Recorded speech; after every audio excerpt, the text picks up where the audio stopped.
Testing, testing, 1 2 1 2.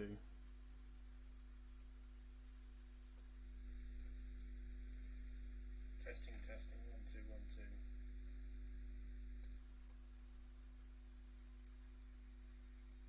Testing, testing, 1 2 1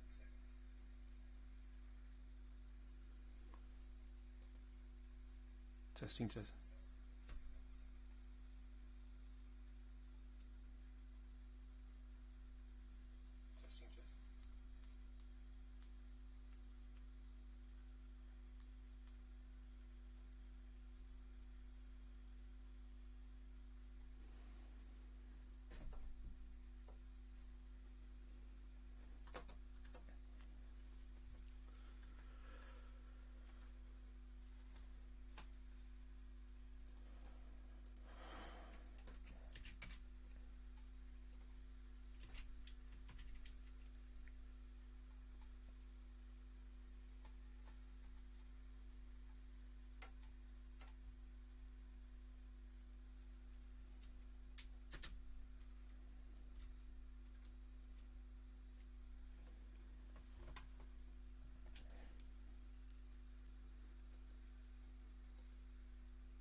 How many people are here?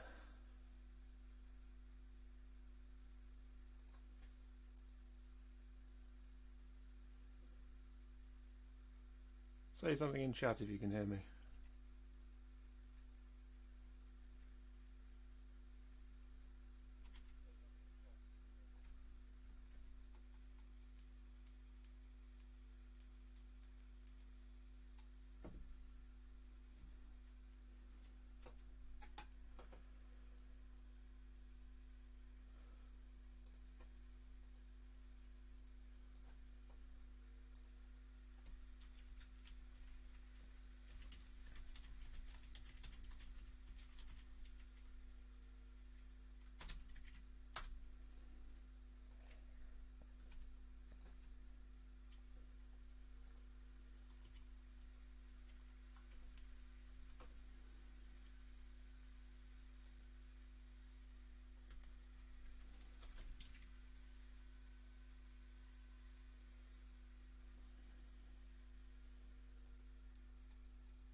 Fantastic. I can see the chat now. So I'm just getting the word out so that we can actually have more than like 2 people here.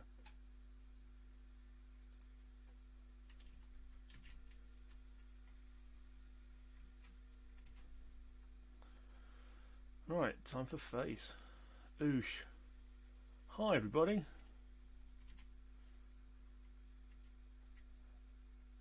Both of you. Well, just the one of you actually. If there's an ever so slight echo, it's because I've got my phone on the stream so that I can monitor, and I don't particularly want to have headphones. So, yeah. Right. Wait until a few more people with us. I'm very new to this. This is literally the first time I've ever streamed. So, going well.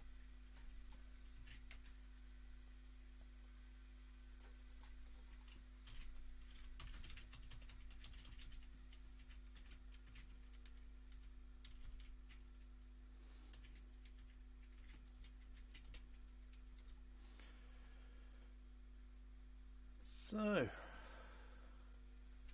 many have we got now? All three of us.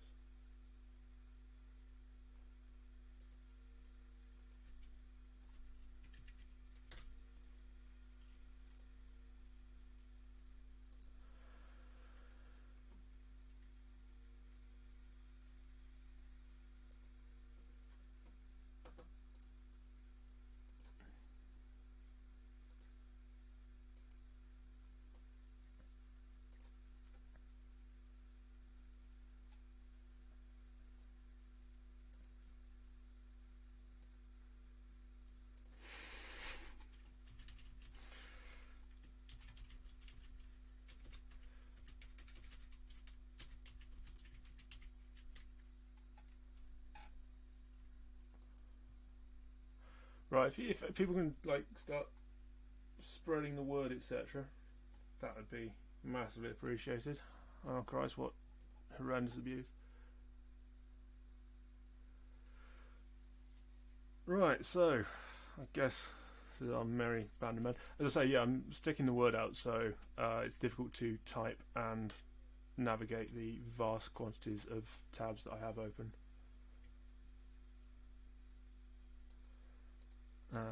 But yeah, this is the stream.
Right, so yeah, as I say, I'm spreading the word, etc.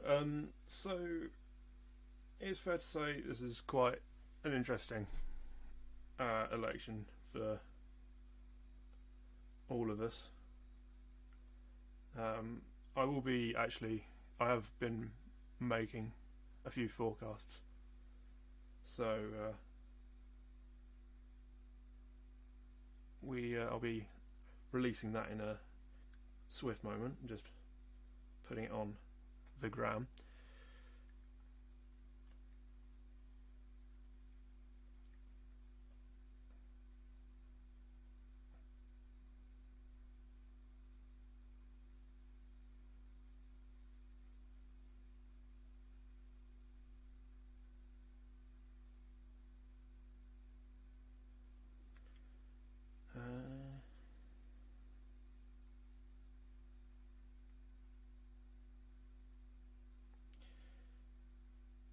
So how are we all doing today?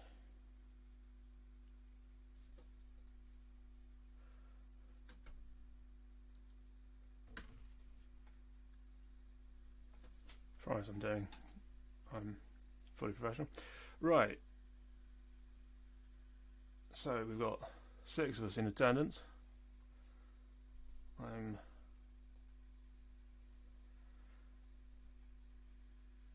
now going through a lot of the background to a lot of the states. It's taken quite a while, but I think it's fair to say we've got a pretty decent idea now of what we can expect.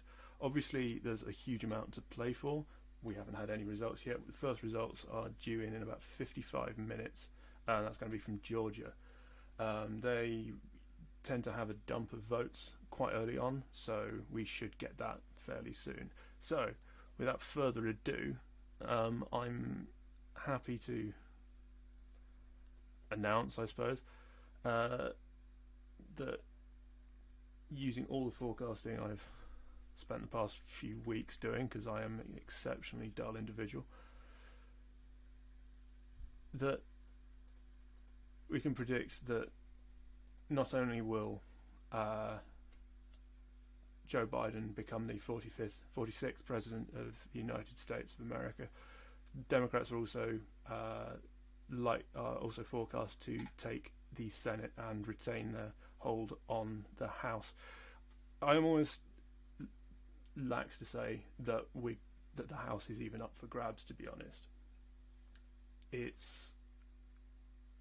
The Democrats have such a strong grip on the House that it's functionally impossible for there to be anything for the Republicans to win, especially in the context of the fairly poor polling of the Republican Party.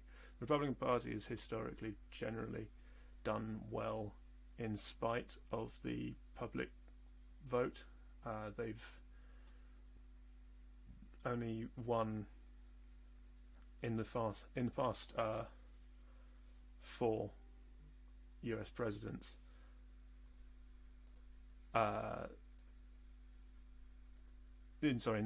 Of the past 3 electoral victories by a Republican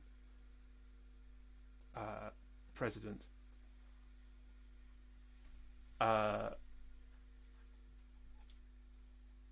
They've only won the popular vote once, which is not typically the sign of a strong democracy, but there we go.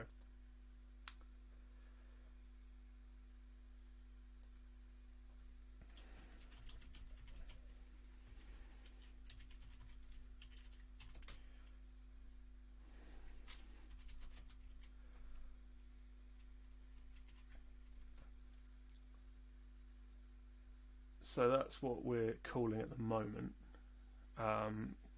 One thing that we do have now, thanks to the wonders of the internet, is Twitter and the various things. And what that means is we can actually see what things are like on the ground.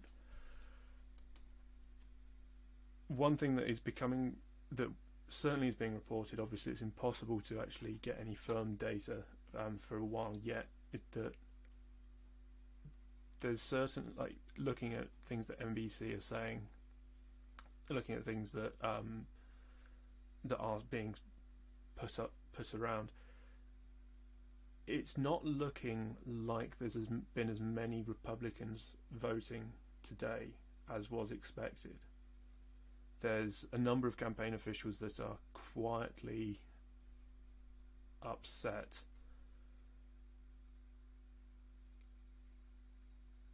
that this is that it's with the way that it's going.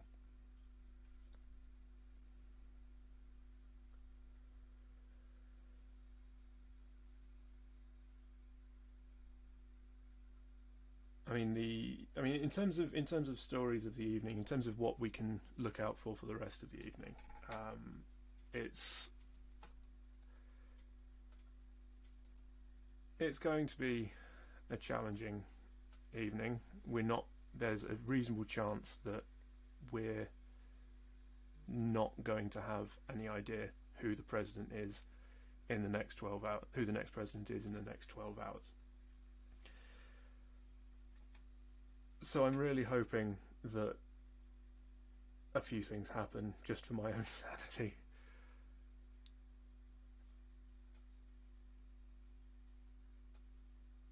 We have a huge number of toss-up elections this cycle. States that had never previously been considered as even possible toss-up states are suddenly being put into the mix. You've got Texas potentially on the verge of becoming blue for the first time since the 70s. This and a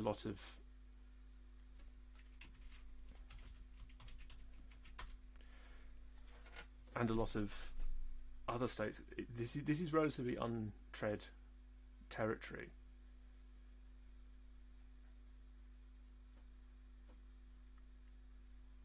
Texas should not be going blue. By all means and reason, Texas should not be going blue. And yet we're at the point now where it's effectively on a knife edge. In terms of the Spolitics forecast, we've basically ended up with Texas just going to Trump. Now I can actually show you the full forecast.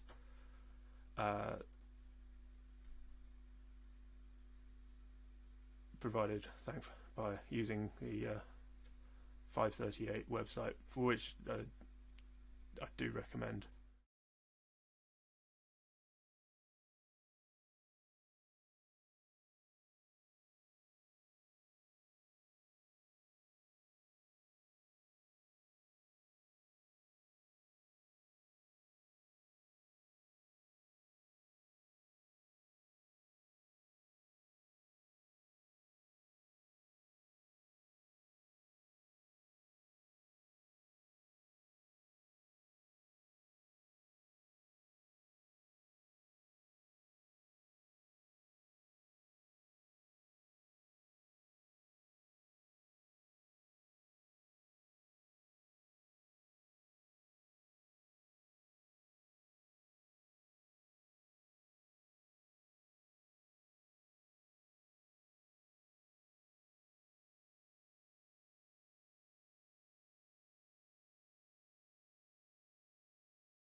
Well, that's fucking annoying. Can you hear me now?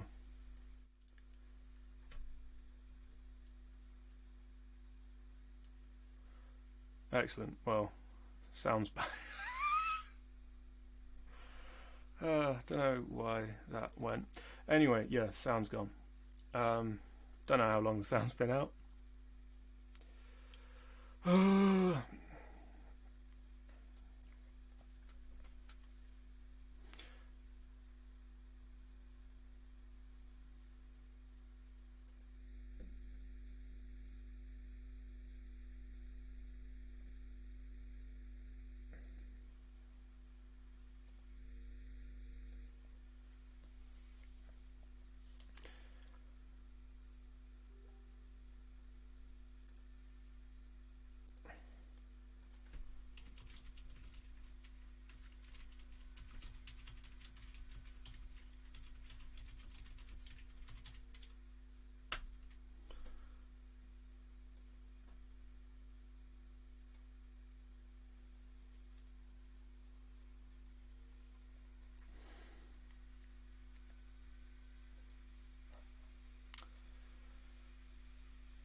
So, yeah, in terms of the prediction, where we go from here, we've got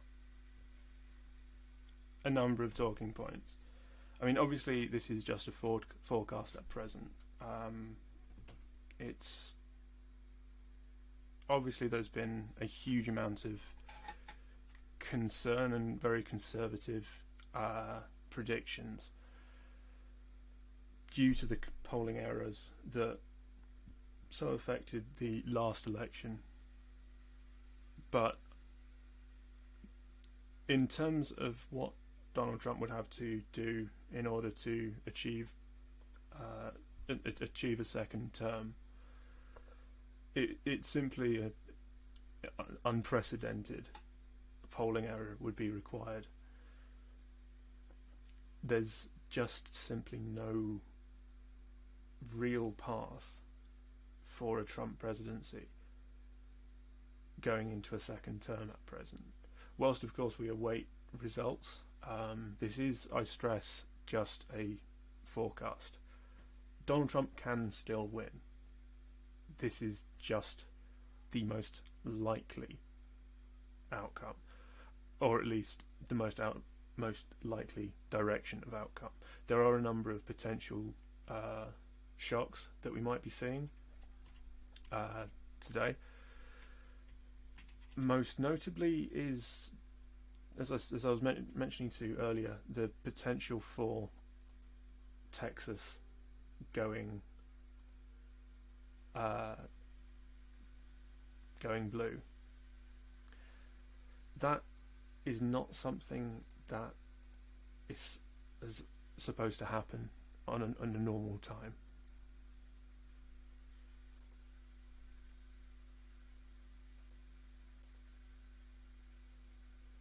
Apparently there's sound issues. Can people still hear me? Both of you are still here.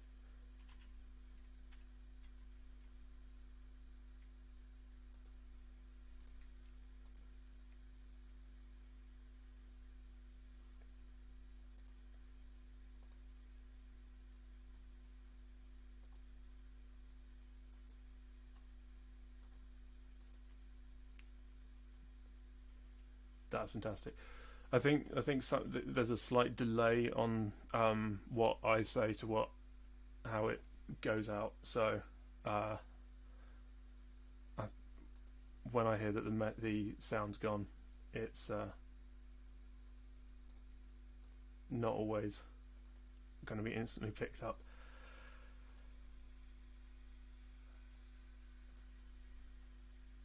So I think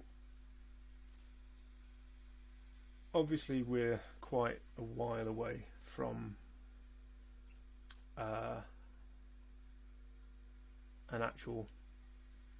any actual results, but fortunately for the sake of our sanity,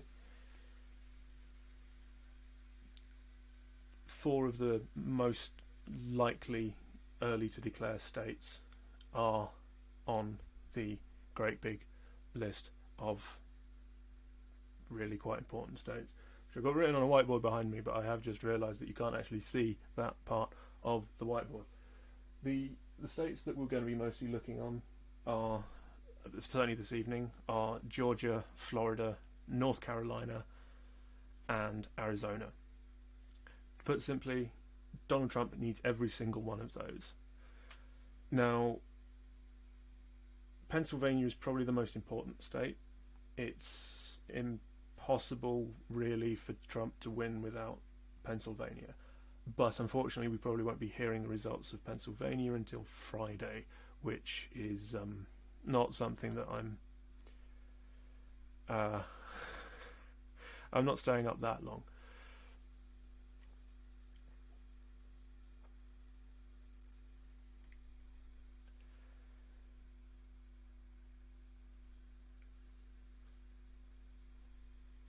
So in terms of what needs to happen tonight for us all to be able to go to bed relatively early is a quick result. To be honest, in Florida, Biden doesn't need Florida. He can win without Florida quite comfortably in a lot of areas. Donald Trump absolutely needs Florida. He cannot win without it. Well, he can, but he would need to win places like Minnesota, places like Michigan, places like the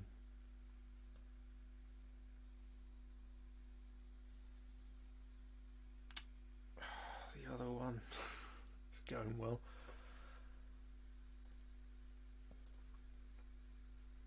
Wisconsin. That there is very. I've not been able to see a way that Trump can win in those states.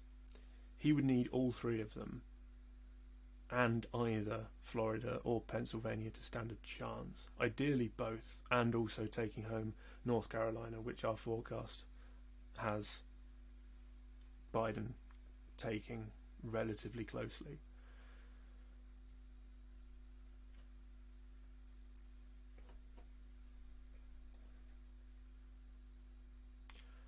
Pennsylvania is a state that basically is a very industrial state. Donald Trump took it narrowly in 2016. It has quite a large population, which means it does carry a lot of votes. A number of other commentators have singled out Pennsylvania because in terms of the state that's most likely to get someone over the line, if that makes sense,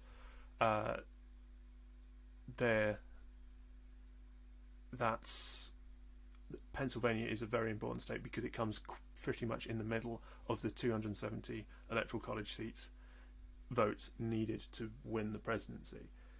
Something that should also be mentioned is if there's a 269 tie, which is a minor but not impossible situation, then the deciding vote goes to the House, which is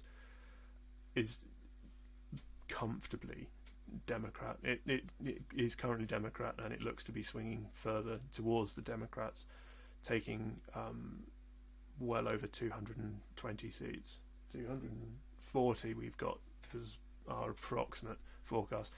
Because of the size of the US House of Representatives, we've not even bothered to calculate the chance of the approximate chance of a Republican win, because it's so remote that we're effectively calling this as a no contest.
Now, one thing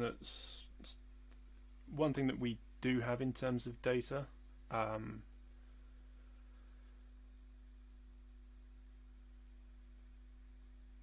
we do have some. We're starting to have some data in terms of the voting demographics. We don't have their results yet because the polling is not closed, so we don't have that just yet. But in terms of demographics, in terms of the battleground states, and Texas is the most notable one because that's, even though I don't think that it will be going Democrat, there is a very high chance that it could, which is something that I've never been able to say. The last time Texas voted for a Democrat was in 1976, which is quite a long time ago, and yeah, it's going to be an interesting result in Texas.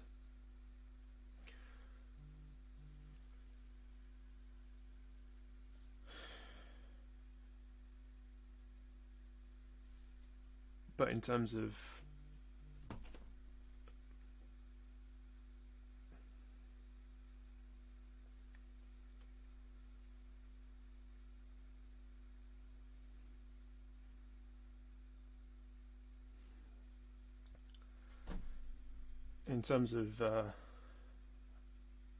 what happens in Texas, it's going to be a very, very interesting night. It's going to be a very, very long night. I don't think we'll be getting a result from Texas for quite a while.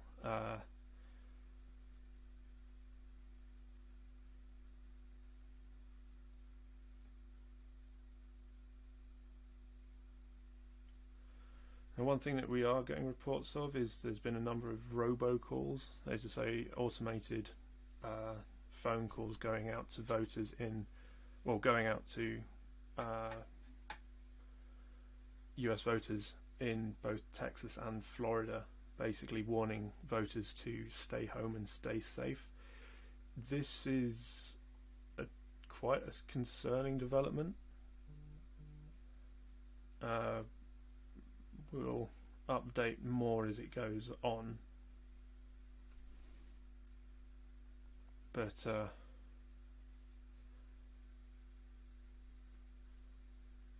we'll see what happens with that, because that is quite concerning if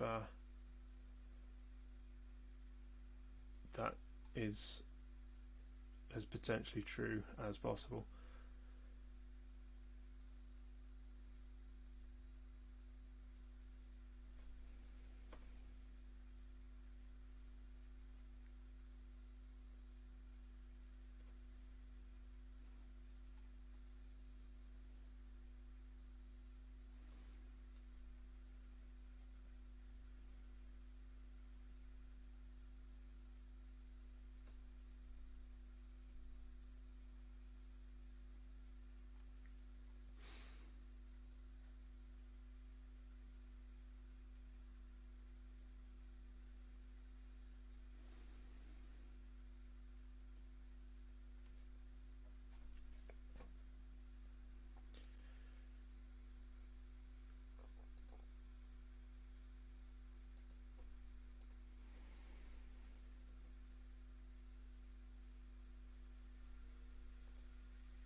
Right, so it's going to be quite a long night, unfortunately.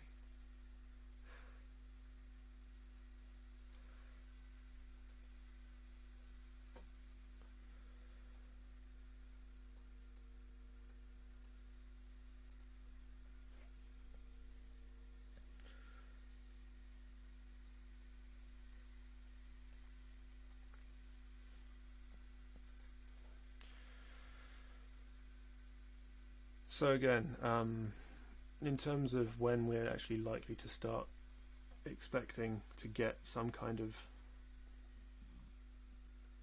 results.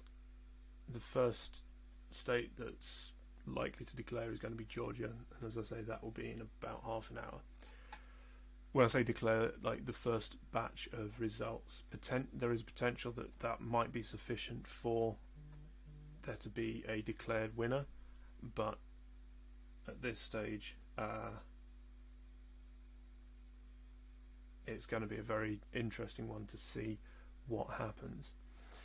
Now, obviously, there's a lot of other elections as well as just for the president. There's, I believe, 27 seats. I will just double check how many.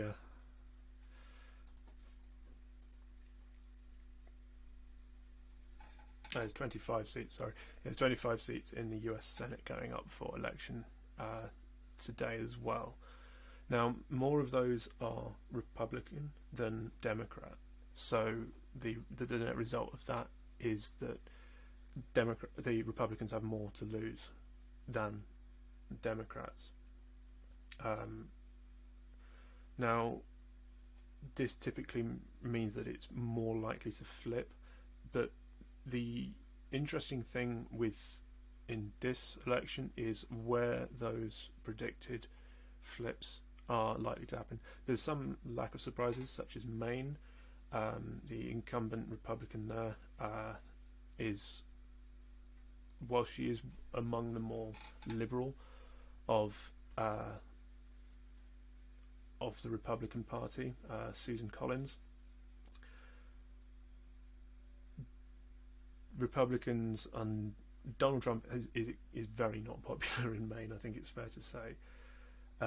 So it's highly likely that she will be losing her seat to Sarah Gideon. That's likely to be the most interesting one of this evening. That we're unlikely to hear the results from that this evening, but we'll see what happens when it comes to others. The most interesting news of the Senate race, though, is what's happening in Georgia, and that it extends to the presidential election as well. But more specifically in Georgia, there's two Senate elections. The way that they're done is the special election, which is down to someone standing down. The special election is basically as a result of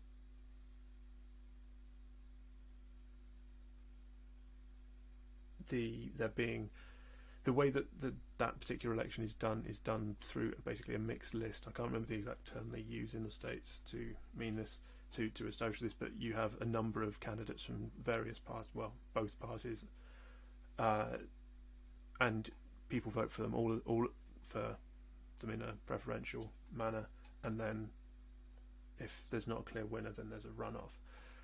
That is likely to switch from the incumbent Kelly Loeffler to Raphael Warnock, who's a Democrat. That would be news enough. It's been quite a while since Georgia had a Democrat senator, but what I believe is probably the most interesting race of the entire evening is in Georgia, the other Senate election, with David Perdue, the incumbent Republican, standing against Jon Ossoff. Now, Jon Ossoff, up until relatively recently, you're talking early September, late August, was polling at least significantly behind, which is to be expected. Georgia is a very historically fairly strong Republican-leaning state. It's not surprising. Oh, ranked choice. Thank you. It's not surprising that it's unlikely for it to go Republican, but there's a debate that they had between the two between Ossoff and Purdue.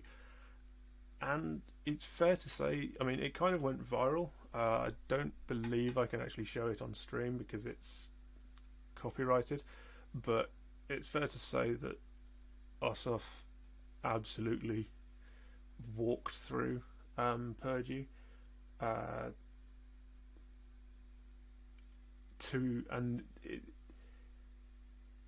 that single debate possibly will be what gets the Democrats to a majority.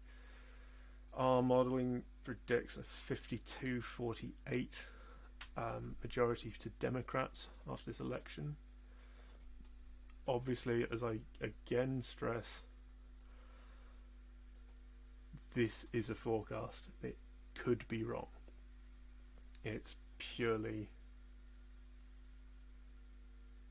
a forecast, and of course, as I say, it could end up being a Republican. The Republican Party maintained their grip on the Senate, and potentially we're staring at a second term for Donald Trump. Now, just for those of us who weren't here when we went through the forecast earlier, this is the Spolitics forecast as using the 538 modelling tool. Now, a few things again stand out here. First is effectively the beginnings of what could be almost called a blue wall down the East Coast, with only South Carolina surviving as a Republican stronghold on the East Coast. Florida going to Biden, Georgia going to Biden, and North Carolina going to Biden. Those all three of which were Trump at the last election. Pennsylvania also going to Biden, which, as mentioned previously, that's arguably one of the most important elections, but we won't get results tonight unless there's an absolute huge turnout, but we're not seeing that in any of the reports coming out of Pennsylvania at the moment.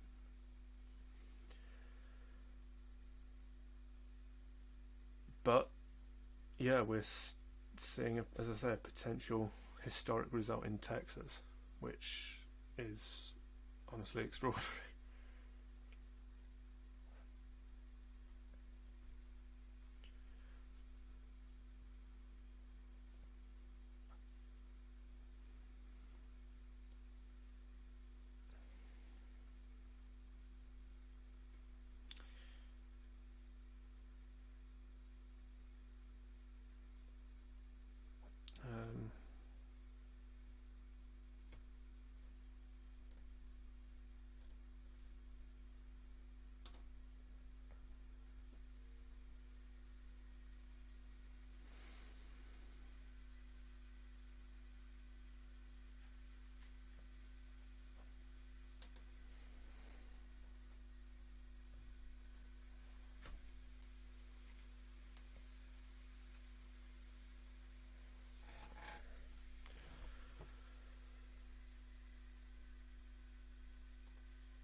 now just getting a final forecast from YouGov and a few other places.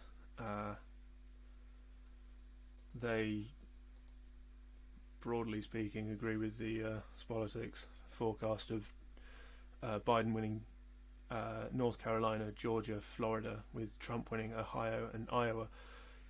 Most interestingly, though, with YouGov, they have Biden winning Texas. Let's be clear that if Biden wins Texas, there is no way that Trump can win. Full stop. There is literally no means that Trump can win if he wins Texas.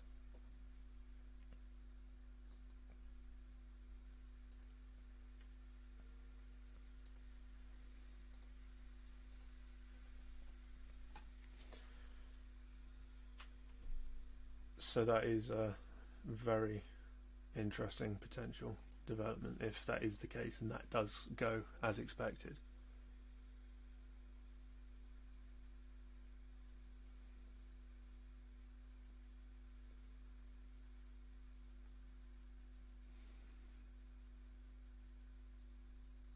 Another story that is coming out from Fox News of all places, in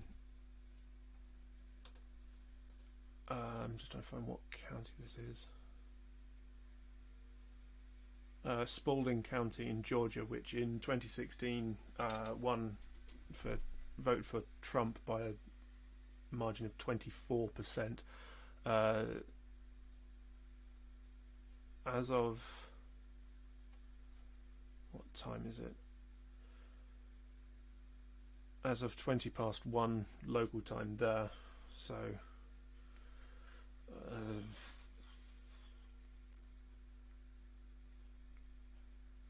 I can't do the math. All the voting machines had gone down, so that could, again, when you're talking about the tight margins that you have in this kind of election, it is going to be it could come down to situations like that where effectively a polling problems like that could potentially swing it.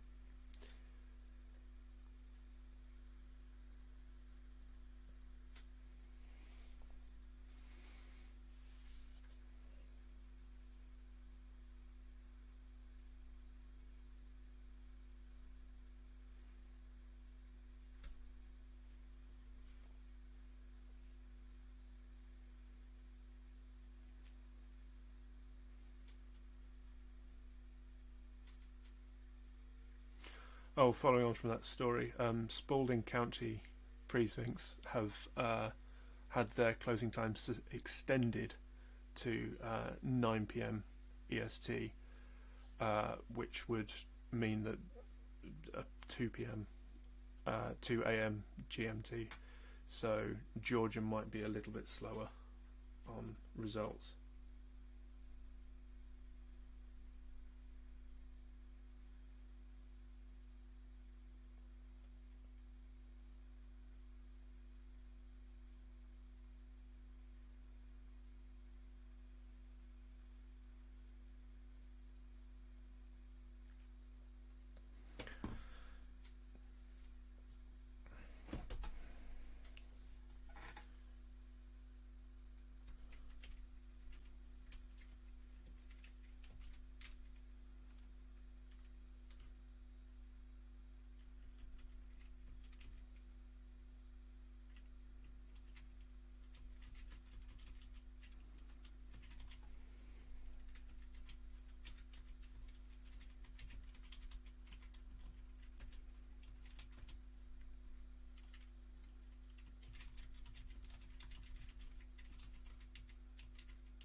hydrate to look great.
Another thing that we've got starting to come out as well is the exit polls for, in terms of racial demographics. It does look that non-white voters have had a massive drop in their proportional representation due to a massive surge in minority voters.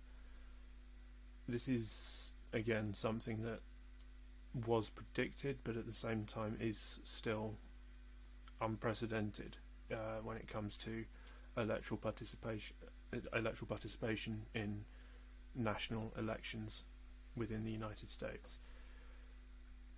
I opened this broadcast earlier with a fairly straightforward statement. This is the most consequential election of certainly my life, probably most of people watching this as well. But whilst we're waiting for results to appear, which may take quite a while, it's probably worth looking at what could happen in the case of Biden presidency, which is what at this stage we're looking at.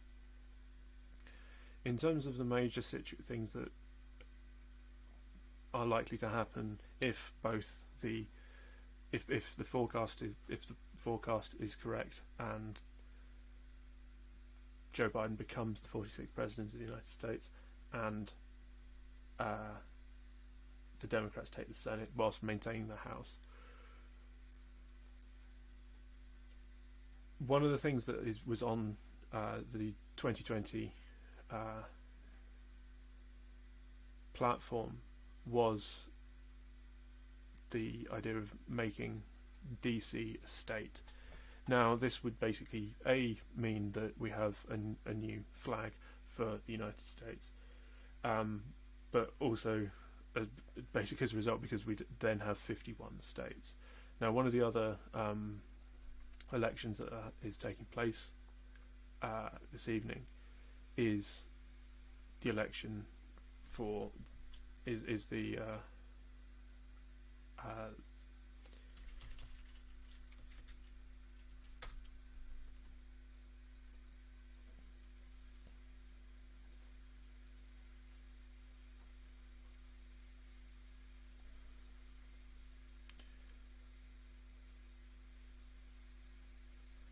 the latest referendum for Puerto Rican statehood. Now, Puerto Rico is in a fairly strange position.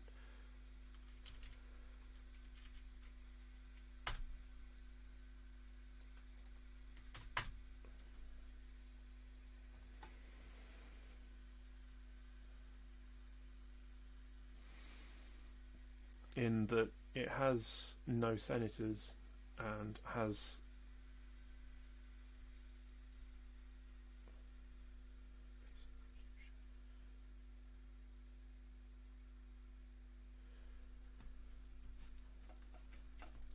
no congressional representation either. It does have a delegate to Congress, however they're not able to vote on actual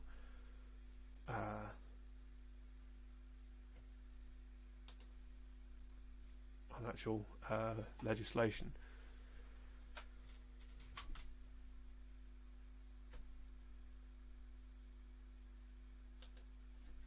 Currently, Puerto Rico is a unincorporated, organized US territory.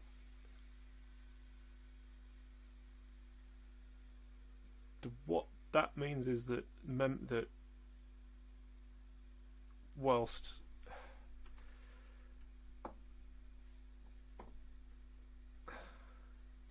we've got new people.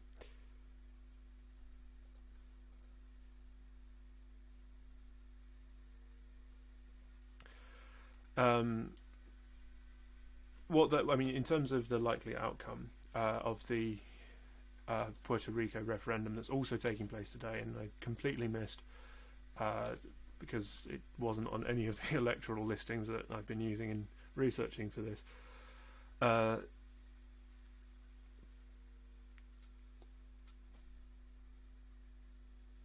The likely outcome is that they will vote for statehood. That's certainly what the polling seems to suggest, although it is very, very close.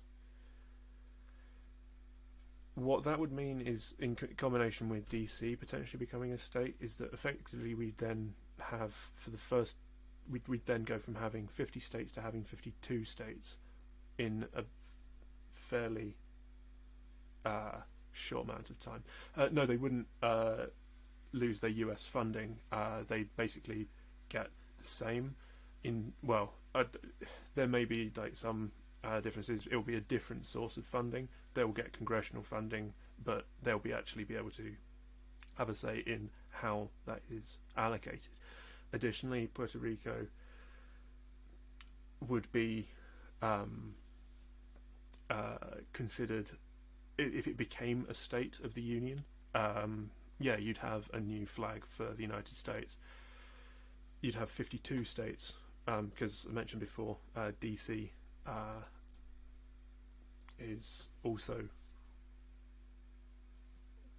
if the forecasting is correct, it's likely that DC will become a state.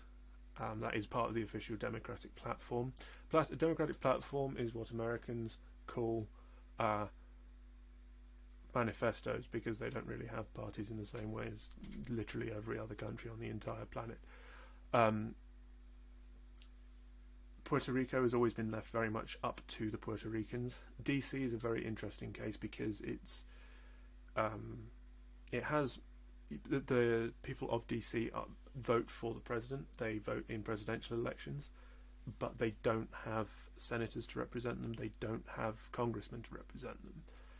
The knock-on of this is that they aren't able to actually have any representation. It's basically due to a quirk of the Constitution, basically declaring that the capital and buildings are not part of a state. They're kept separate.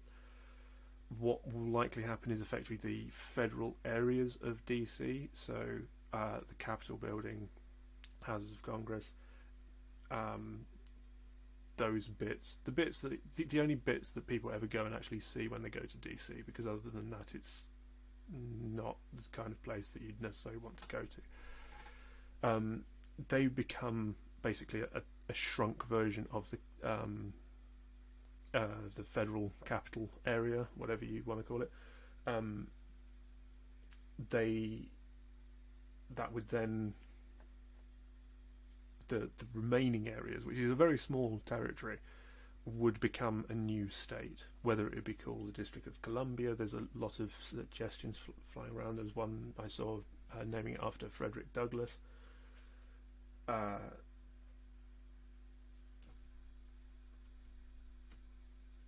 There's a lot of potential for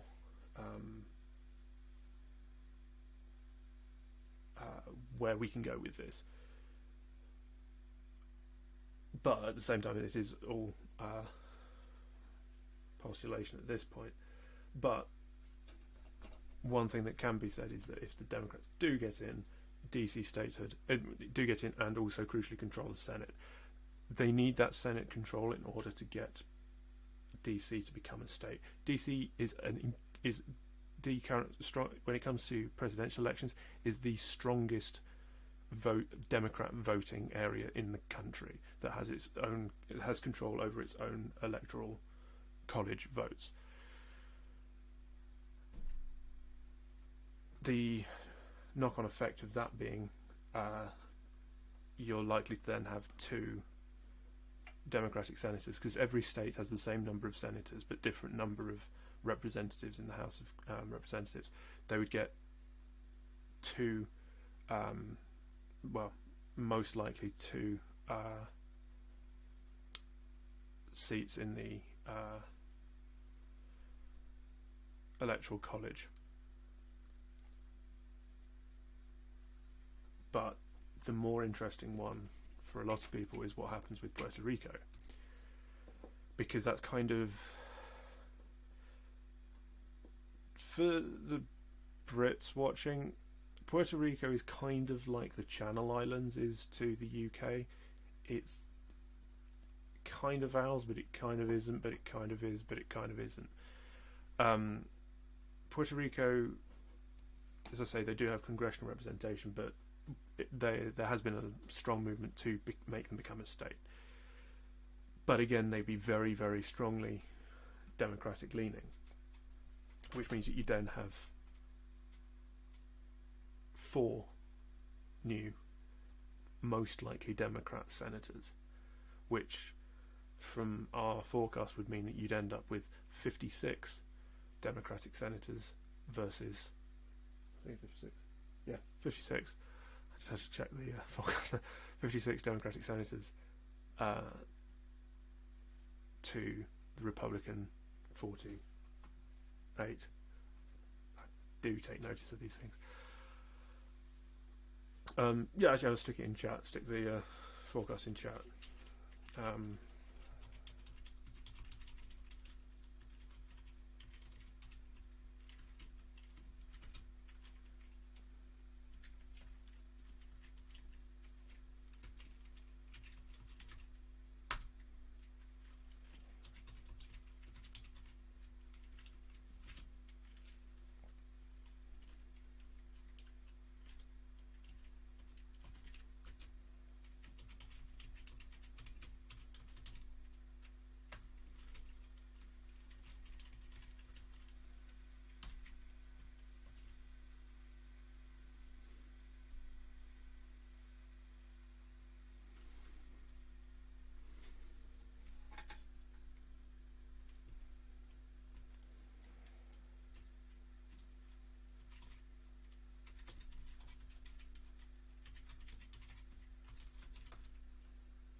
we've had our first result.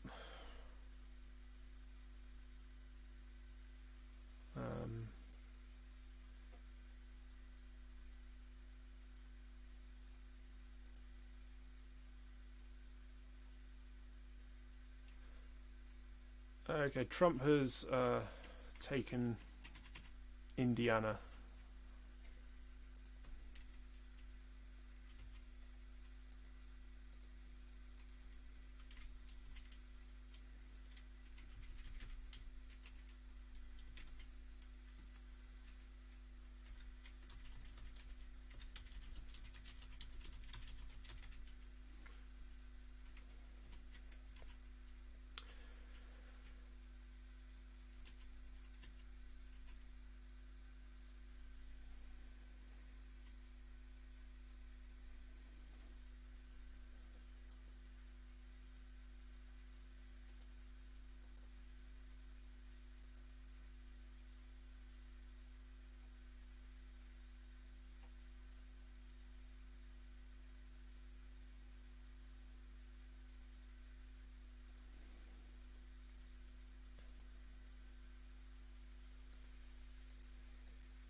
Oh, right, okay, so we are now starting to see the first results coming in.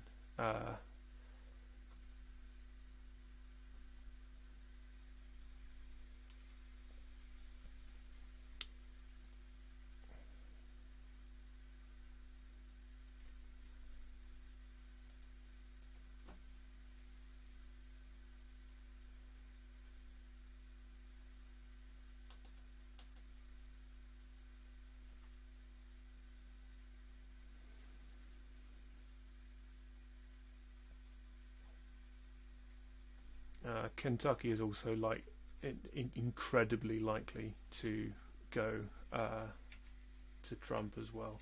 Again, this isn't a surprise.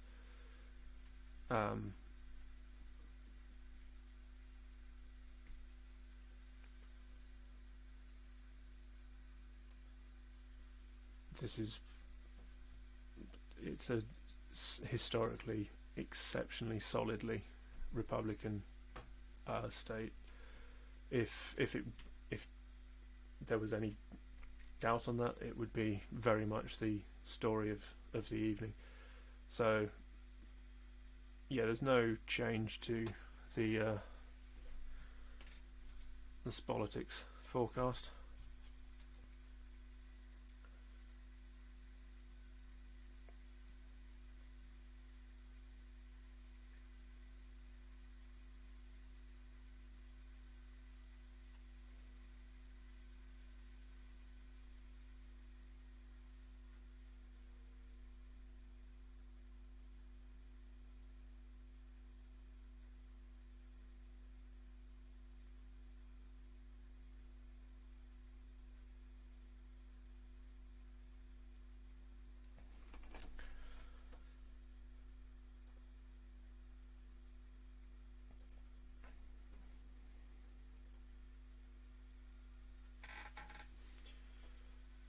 Indiana, broadly speaking, is not important. It's been taken into consideration. I mean, just to sort of put it in perspective, is the Indiana is here.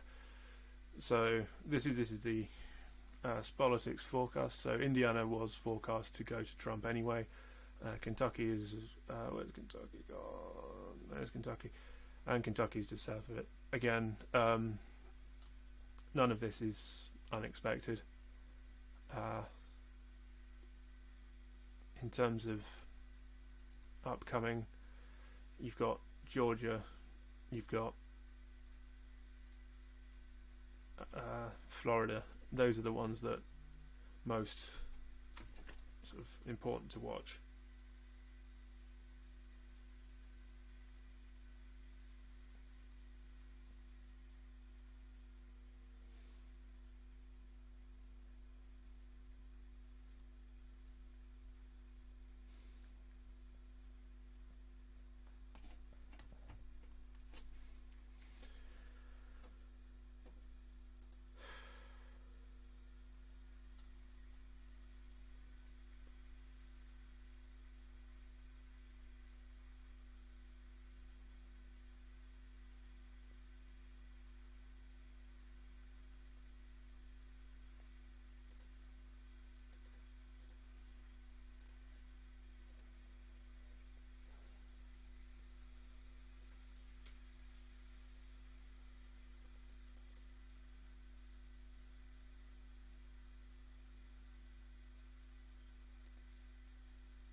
Yeah, I think it's fair to say we could probably put Kentucky.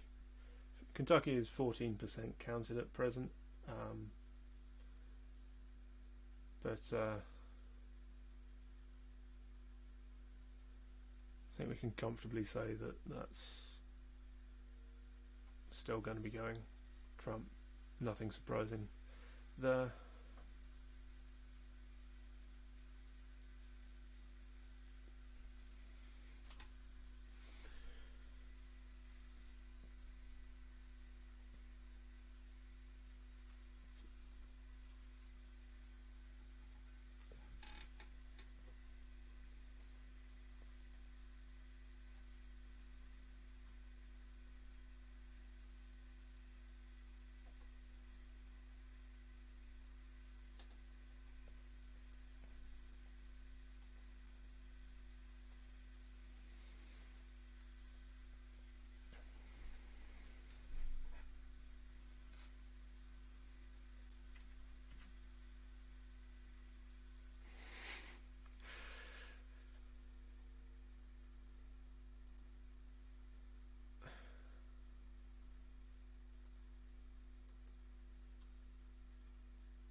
Oh, fantastic. We've actually got a result coming from Puerto Rico. It's looking like they are voted yes to becoming a state. Now, it's worth mentioning that this is a plebiscite only, and as such,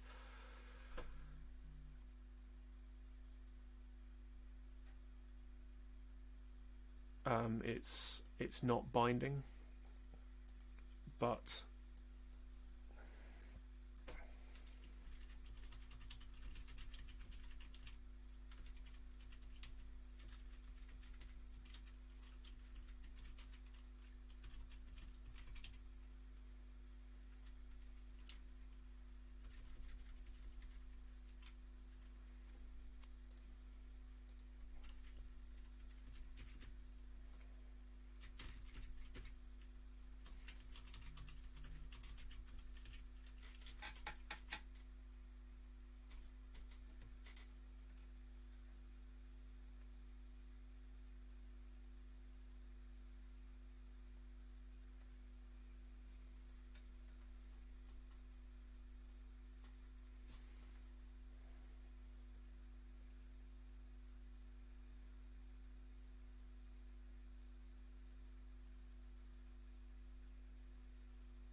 okay. Joe Biden seems to have won his first seats of the evening in Vermont, so that takes him up to 3 again. this is all fully expected.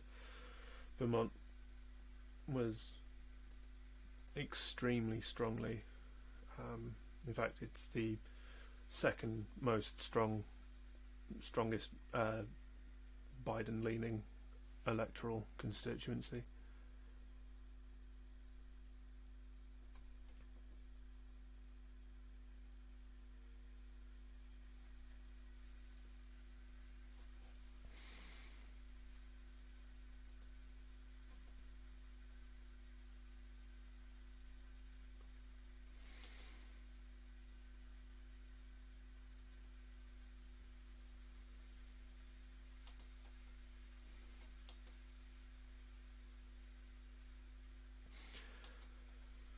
Also frustratingly in terms of news, because of the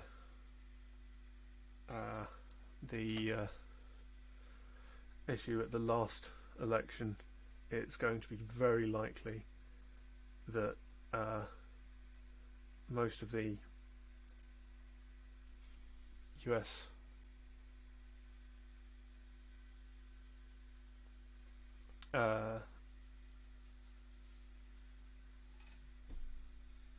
most of the US television networks are very unlikely to call any results because they got burned last time. So they're very much trying to be as cautious as possible, which unfortunately does mean that there is even less for us to talk about at the moment. In terms of the news, I'll start adding this onto the feed in a moment.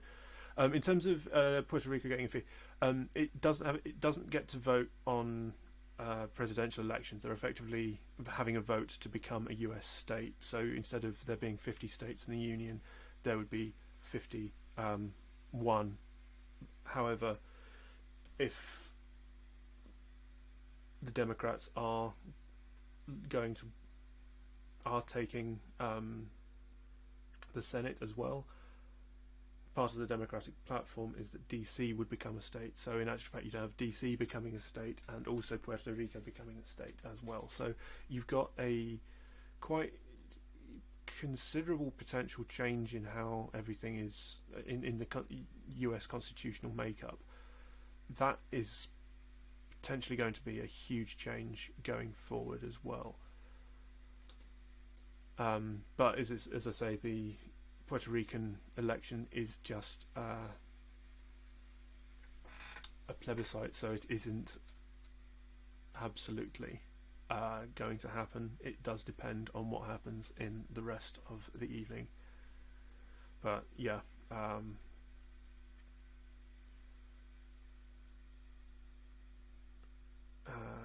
have a look.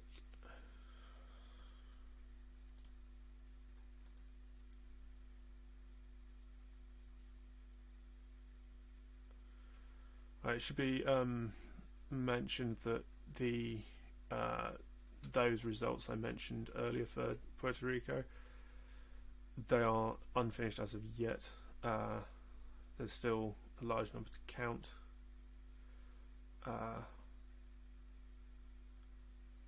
78% voter participation in the Puerto Rican plebiscite, which is quite significant, and especially if the lead is maintained, which at this stage there's no reason to suggest why that shouldn't be the case, but we'll bring you more of that as it arrives.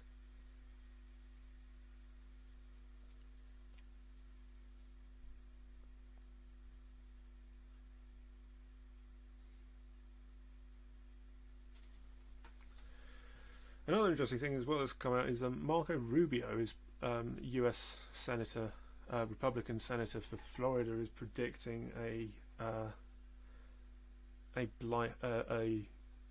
Biden landslide this evening.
Okay, so as we come up to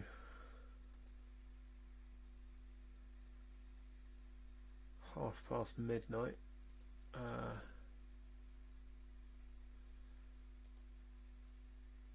we're going to start hearing from North Carolina, which is one of the most interesting states this evening.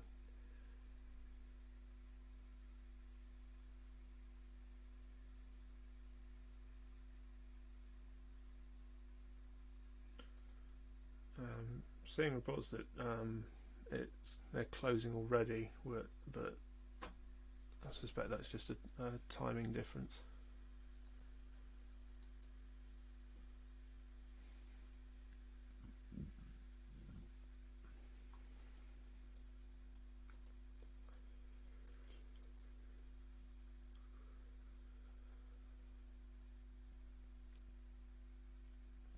One thing to bear in mind, though, when seeing the results, that the first batch of votes coming in for North Carolina will most likely be heavily leaning towards Joe Biden.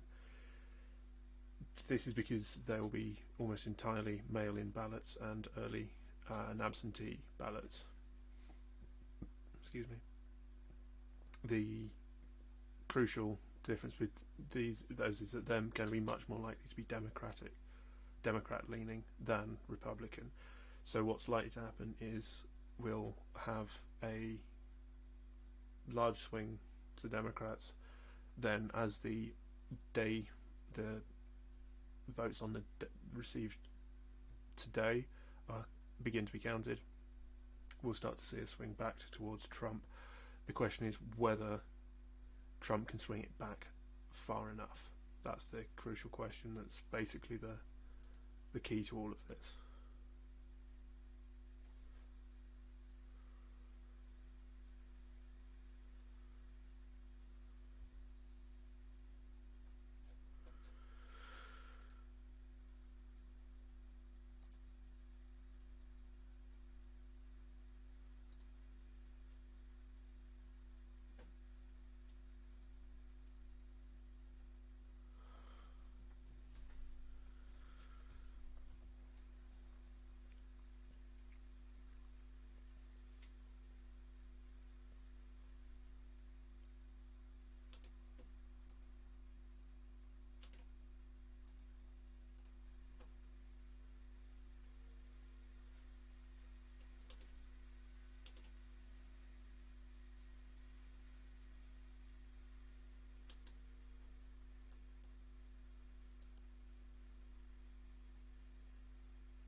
Okay, we're now starting to hear the first batch of results in Florida.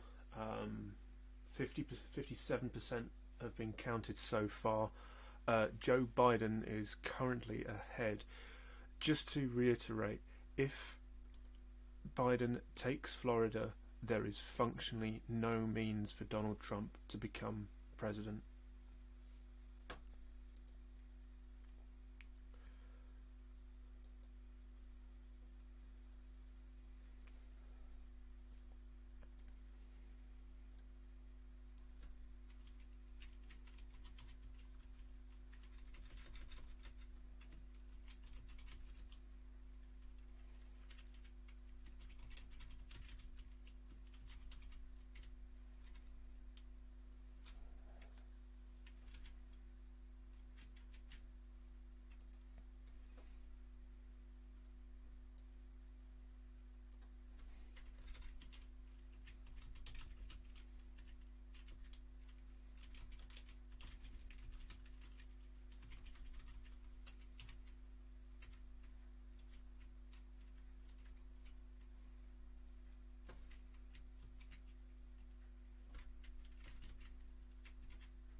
Okay, West Virginia has also been declared to Trump. Again, this is well within the predicted forecast. Let's just have a look again at that forecast. The Florida vote is so important for a simple reason: is that the number of electoral votes that Florida carries is 29, which is one of the most significant, which is one of the largest. Only Texas and California are bigger.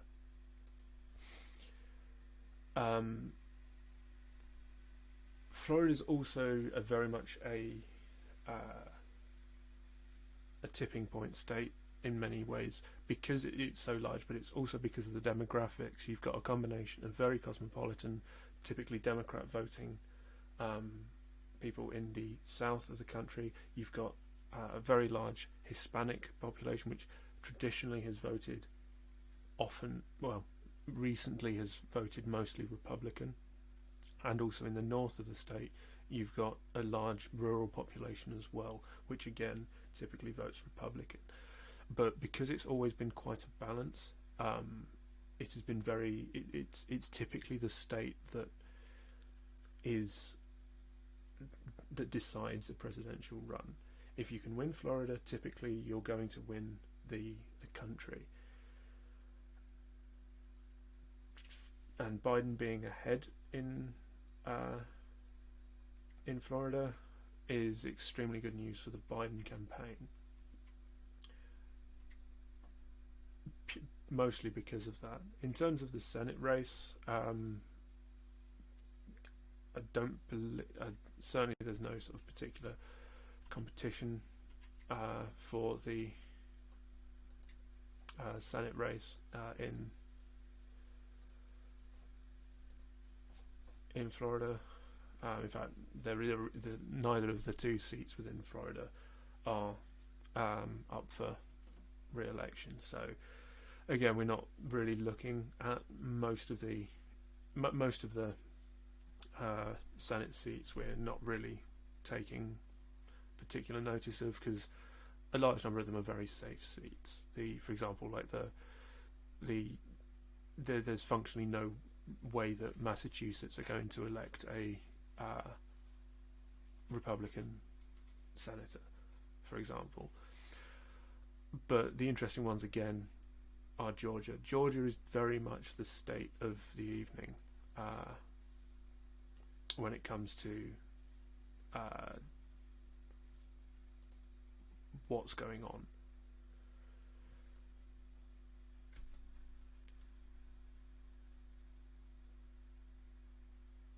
That's that's if there's one takeaway from this, it's that Georgia is going to be one of the most interesting states for us to look at tonight. The key part of the key is going to be what happens in the special election between Perdue and I can't remember his name.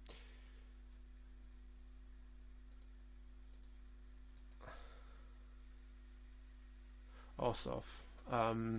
There's a fairly high chance, as I say, that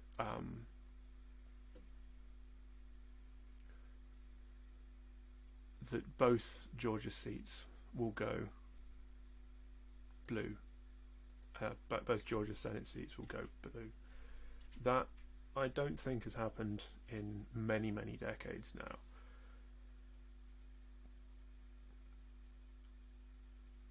And certainly Georgia hasn't voted for a Democratic president at any point in the past.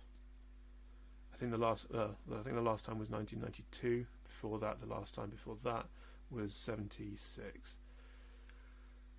It has been a very long time since Georgia voted Democrat, but in terms of the exit polls, it is looking like that is quite possible.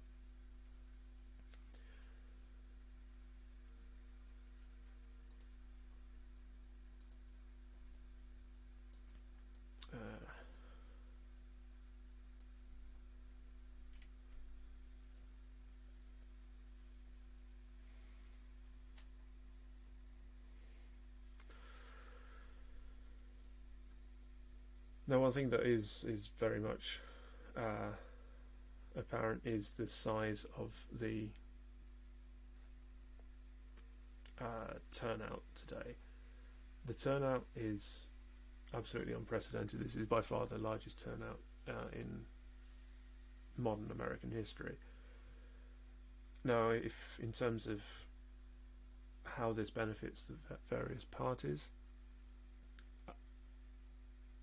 it very much seems that historically, well, in recent history, high turnout has very much benefited the Democratic Party.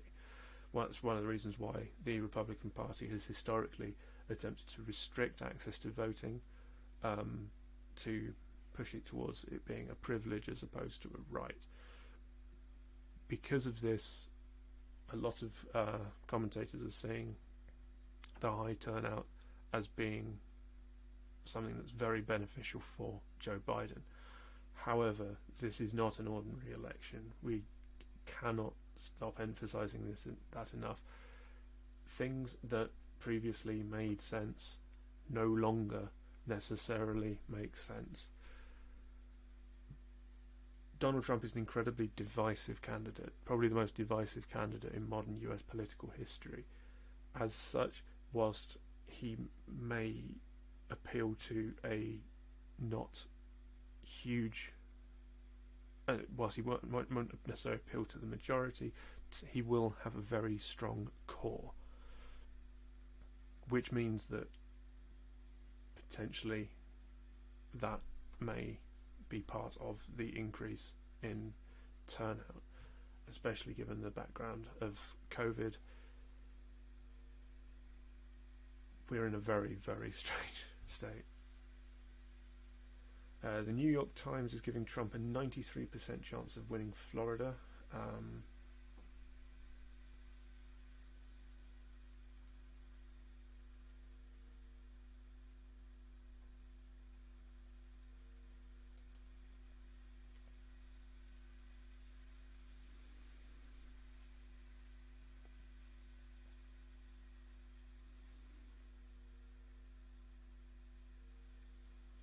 As I say, as I've said before, Florida can go, from Biden's perspective, Florida can go to Trump. Georgia can go to Trump. But Pennsylvania, North Carolina, what Biden needs a lot less to win that's unlikely. At this stage, it's difficult to see exactly, because of the nature of the voting this cycle, because of the much bigger proportion of early votes and absentee votes.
One thing that's also worth bearing in mind with the Florida vote is that whilst he is in terms of from Biden's perspective, has been seen to be not doing as well with Latino voters.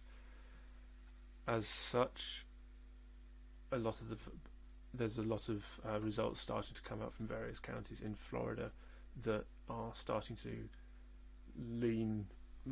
look bad for Biden. That being said, there is a significant amount of demographic change and demographic appeal change. So what were previously, you can have quite a bit of shifting within states. So Florida is going to be a very, very strange case.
Biden appears to have won Virginia as well.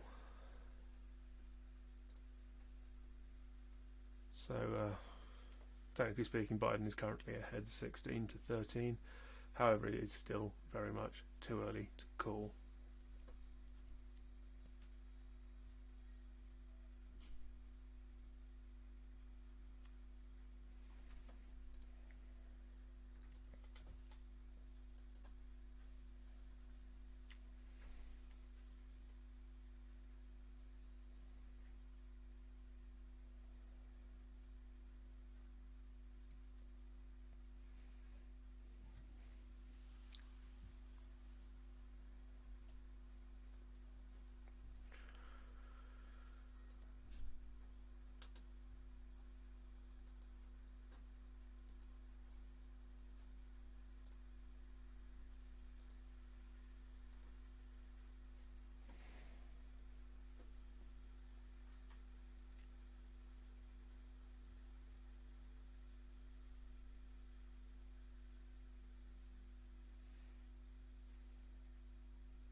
Yeah, we are starting to now get the North Carolina vote. It does look like Biden is slightly ahead of where he was expected to be.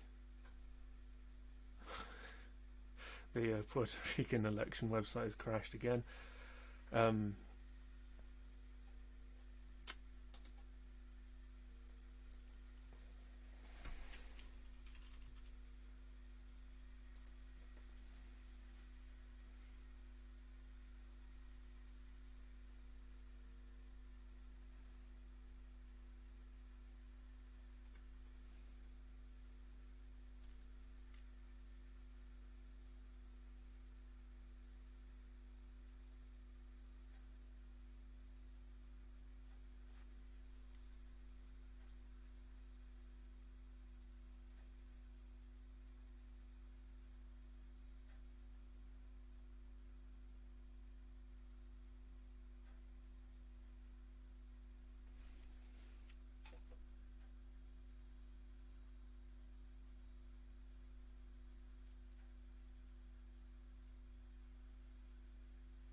Four precincts in North Carolina is have had their hours extended, so we won't have all results in for quite a while, sadly.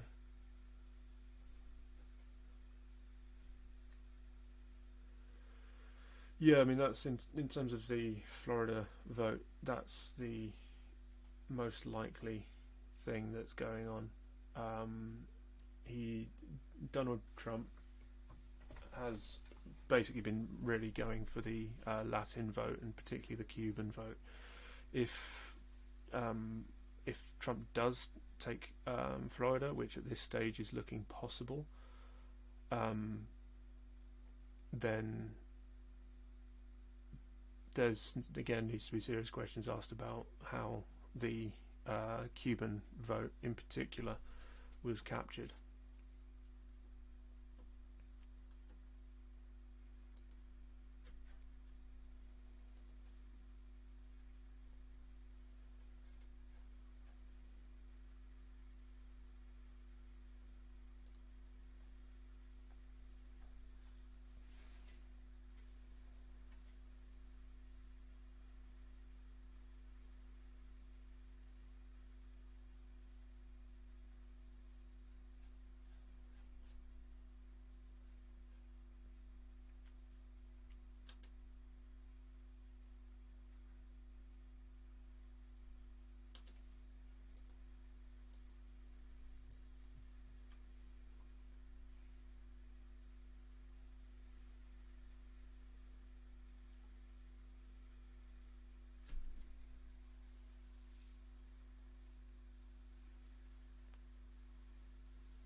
In short, we've got Florida is looking more strongly Republican than expected. However, North Carolina is still very much leaning towards Joe Biden. Georgia is also starting to look like it will go Republican. However, it's difficult to say at this stage fully. Certainly, whilst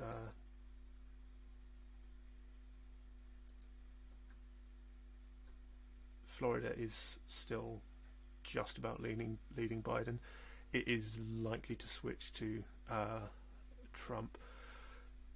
There is still a lot of votes still to come, so it's impossible to know at this stage. But yeah, we'll see how that comes along. But yeah, Florida seems to be going towards Trump at present, which wasn't part of the forecast, but still leaves Biden with a relatively comfortable victory. However, it does mean that Trump is then likely to go over the 200 electoral vote margin, which means nothing ultimately, but is certainly a closer run contest.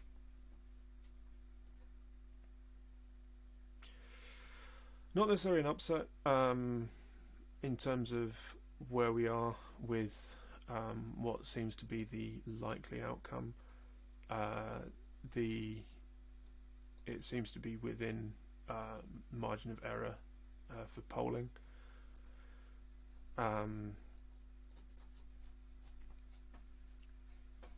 But yes, it is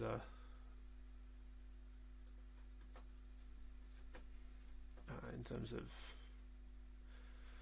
there wasn't a clear win. I mean, in terms of the outcomes, it was going to be narrow. I think the polling gap was about 1.5%, 2.5%. So it wasn't a huge lead that Biden had in the polls. It does look like the lead in Florida seems to come from the Cuban vote, which is relatively unique to Florida, so that doesn't necessarily translate to other states around the country. So if Trump wins Florida, that doesn't really tell us a huge amount about the rest of the country.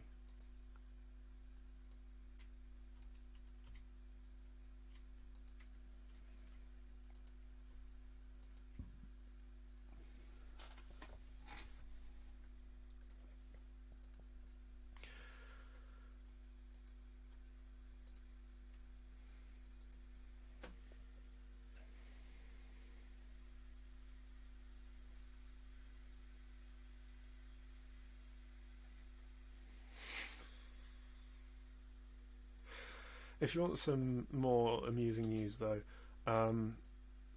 last year in Puerto Rico, they effectively protested the government there out of office. They're having their they're voting for their governor. And the guy that they protested out appears to be winning, which is quite a hilarious situation. But more of interest to me and to the US situation is where is the plebiscite that's currently taking place in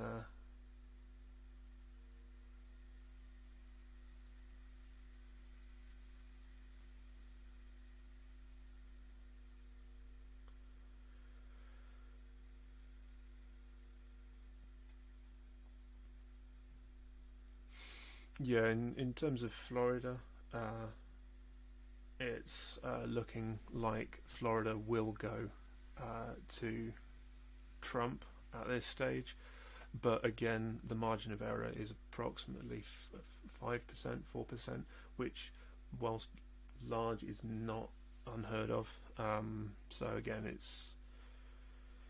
it's likely the Cuban vote at this stage, but again, there's still about 29, about 30%, sorry, about 20% of the vote still to count. So at this stage, it's difficult to say.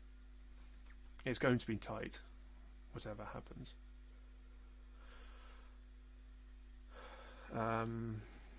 Donald Trump has won South Carolina. That's again not a huge upset. That was very much expected.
Yeah, it's looking increasingly like Trump is going to be taking Florida. That's pretty much the first state that's of interest that's likely to declare. What that does mean, however, is that we're not going to be likely able to call just yet when it comes to what happens.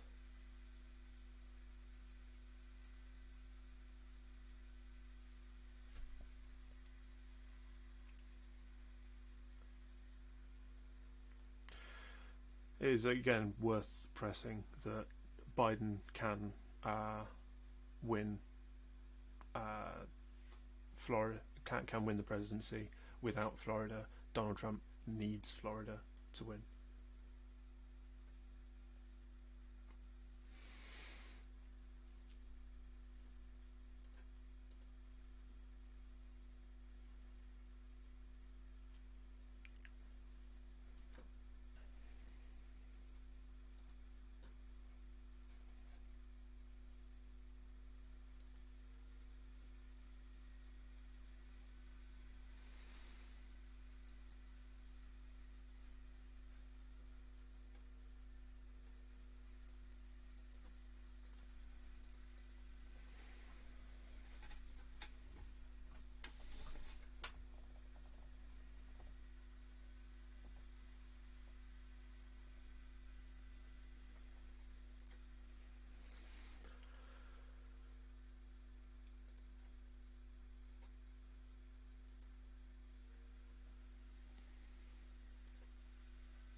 Okay, Illinois has been seems to have gone to gone to Democrats. Calm down.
No, I don't think Trump's going to win. I mean, I don't know. I think it's still likely that Biden will win the presidency. Certainly more likely than not. As I've said before, Trump desperately needs Florida. Biden doesn't. If Biden wins North Carolina, which at the moment is seeming likely, granted there's not a huge number of votes currently counted, but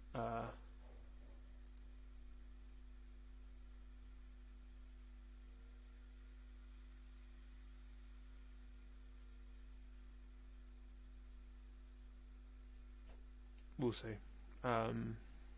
Currently, only Florida and Georgia are looking to be straying from the Spolitics forecast.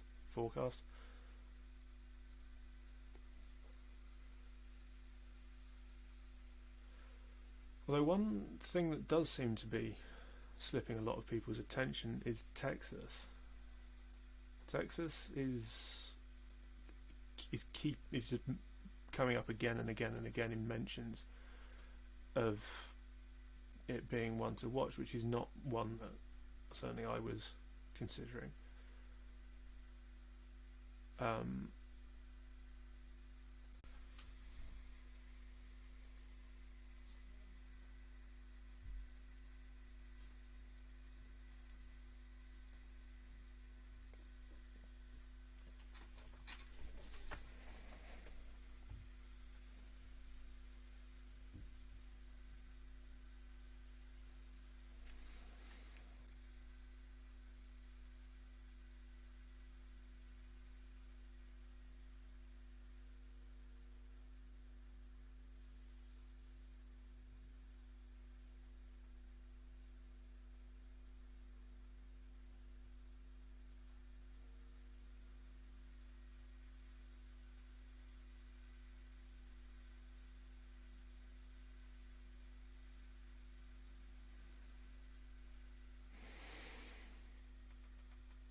I think the key.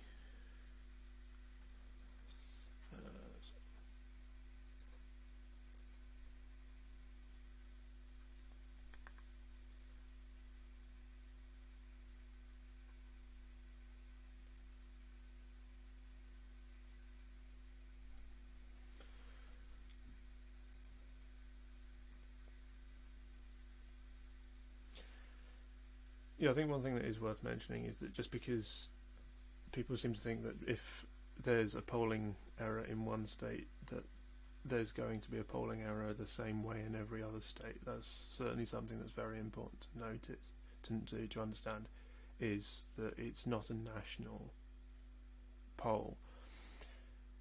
In terms of what the demographic data on the ground in Florida, it appears that it is almost entirely down to the Cuban vote, and specifically the Cuban vote.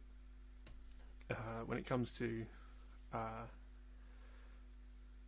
other Latino groups, that they're not one group. It's very easy when you're sort of sat at the analysis point to try to sort of think that all Latina votes are the same. They're not. They're not one sort of hive mind. So, in terms of where we're up to here, this doesn't actually necessarily translate to a whole amount. Again, one thing that is starting to become, one story that is certainly picking up, is that Biden might take Texas. There are a lot of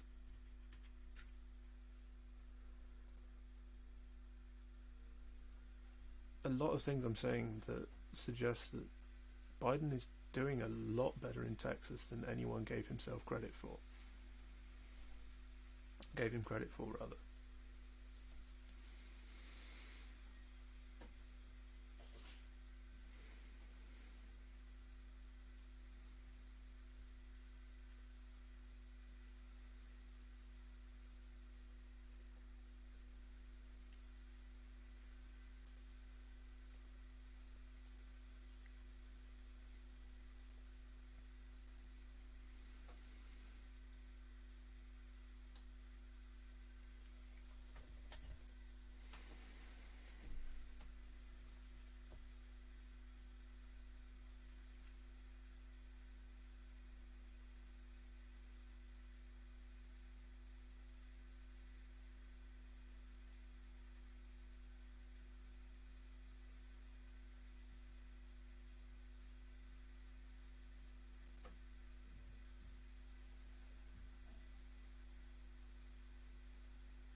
Yeah, with 46% in, Texas is currently pulling ahead.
we're in a very difficult part of the evening because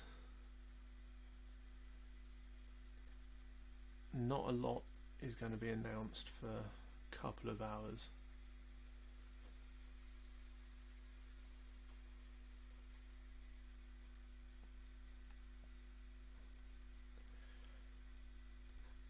Certainly it's going to be a close one, that's much we can be sure about.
Worth mentioning as well,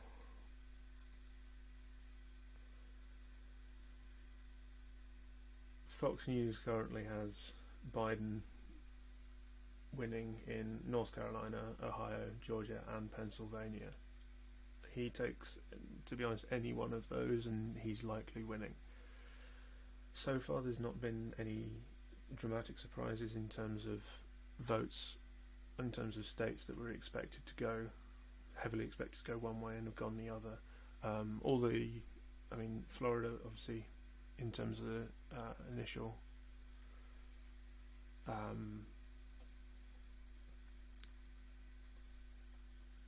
forecast, the result is not the same. It's still not been called yet, but Florida does seem to be going to Donald Trump at present. That being said, North Carolina is, whilst New York Times is considering it, is leaning towards Trump. It's difficult to get an idea. Fox News thinks that it's leaning towards Biden. At this stage, we're so far away from actually getting a full response on a full answer on anything. It's very, very difficult to actually make any statements of any clarity. Texas seems to be the potential surprise of the evening. However,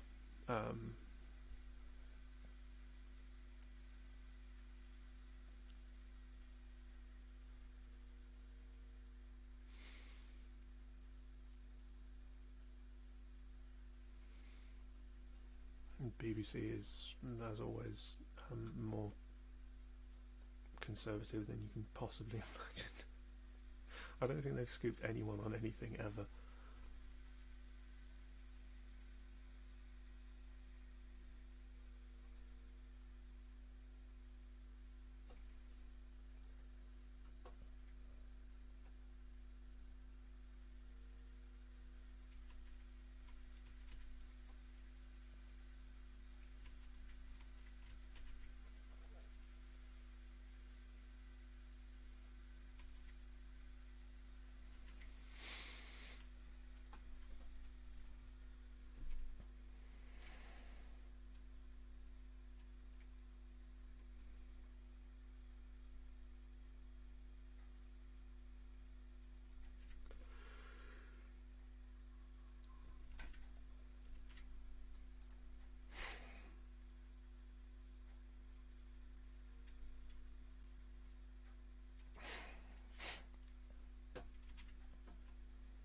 Also, of course, worth mentioning that Donald Trump does actually live in Florida, which, whilst likely a very small effect, has historically had a slight effect when it comes to electoral performance in a state. As I stressed at the beginning of this stream, it being the forecast is just the most likely outcome. Florida was seen as a outside chance relatively for Biden. It was still seen as more likely leaning Biden, but nevertheless was still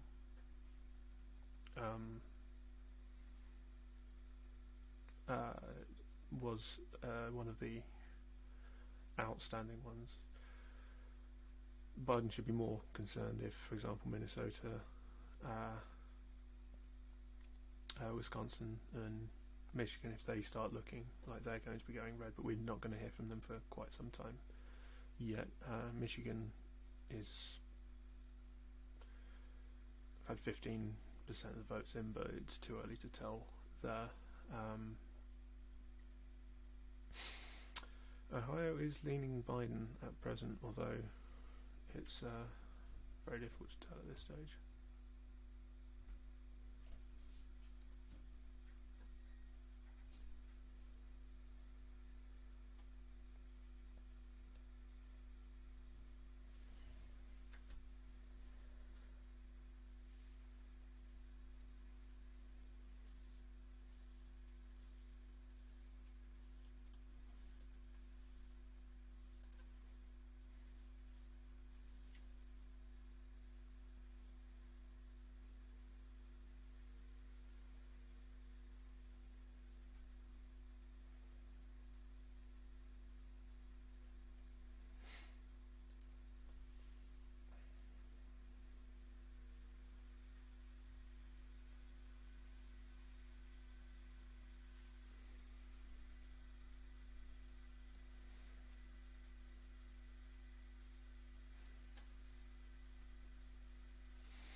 In terms of me having an early night, this is possibly the worst that could have happened.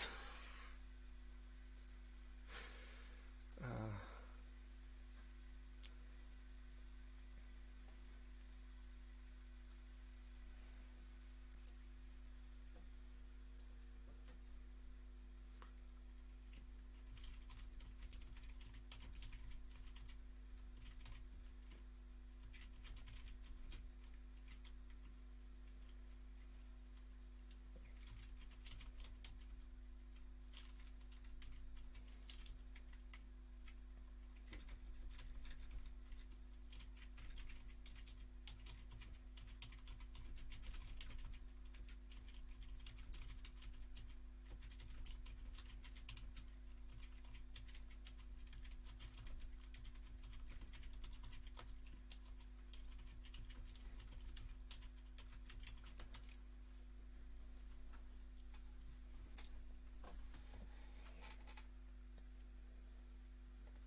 I don't think we're going to hear what the results from Georgia for a while. There's apparently a report of a large number of damaged ballots, which isn't good for anyone really.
Texas at the moment is a very strange one.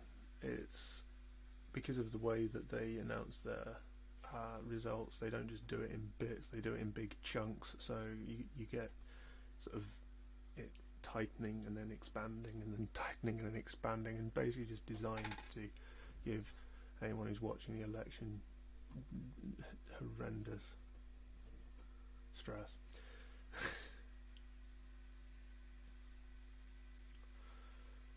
So Ohio is still tending towards Biden, which could potentially be the result of the night.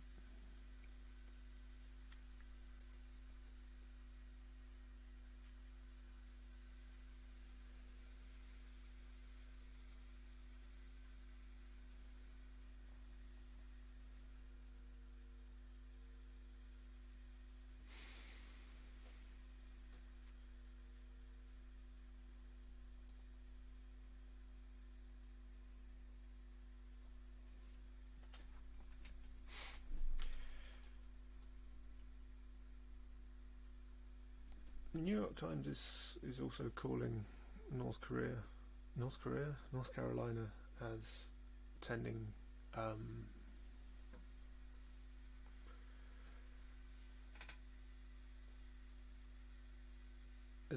towards Trump, but he's going to have to get a lot of results in not very much time.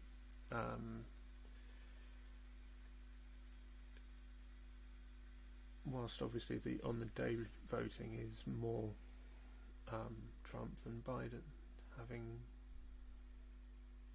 there isn't a huge amount of votes left, but there's a 2% lead by Biden at present, so it's going to be a very interesting approach.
Okay, so first Senate result of the evening, Senate flip rather of the evening.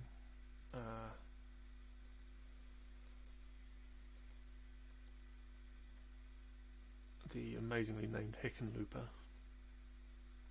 has taken the Colorado seat, which to be honest was probably the least surprising result of the evening in the Senate race.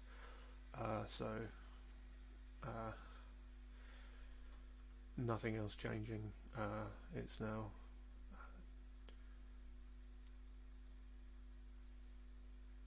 51 to 49 in the Senate. Sorry, 52 to 48 in the Senate for Republicans. However, there's expected to be further overturn later on, particularly in Maine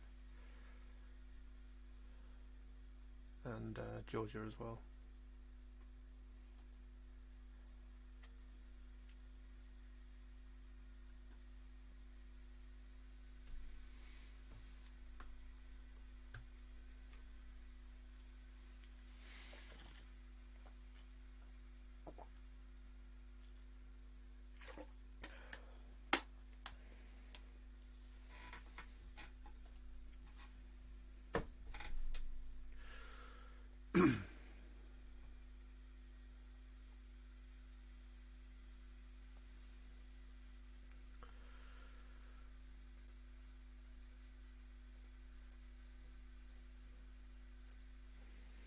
Oh, I'll turn my mic up.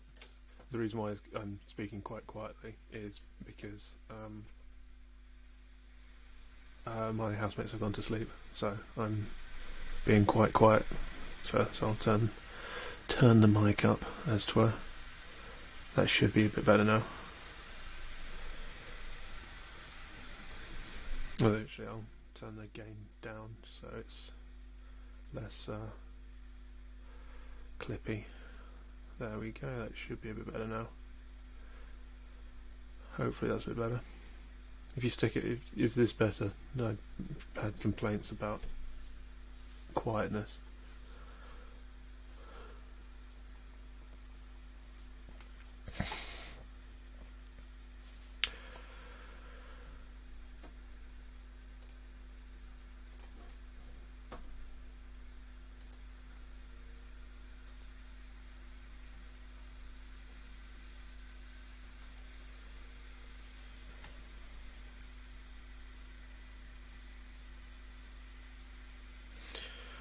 Okay, and the least surprising results of the evening. Joe Biden has won DC, but in a slightly more comfortable reading for the Biden campaign. They've taken Colorado, which, whilst only in the most broad possible definition of the term, is considered a swing state, is slightly, I guess, depends on what you count as a swing state, what sort of polling closeness you count as a swing state. I don't think that anything that to give perspective, the polling equivalent of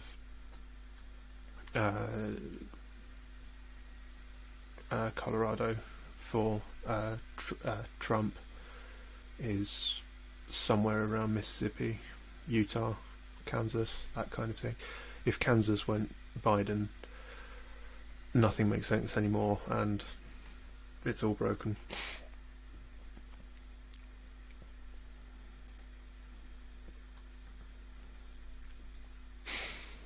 Yeah, Georgia, for those who missed it, Georgia is not likely to announce the result tonight because of some polling issues, damaged ballots,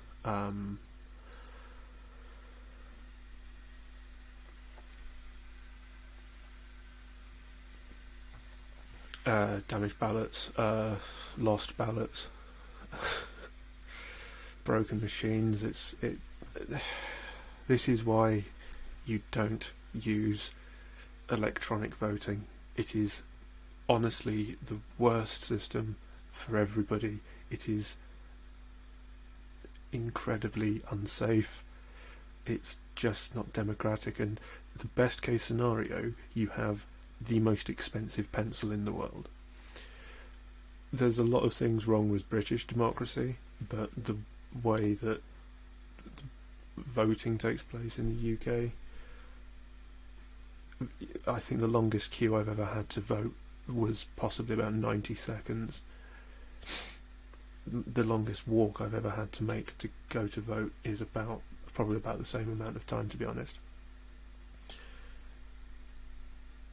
That's how simple it should be, and it should just be a case of get a ballot paper, put a cross on it, put it in a box, and that's it.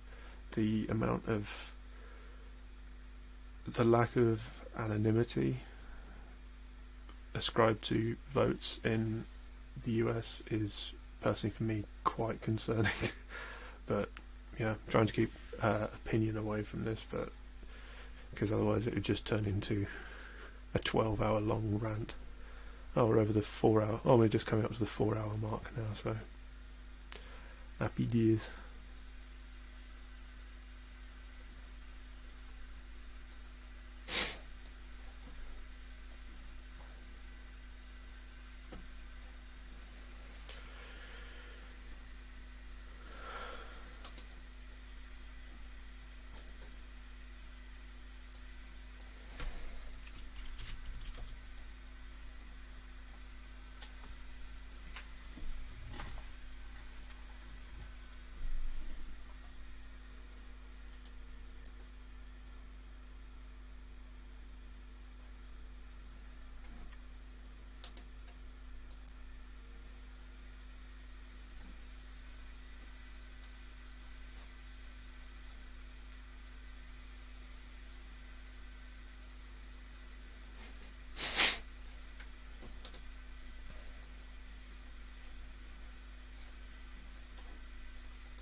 Yeah, one thing that is also worth mentioning is what results in states nowhere close to flipping can tell us. If you look at, for example, something that Nate Silver has just flagged up, the results in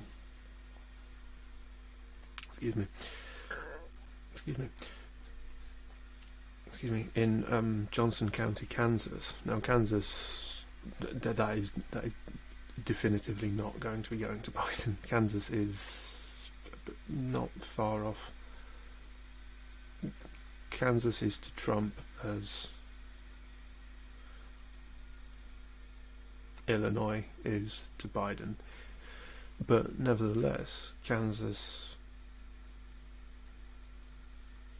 does seem to have a fair shift of demographics, which does suggest that Biden will do potentially even better than predicted in the Midwestern states. So again, I really wish I could give you something more useful.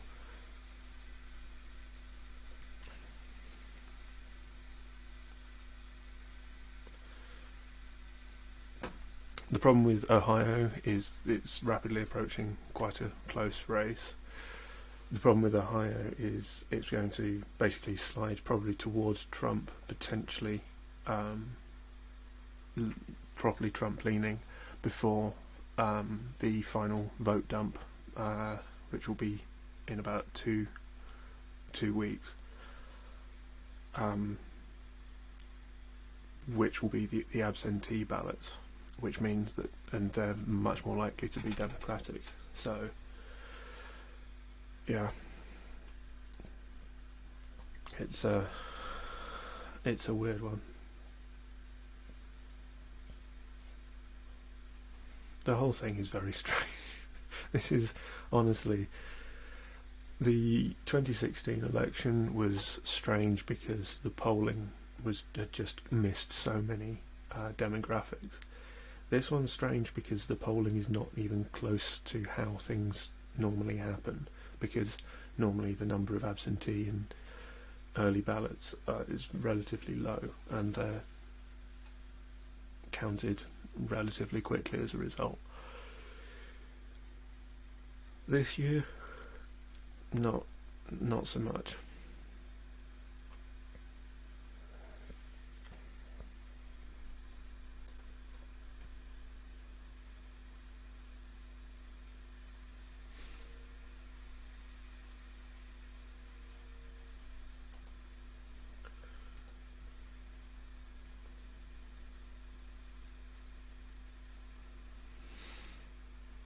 Also, Texas, that's another state where absentee ballots could shift it.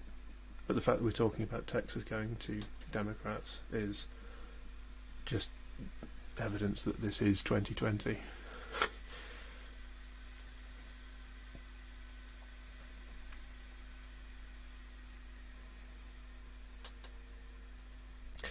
Also with Pennsylvania, worth mentioning, Pennsylvania don't count their absentee ballots until tomorrow, so as we start to get results from Pennsylvania,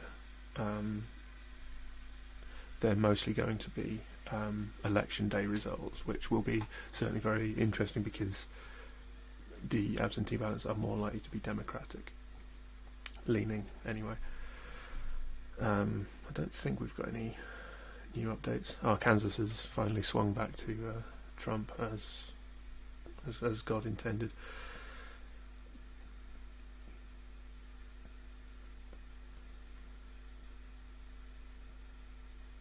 Yeah, it's almost certain that Trump has taken Florida.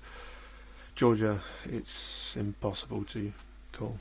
It's 14% gap, but most of the votes that haven't been counted are votes that would likely be going to Democrats, the major cities, particularly in and around Atlanta, which is where they've had a number of the issues with voting. So, yeah, I'm still waiting for, I think, some results.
It's also worth stressing again that this is an incumbent president that typically leans very heavily towards re-election. The only one-term presidents in the past 50 or so years, Gerald Ford, who unfortunately for him managed to be too to the right for his too Republican for the Democrats and too Democrat for the Republicans, so he got absolutely wiped out.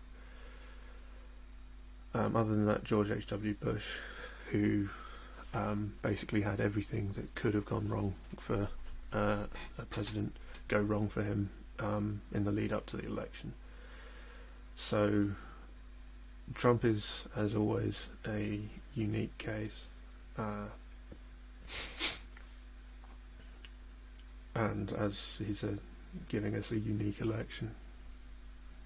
So it's still very, very difficult to tell what's going on.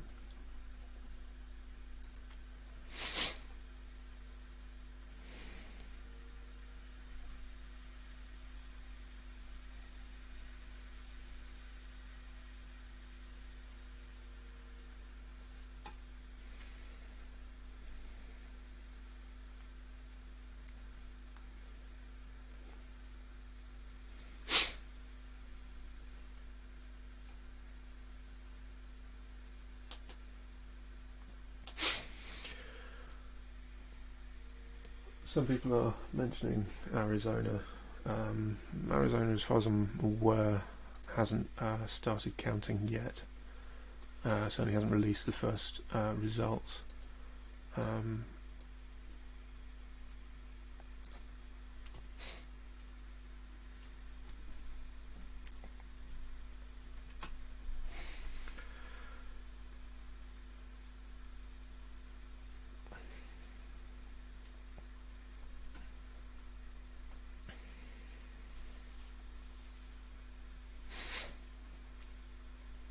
So yeah, we may not get a result from Arizona either. So it's going to be difficult.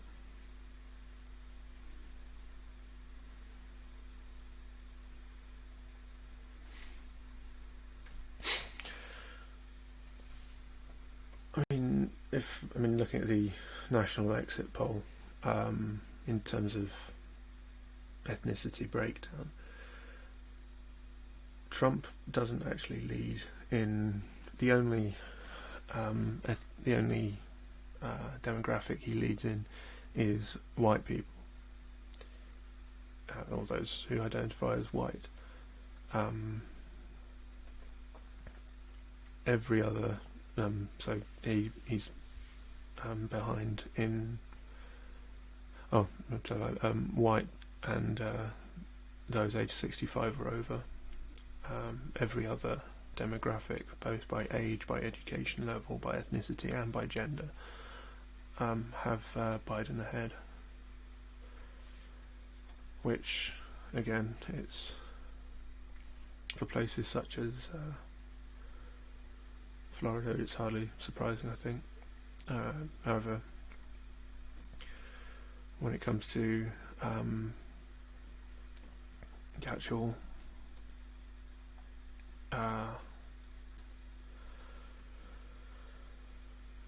the actual state-by-state results, that remains to be seen, obviously.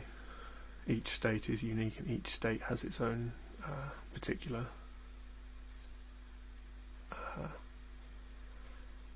unique makeup, such as, for example, the Cuban vote that seems to have won it for Trump in Florida, although I noticed that none of the major news orgs are calling it for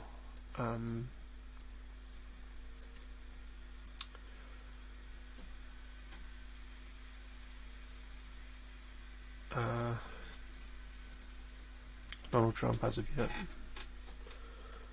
which is peculiar.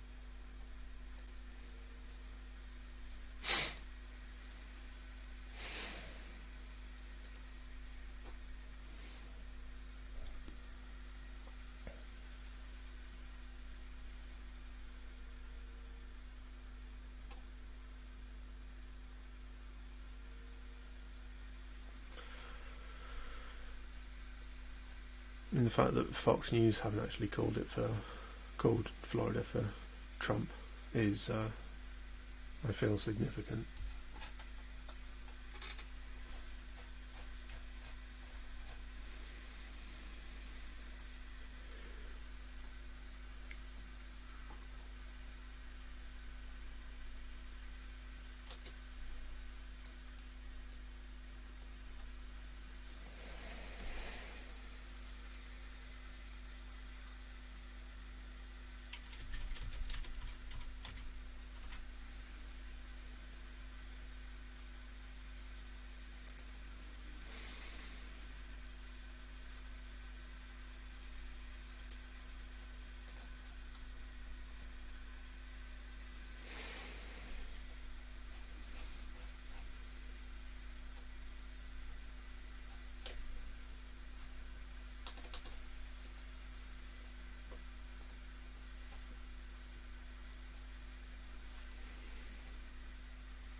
Should also be again highlighted that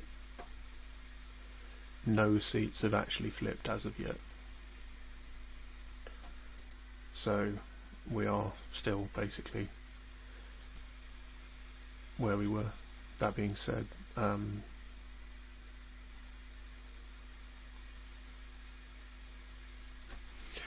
it should be noted that Florida is still yet to be called by anyone.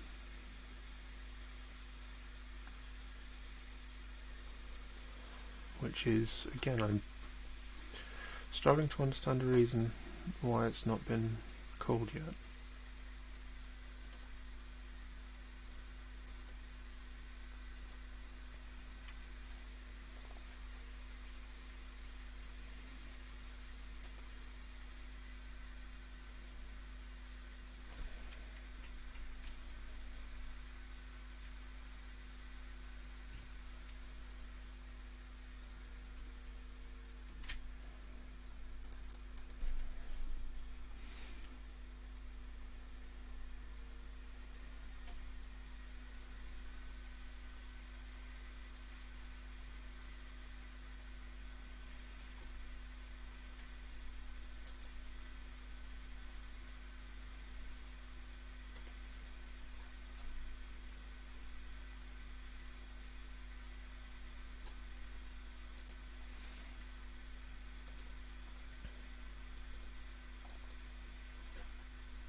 North Carolina is increasingly tight. Approximately 80% of the vote counted, and Biden still maintains a lead of nearly 1.5%, touch over 1%. But more interestingly, the Cal Cunningham, who's the senatorial candidate, is still ahead by 0.8% at last numbers I can see, which is significantly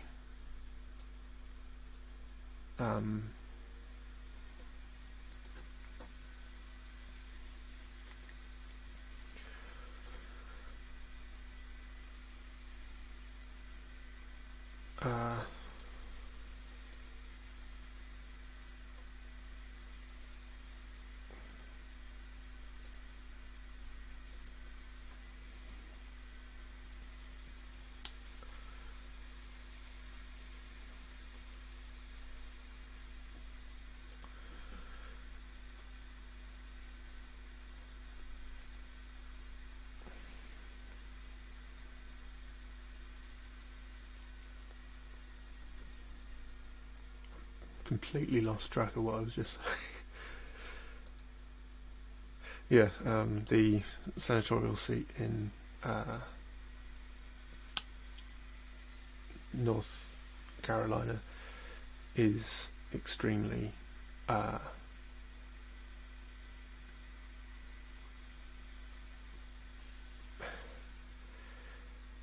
it's certainly before numbers started coming in.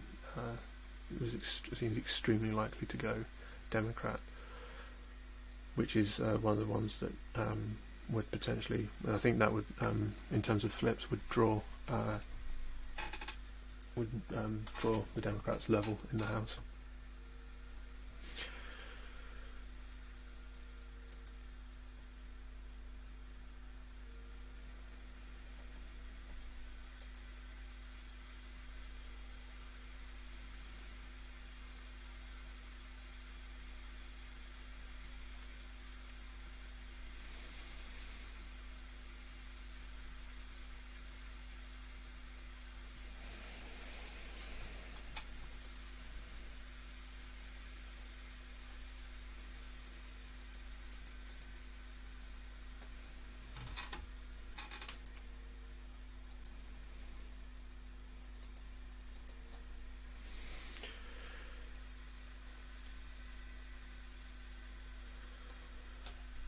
I'm not so sure. The thing is with New York Times is they don't really appear to be taking that much consideration of the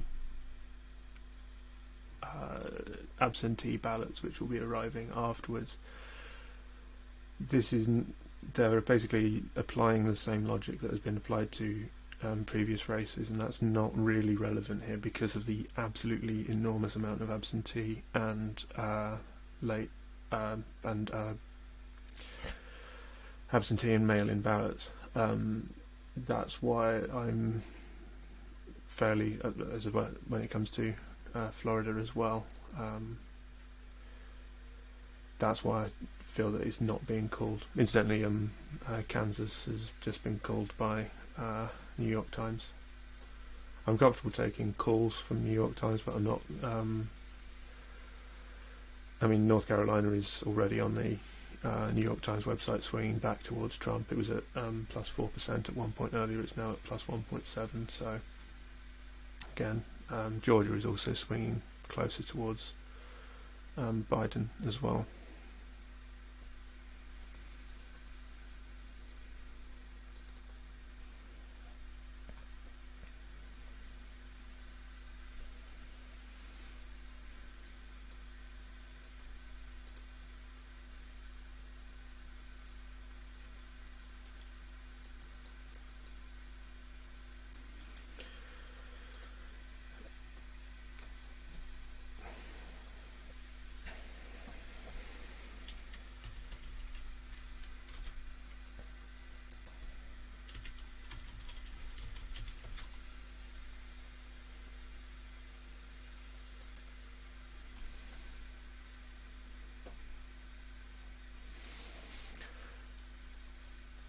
Of course, I do appreciate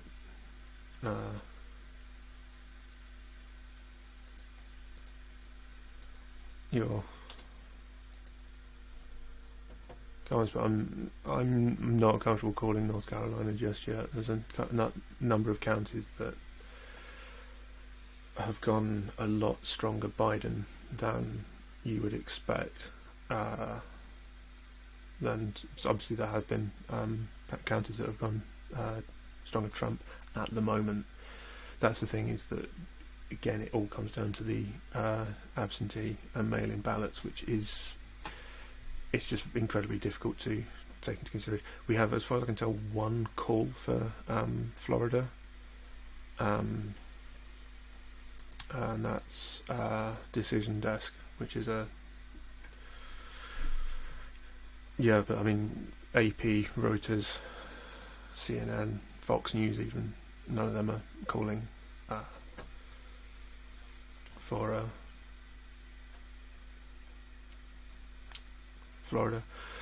I've called it in terms of the model that I'm using, but I'm not, because it does seem likely, but the fact that it's not being called means that I'm exercising caution at the moment.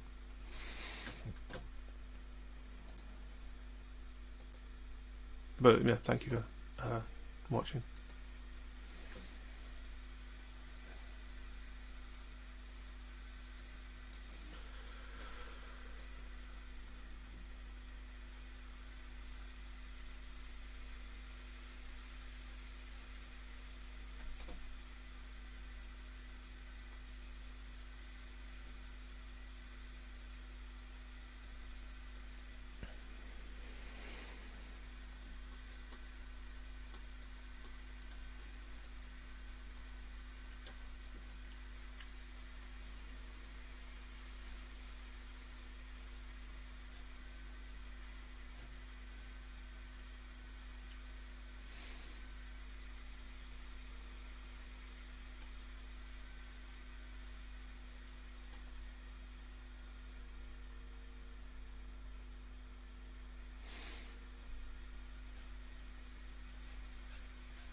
Yeah, so Virginia, some people suggesting that Trump is ahead in Virginia, whilst, yeah, possible, but Biden has been called for Virginia by Fox News, AP, and New York Times, so I'm not convinced. And a lot of the pretty much if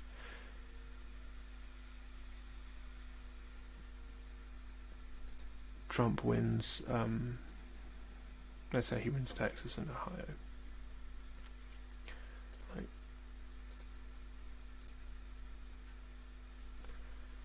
he's still okay. So if Trump wins Texas, Trump wins Ohio, yeah, he's then odds on to win North Carolina, absolutely. But he still desperately needs Pennsylvania, because if Biden wins Pennsylvania, he's dead. It pretty much does come down to Pennsylvania, which unfortunately we won't know the result of until next week, probably, unless North Carolina goes blue, in which case Trump's screwed. Or Ohio goes blue, in which case Trump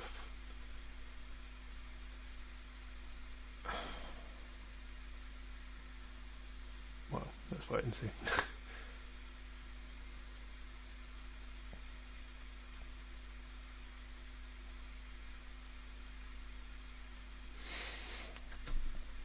He can win one way, and that's basically if he wins everything else. Oh yeah, Kansas is now for Trump. But that's if. Yeah, even if he does win Ohio. Again, if Biden wins Pennsylvania, President Biden.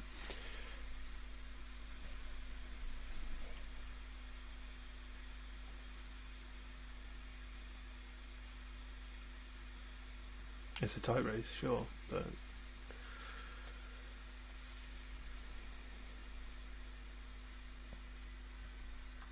still a win. I think Arizona will be an interesting one.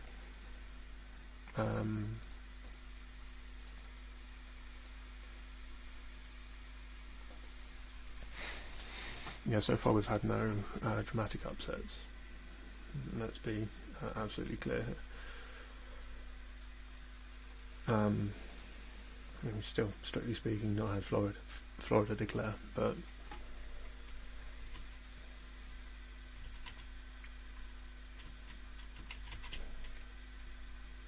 let's see my beautiful face again.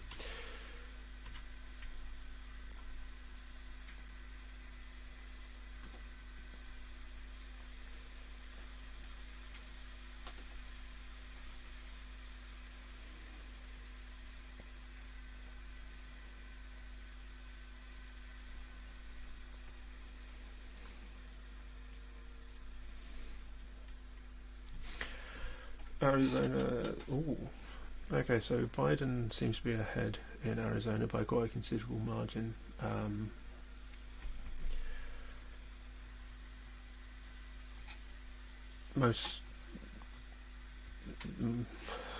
terms of importance, the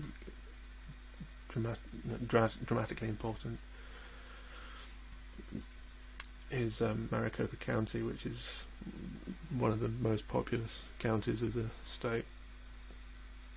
Biden is currently up by 9%. It's voted Republican in every election since 1948. That is absolutely mad. And again, it underlines again why we cannot treat the Latino vote as a single entity. It isn't one. Pretending it is one is just pointless. It's verging on racist.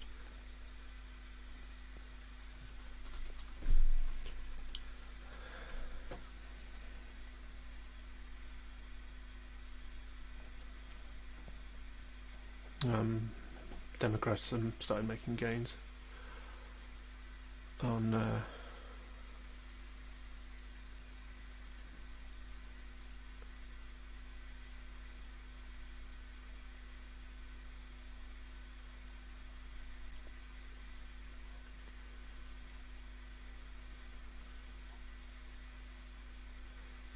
House.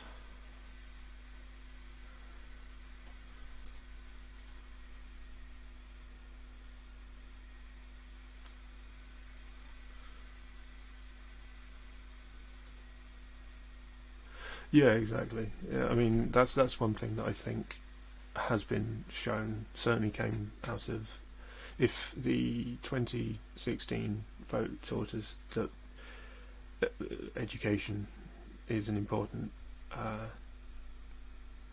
demographic.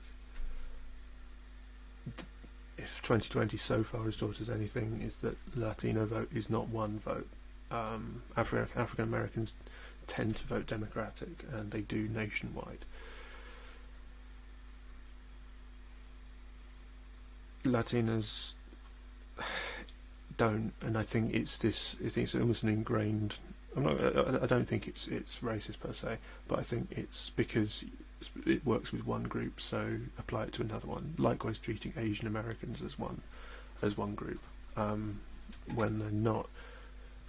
East Asian Americans tend to vote more Democrat, whereas South Asian Americans often are much more likely, compared to East Asian Americans, to vote Republican.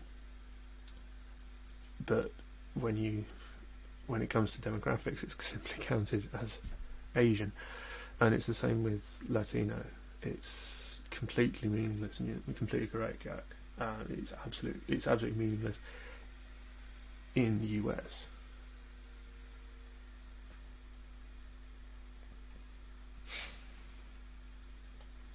Yeah, Latinos who come from states that identify themselves as being to the left of centre tend to are more likely to vote Republican. Those that come from more right of centre countries are more likely to vote Democrat. Cubans, for example, Venezuelans, far more likely to vote Republican. Brazilians likewise, although Brazil's a bit of a weird one, because with Brazil it depends on when they arrived because of the choppy, changey history of the politics there. Yeah, absolutely, completely agree, Jack.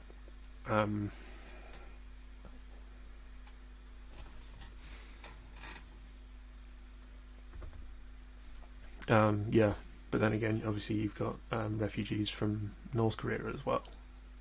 Not North Korea.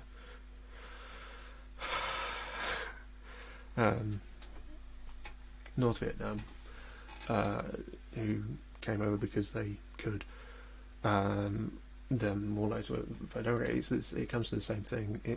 I think, because I mean, in the UK, for example, we don't really have racial demographics in the same way.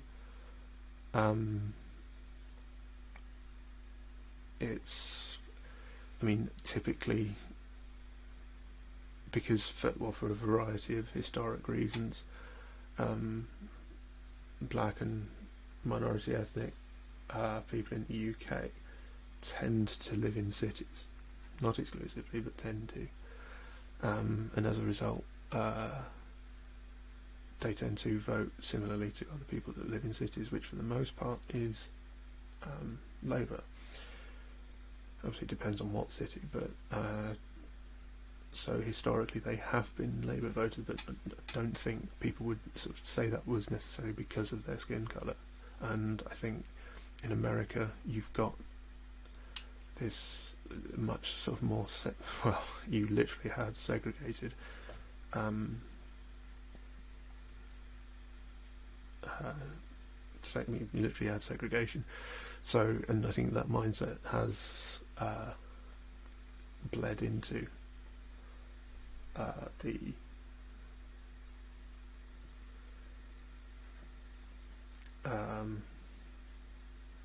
the way that elections are polled, and we are starting to potentially see some of the issues with that now.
Trump certainly seems to be losing ground in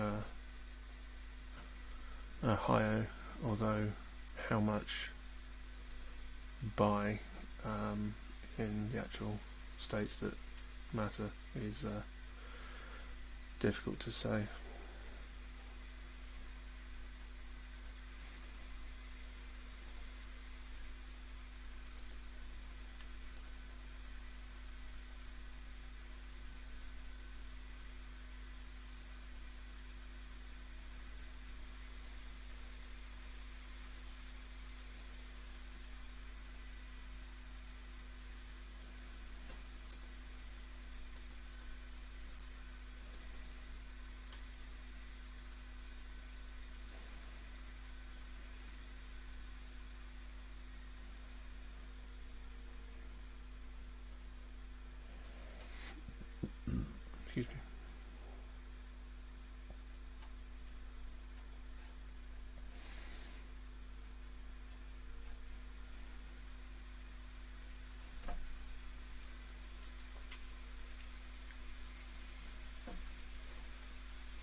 We really are hitting the dog shit stage of the election, where literally nothing happens. I think this was about the stage that I went to bed last time.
Okay, so Alabama's seat has switched from Senate seat has switched from Democratic to Republican. This was also expected in the Spolitics model, so no massive surprises still. Florida's probably the biggest story of the evening so far, but yeah, Florida's still not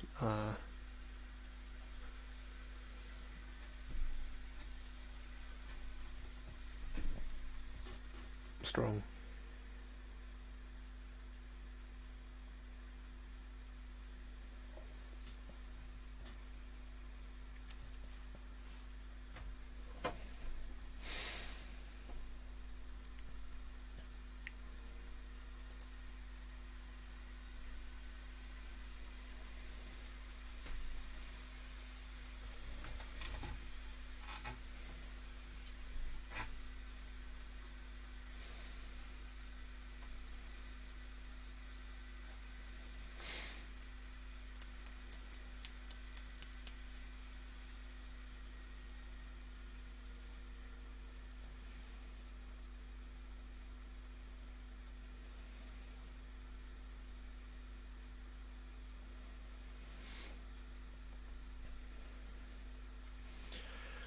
Um,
yeah, Pennsylvania's going to be a very long night.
that's certainly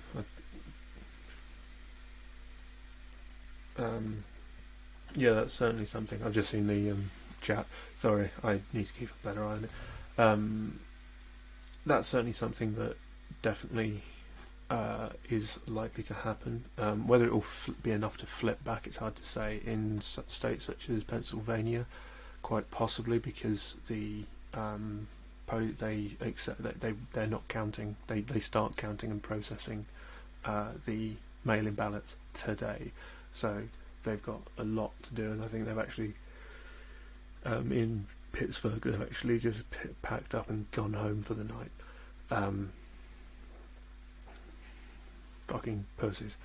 And they were saying that of the mail-ins, so it was one Trump vote for every 16 Biden votes, which is to be expected. But the sheer number of mail-in and votes, I think that's possibly why. And I may be eating my words now. A lot of places still haven't called Florida for Trump because of the mail-in ballots, even though Florida are much faster at pulling in the mail-in ballots. It's still, there's still that doubt.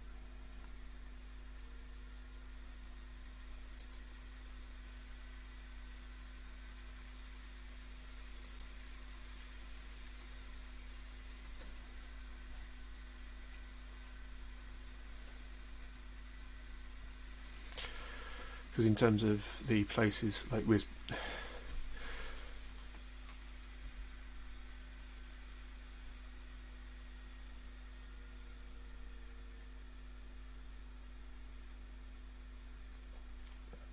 most of the issue is basically because in terms of in Florida,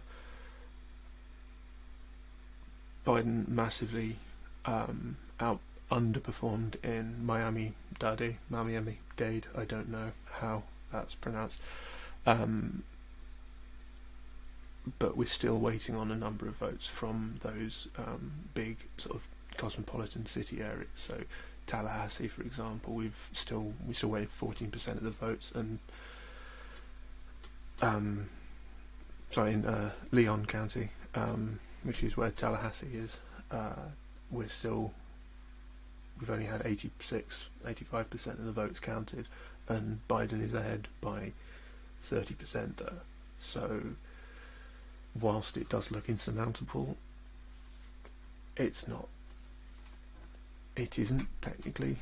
That being said, you've got, if you look at the majority Trump areas, they have much lower population, and for the most part have fully reported all their votes and tend to be closer.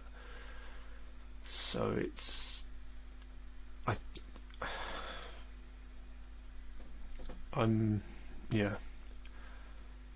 still too late to call. It's still too early to call Florida, ultimately. I'm not saying that it's likely that Florida will go Biden, but at this point I'd say there's still enough of a possibility that Biden will take Florida. Oh, isn't this fun?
Okay, I think Fox News has just declared Florida for, or projected Florida for Trump. Or at least I'm seeing that on Twitter. I've not seen it officially.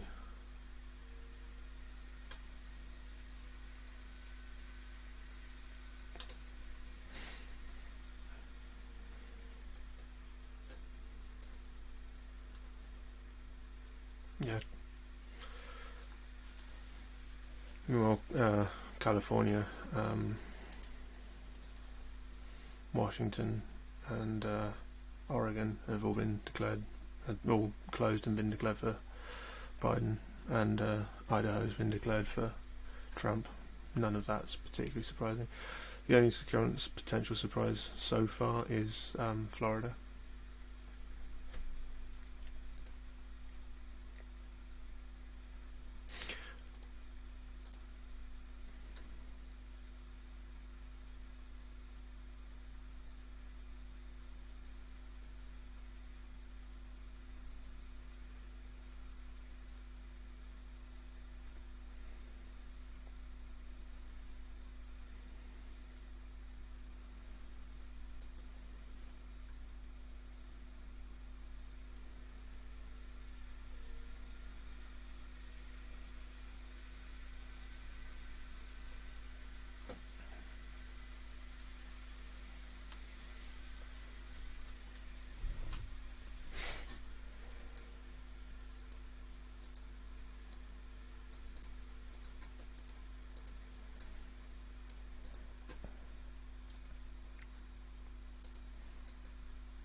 it's really strange to me why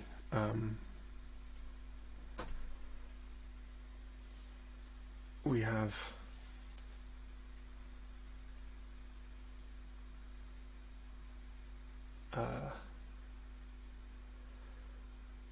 such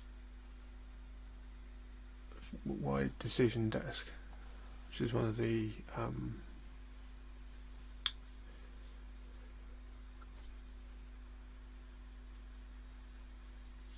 I guess calling companies, projection companies for lack of a better term, called Florida so early, which, yeah, fair enough, but they're still yet to call California. You got to remember that bias is impossible to remove, and that's something to bear in mind at all stages of the political process. Oh, they have now just, and as I say that, I've just projected for California.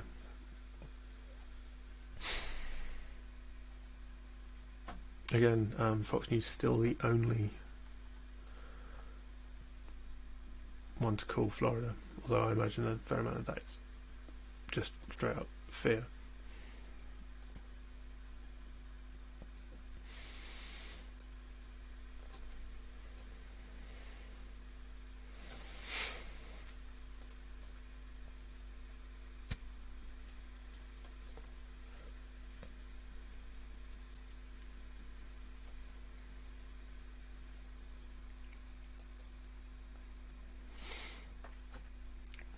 I think that one of the reasons why we're waiting on all this is one, the results from Tallahassee, and also the final results from Miami, Broward, and Palm Beach. Those, I think, are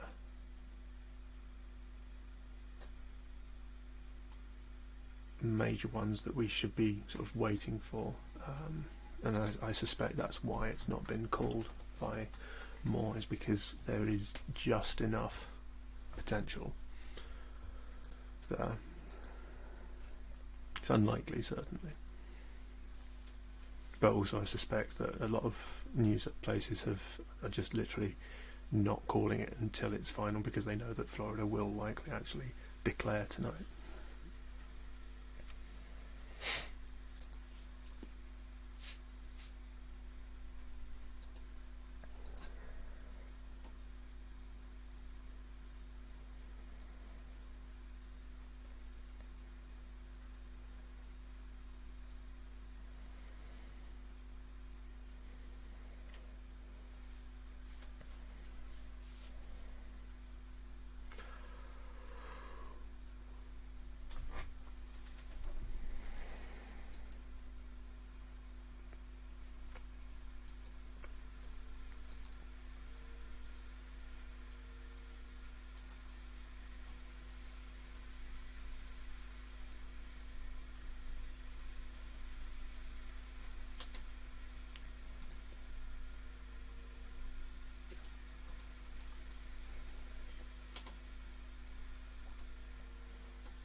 Update, not really anything, to be honest. Biden's doing better in Arizona than expected. Trump's doing better in the northwest, midwest than expected.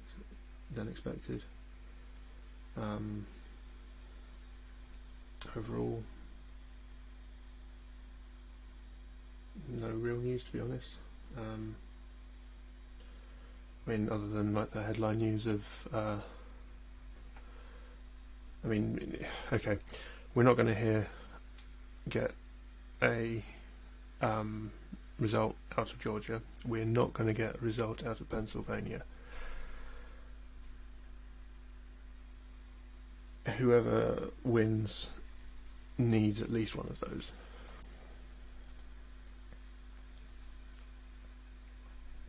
If one person wins both of them, you can start arguing that it's probably going to be them who wins the lot. One thing we can say though is that it's not going to be a landslide. That being said, it quite possibly is in terms of the popular vote, which is going to put severe pressure on the Senate race. In terms of the Senate race, it is looking like it's one of the ones forecast in the Spolitics forecast. So it's going to be, I think it might be revised to a 51-49 Democratic lead. It's difficult to say because we still haven't heard much from Maine yet.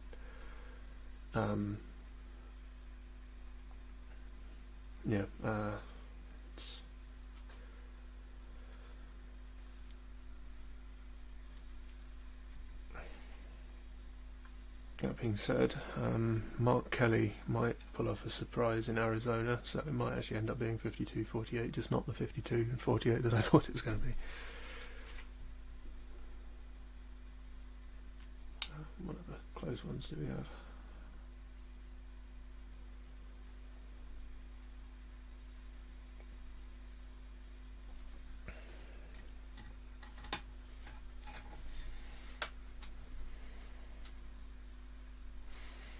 There's a potential as well in the Montana race for a Democrat win, but it's far too early for that.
Watch me.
Yeah, it's been a long and odd night.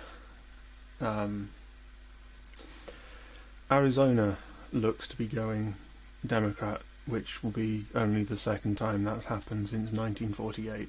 So to say that's a surprise is somewhat of an understatement. Obviously, there has been demographic change in Arizona, people moving from California, Nevada, etc. But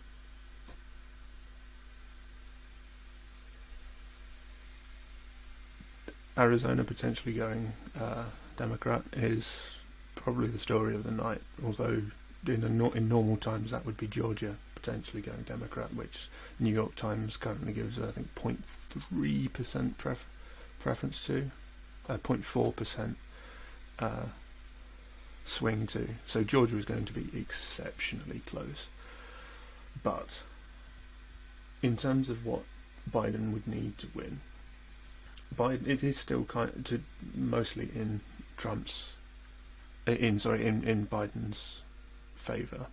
Biden simply needs Nevada, Arizona, Maine, and the Rust Belt. Michigan and Wisconsin. If he gets those 5 states, and Nevada is looking very heavily Biden, and so surprisingly is Arizona. Biden has already won. At that point, Biden has won. He doesn't need Pennsylvania. He doesn't need Georgia. He doesn't need South Carolina.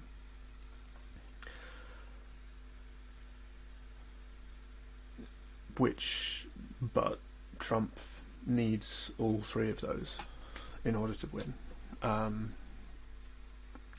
And even then it will be a very narrow win. As it stands, we're looking at pretty much the same kind of chance we had when we started. There's not been any actual surprise results per se. So yeah, it's been a long night. The sun's coming up and we're not that much closer to knowing who's going to be the next president. I mean, I think it's fair to say that there has been a significant division in the US.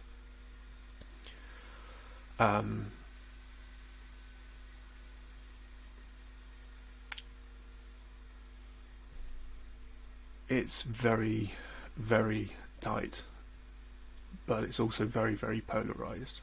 You've got almost all rural seats going to Trump and almost all cities leaning Biden.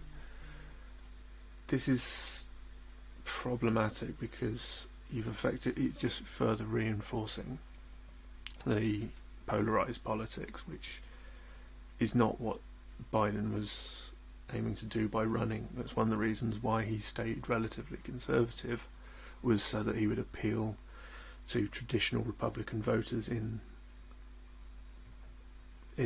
rural areas.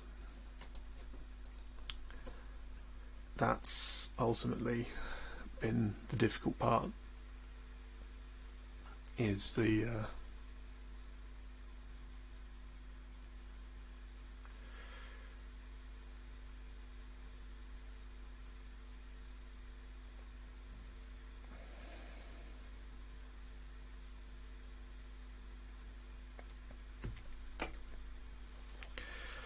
as I say, the forecast is still broadly accurate. Just to sort of give a reminder, this is the forecast with states that have been projected by major news organisations appended. So as we can see, there is obviously a lot of space here. Maine is very likely to go Biden. It's been polling exceptionally high for Biden. Likewise, Michigan and Minnesota. In terms of he in order to secure victory, he would need both Wisconsin and Michigan. If Trump takes those, it's possible for Biden to win, but very difficult. He would absolutely need it would basically be turning the entire race upside down. But in order to, as far as what's likely to happen, looking at the polling and looking at the votes that are coming through, Arizona is a really difficult situation. Fox News called Arizona, but I'm not trusting Fox News. That being said, Fox News has called a lot of states Democrat, and that is surprising for a number of reasons. You've got these states that have traditionally been exceptionally GOP leaning, suddenly turning, in case of Arizona, very suddenly turning against Trump. One of the things that has certainly been highlighted in terms of the disparity between the success in Florida of Trump and the success in Arizona of Biden, is the relatively disturbing idea that because both states have a sizable Latino population, there's, as we were discussing in chat earlier. Well, thank you very much, Toby. I did my best, although I did realise that I basically stole the style guide of the BBC without realising, so I need to have a rethink. But yeah.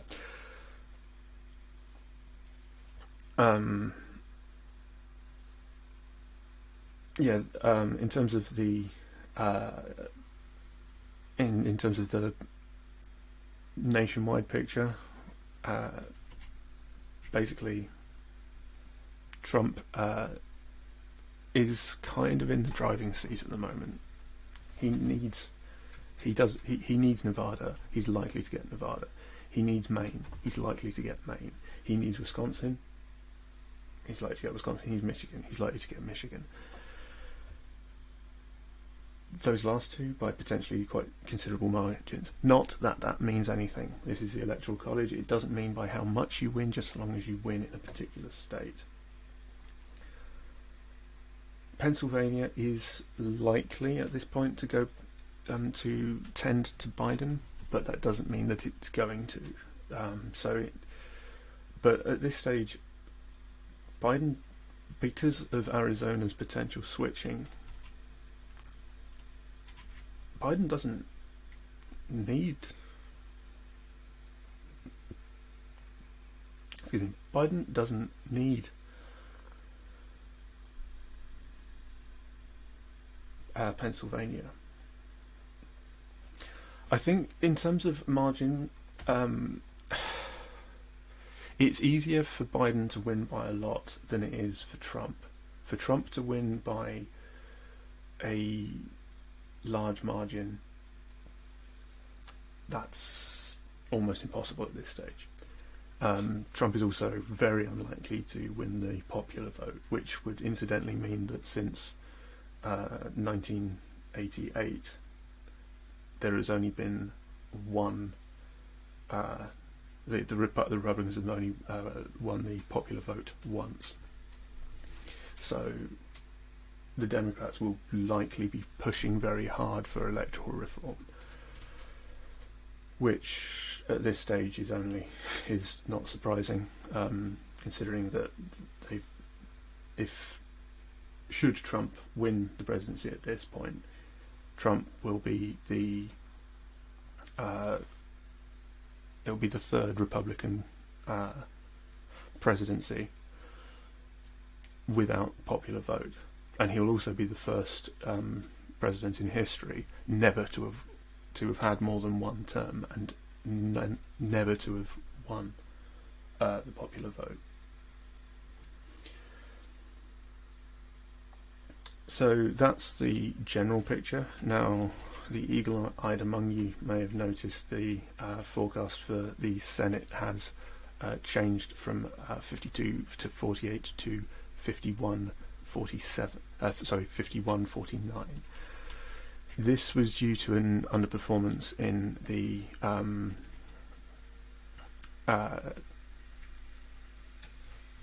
Trump camp. This in North Carolina by Cal Cunningham, who there was the predictable sex scandal that seems to just swamp politicians.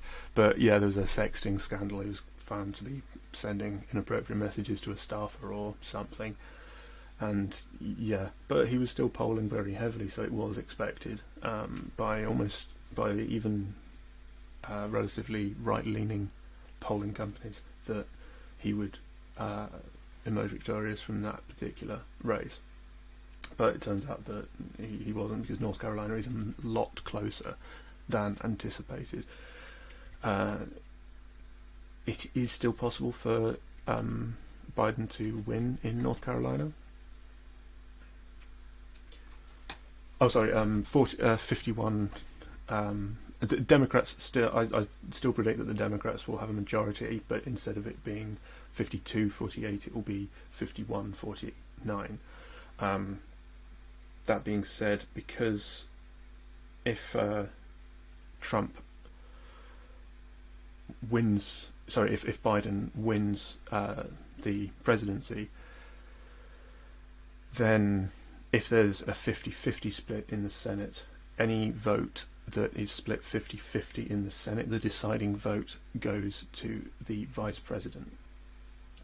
The American system is a very strange one. Also, if in the very unlikely but still possible event that the presidential election is a draw, so both Trump and Biden get 269 seats in the Electoral College, the winner is decided by who holds the most seats in the House of Representatives. Now, the House of Representatives was not, whilst technically every member of the House of Representatives was up for re-election, there wasn't really any chance of the Democrats losing control.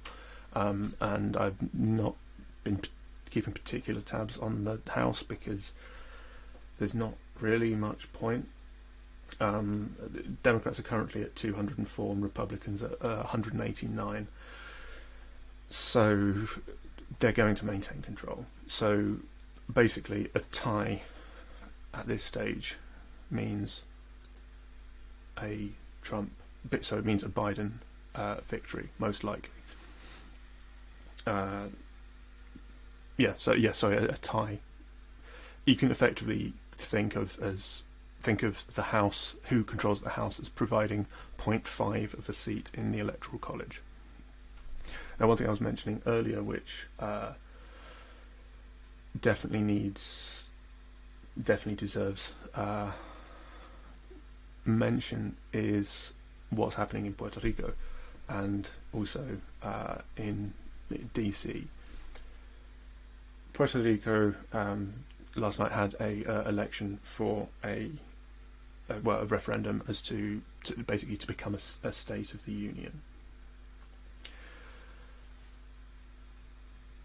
The way that would work would basically be, instead of being a simple, like at the moment it's kind of akin to the Channel Islands are to the UK. It's kind of a country, kind of not, but it's still kind of ours, but it's not, but it is. Puerto Rico has for a long time been wanting to become a state of the union. The issue has been that that Republicans have held quite significant control of the Senate. There was an opportunity early in, either they've had control of the Senate or they've had control of the House. I don't believe that there's been at any point a situation where you've had Democrat control of the House, of both houses of Congress and the presidency, since the issue became sort of stood to the fore, which was actually pretty much since George H.W. Bush. The election, the plebiscite in Puerto Rico had a turnout of over 70%. It had achieved a majority. So the message was quite clear. If the Democrats achieve even a very, I mean, there are even Republicans who have said that they would support Puerto Rican unification. Unification? I'm not quite sure what the ascension, I think, possibly, whatever. Basically, support Puerto Rico joining the Union. So if they were able to do that, then, because it just simply requires a simple majority in the Houses of Congress in order for a territory to join the Union. If the Democrats have either a tie in the Senate, or probably even if they don't have control, or if they have control, they can table the motion. But if they don't, then Mitch McConnell, who will likely still be the Senate leader, has said that he won't table that motion because, in his words, it would go Democrat. Which kind of ignoring the whole democracy thing, but that's not for us to decide. So the Republican Senate would basically put the kibosh. No, Puerto Rico is very heavily Democrat leaning. It's very, very liberal. It's got a lot of interaction and influence from other nearby Caribbean states,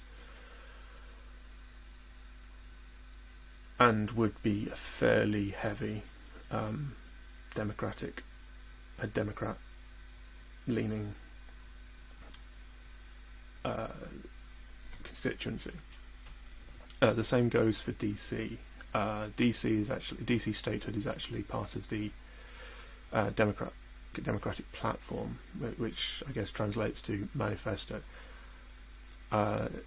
So that is going to happen if the Democrats seize control of the Senate and the presidency, and of course maintain control of the House. But that's going to happen. There's like less than 0.01% of the Republicans taking control of the House.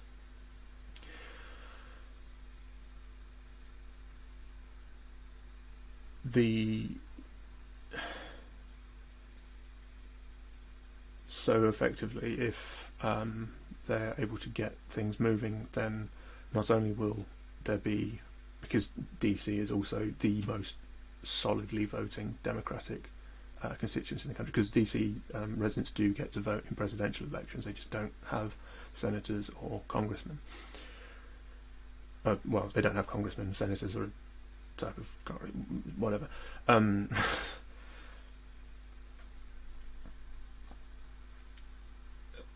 They don't have representation at Congress. So potentially in 2024 we'll have 2 new states both voting for a democratic,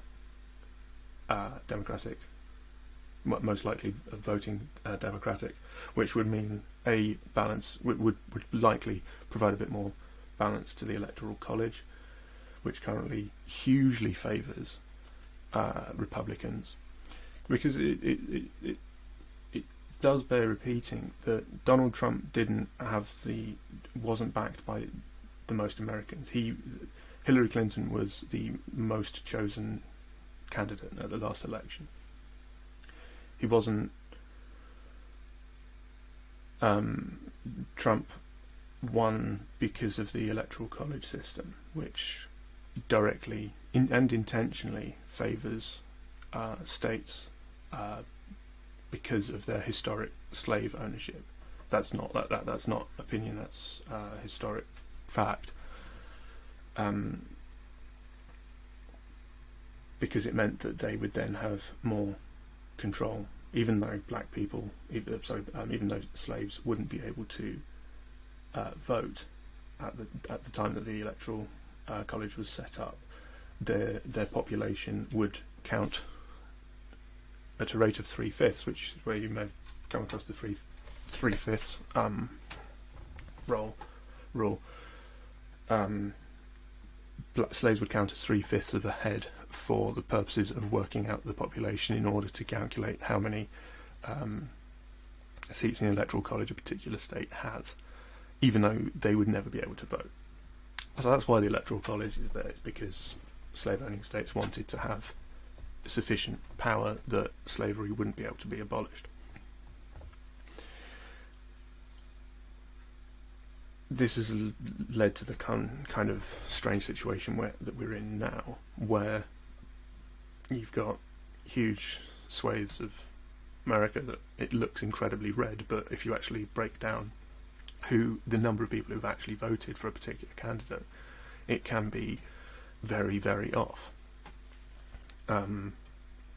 Similar to British elections, although obviously in British elections the equivalent would be like there's not a president, it'd basically be the Senate leader would be considered as the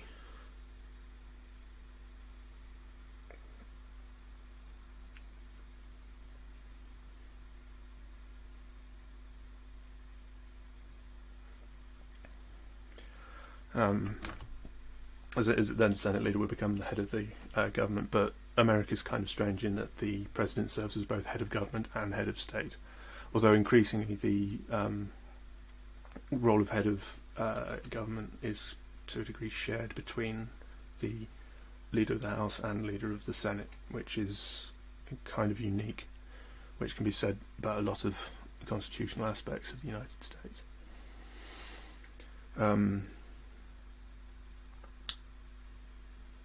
So yeah, that's probably the most significant change that could result from a Democrat-led Senate. The second one is a lot more controversial, and that's the idea of what's called court stuffing. Court stuffing is basically when, because the US Supreme Court is appointed politically, it's supposed to be apolitical, but they're appointed by presidents and basically accepted by the Senate. So effectively you need to have a president and a Senate of the same party in order to get a new Supreme Court justice if needed, because they stay as Supreme Court justices until either they retire or they die, and quite often it's the latter. So Democrats have had a kind of rough time of because Barack Obama wanted to he proposed a Senate he proposed a Supreme Court justice, but the US Senate refused to accept him. Then Trump won the next election, and the inevitable, and yeah, he didn't go through. And Trump has actually appointed 3 US Supreme Court justices. So currently, what should typically be a 5-4 split in the Supreme Court is current in terms of democratically appointed, Republican appointed, is currently 6-3.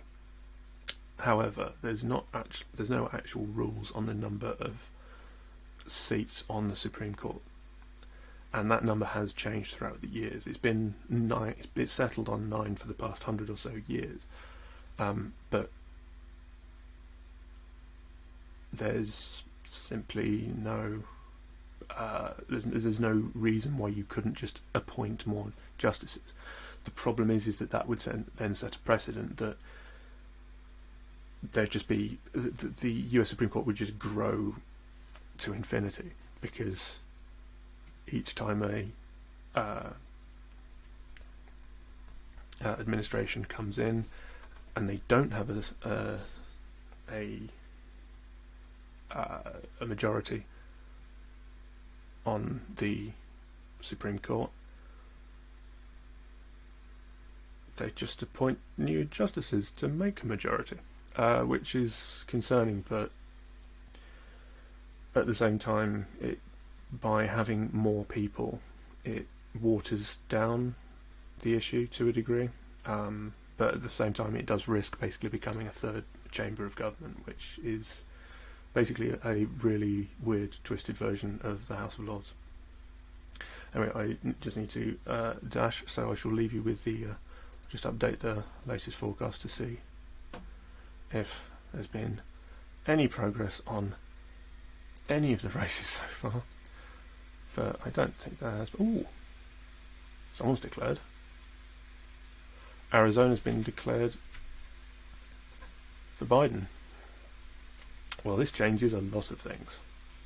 That is quite exciting. I couldn't have picked a better time. So I'll be with you in a moment.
I'm back.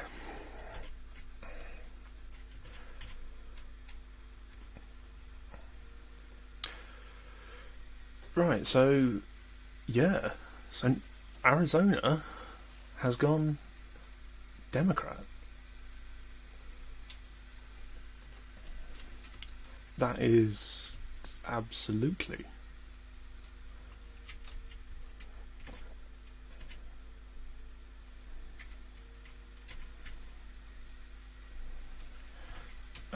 I'm genuinely speechless. That's probably the biggest state turn of my lifetime.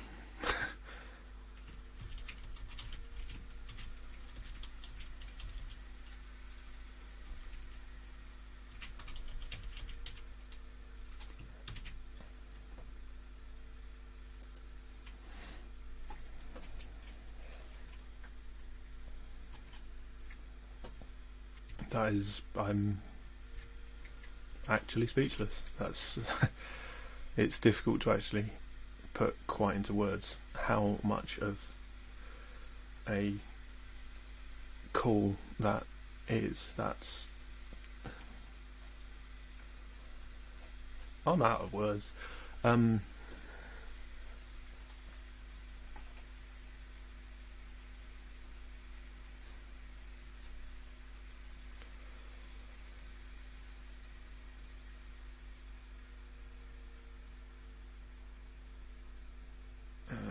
Let's see.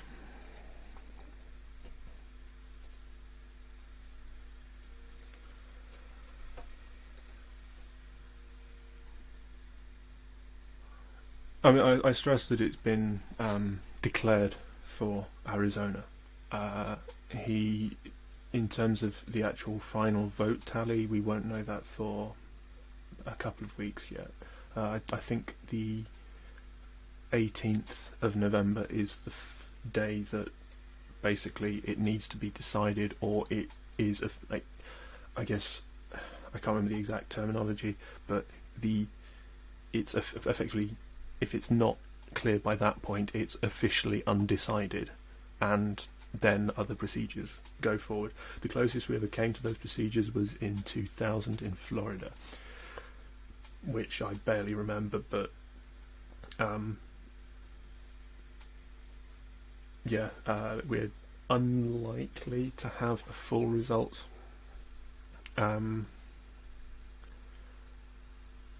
today of the entire election. Oh, just had Joe Biden winning Maine as well, which was expected, but still, that puts...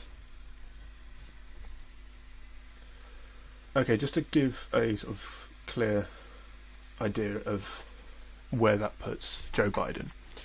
Joe Biden currently is favourite to win in Nevada, Michigan, and Wisconsin. If he wins all three, he is the next. He is the next president, and I'm right. Why does it take us so long to count? Right. Okay. So you know, in the UK, every single constituency has its own has all. They all vote the same way. They all have the same ballot papers. They all have the same way of voting. You go into a little cupboard, for lack of a better term, get a little crappy pencil, and then you write an X on a piece of poorly printed off paper that you fold in half and you put in a box. That's how it's done in the UK. It's done the same.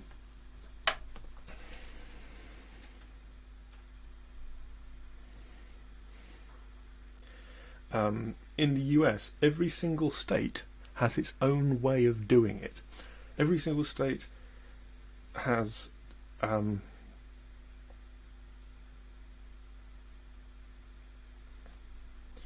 sorry, I'm typing and talking. I do need to get better at that.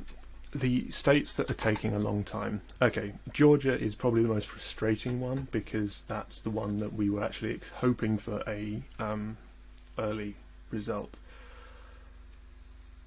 The reason, even though it is still, like, if you look at the amount of votes that have been counted there, it is heavily leading towards Trump. However, the reason why it's not been declared yet by any news organisation that's not completely shit is that the outstanding votes come from very pro-Biden areas. The reason why they haven't been counted is because a burst water pipe damaged quite a few of them. So the idea of having damaged ballots is not something that's particularly that's familiar to me as someone who lives in the UK. It's not something that happens because there's not a situation where ballots are stored in a place long enough for them to be at risk of damage. In terms of the hanging chads, which I think, hanging chads, I think pregnant chads, isn't there? Was also like the butterfly ballots, where it was not like lots of people voted for the person listed underneath the person they thought they were voting for because it was very it was very strangely done. A lot of that's been changed, however, it's now been replaced by voting machines, and voting machines are awful. At worst case scenario, someone can hack into them, and you won't know that they've hacked into them, and you also won't know what they've done. So you can't trust them. There's no, you have no element of trust, because not everyone understands how it works. You can't see that it's working. It's too complicated. Best case scenario, you've got the world's most expensive pencil. But there's money to be made in voting machines, so several states use them. Georgia uses them, and one of the counties that uses them, their voting machines all broke. So that took a while. Also, the big reason why it's taking so long, particularly this election, is because of the number of mail-in ballots.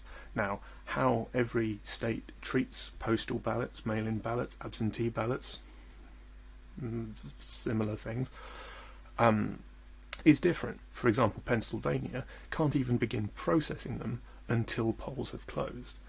Other states, they can begin processing them. They can't start actually counting, but they can get them basically so that they're able to be counted, like checking signatures. Oh yeah, you have to sign. It's very, very strange from an outside perspective. Checking signatures, checking that kind of thing to make sure that that person who sent the thing in is actually that person and that person is voting. They can do all that several days in advance in some states. Other states, we don't know. Probably not, but there have been cases where the thing is it's something being hacked. If it's done in any way, like if you were hacking a voting machine, the thing is that we know that they can be hacked because people have done them. The thing is, when you say hacking, typically people think of nefarious means. Most hackers are what are called white hat hackers, where basically they just do it to see if they can do it, to see if it can be done, and then they'll tell the people. I guess that's more grey hat hacking. Then they'll basically tell the people that made the machine, oh yeah, you can break your thing. This is how you break it. And then typically they actually get given a monetary reward. It's a reasonably well-paying job. But also people like to do things to be funny. So I think a few years ago, they managed to get the game Doom running on a voting machine, which I loved, but it's also absolutely terrifying because that shouldn't be happening on a voting machine. But yeah, voting machines are a terrible idea, and if anyone says that they're good, run away from them or throw things at them, but not money. But it's unlikely to be significant enough to actually influence the results. The biggest drag on is states such as Minnesota. Sorry, not Minnesota.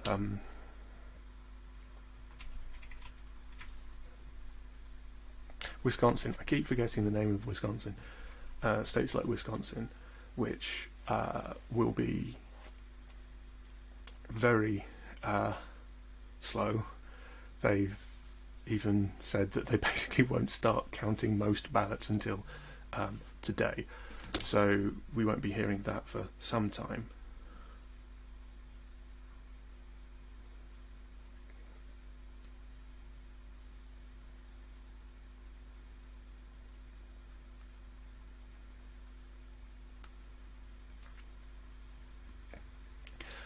We won't be hearing about that for some time. For Wisconsin, forgot it again. It's not a real place. Yeah, so we won't know who won there for some time.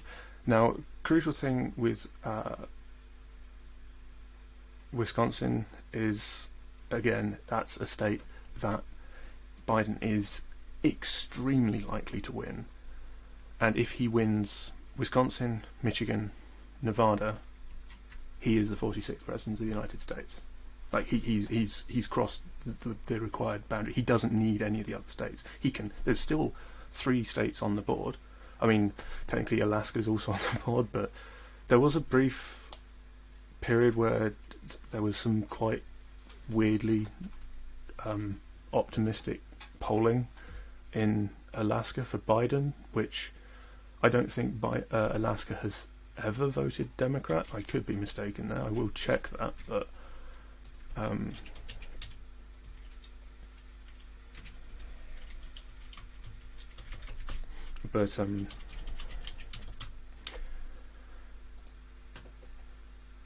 oh no, it's voted Democrat once in 1964. So, but the thing is that there's quite a few third parties, and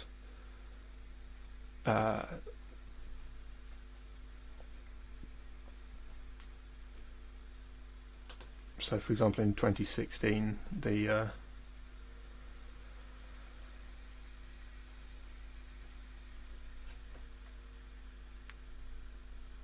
third-party candidate Gary Johnson, who was running for the Libertarian Party, received nearly 6% of the vote, which is a hell of a lot. That's not something that typically happens. Jill Stein of the Green Party won 1.8%, and Darrell Castle 1.2%. He's of the very insane Constitution Party. They're like getting rid of absolutely every. I think they've actually sort of vaguely proposing getting rid of all amendments other than the ones that you can't really disagree with them. Yes, Tom. Biden is still on to win. It's the most frustrating way he could have won. It's basically if he wins Wisconsin, Michigan, and Nevada, he is the next president. That's all he needs to win. He doesn't need Pennsylvania, even though he is ahead in Pennsylvania. He doesn't need Georgia, even though he's ahead in Georgia. Incidentally, if Georgia goes Democrat, that is absolute madness. That would only be the second time since 1948 that has happened. And Arizona has gone to Biden, which is the first time since 1948 that that's happened. So this is a gargantuan election when it comes to results, when it comes to what changing how America is. And there's going to be a lot to unpack after this election as well. There has been errors in a lot of the polls, not extraordinary errors like the errors that were being talked about. I mean, granted, we're still waiting for the results on. Like, we don't have the final results from any states yet because of mail-in ballots, etc., etc. Also, a lot of states still accept ballots received up to, I think, 3 days after the election, providing they were sent before and postmarked before the election day. Or I think on election day in some cases. So we will be waiting a while for it to actually get the final results. So these are just projected from the votes that have already been counted. To those who've just joined us, this is the situation as it stands. The lighter coloured states are ones that have not yet declared, but the colour indicates which way they're leaning.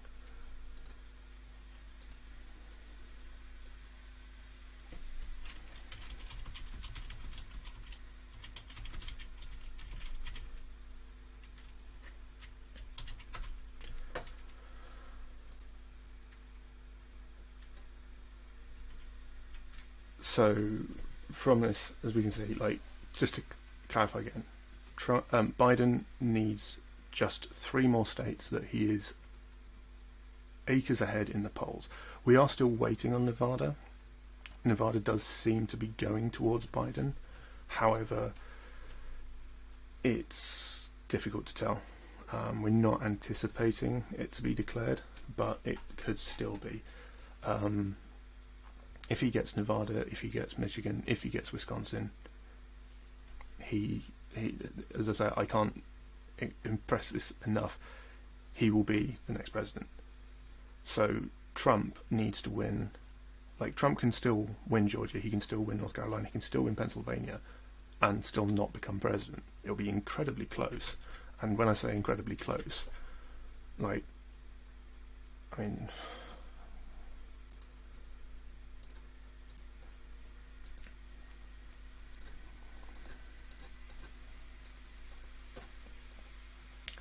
it will be literally by 1 vote of the Electoral College, but it will still be, I mean, I think it will actually be the closest election in US history, I think. I could be wrong. I think there was a tie, like in 17 something or another, but certainly in the modern era, it's by far the closest. I'm just getting rid of all the undeclared.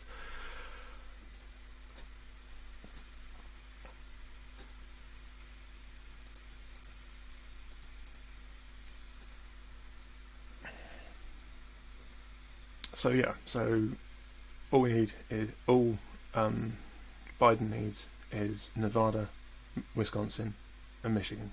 That's literally all that he needs in order to keep this going, basically, in order for him to be the next president. Sorry, I have been awake now for 24 hours, so speech is something that's going a little bit haywire.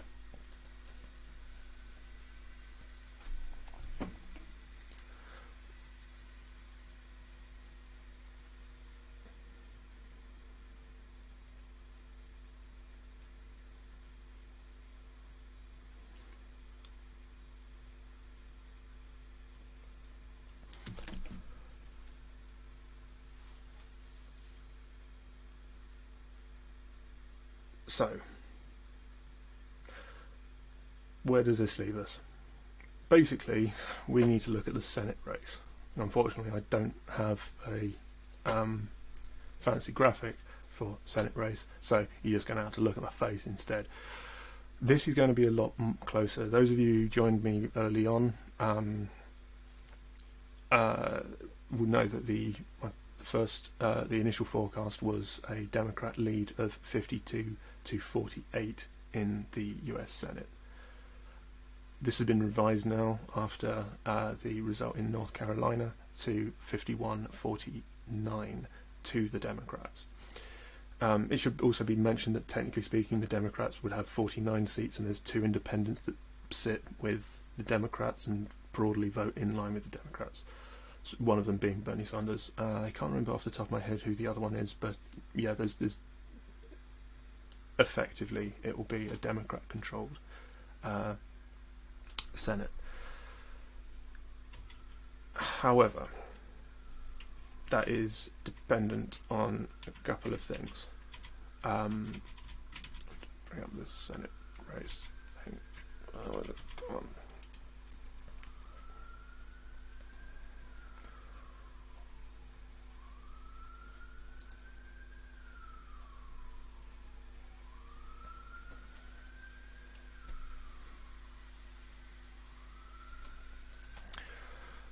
Okay, so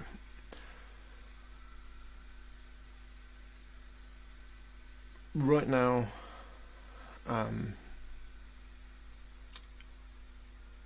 it's going to be very tight because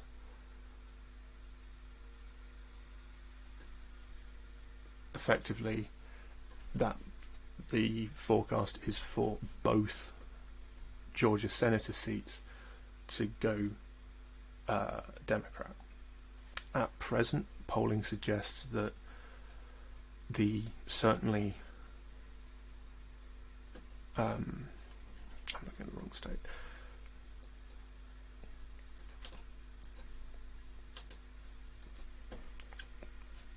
Polling suggests that it's going to be fairly close in the standard election, I guess, but there's also a special election in for the other seat. Each state in the US has 2 senators.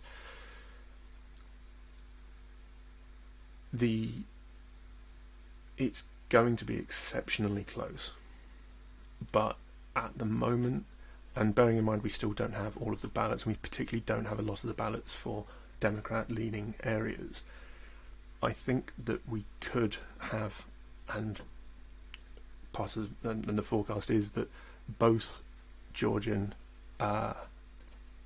Senate seats will go to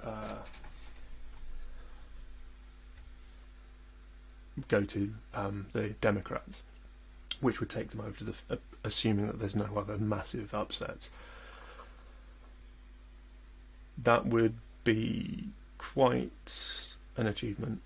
I don't think that it's possible unless, again, there's a massive upset elsewhere for them to get 52 seats. But what that does mean is that they will actually, in effect, have 53 senators. Let me explain. Part of the Democrat platform is to have grant statehood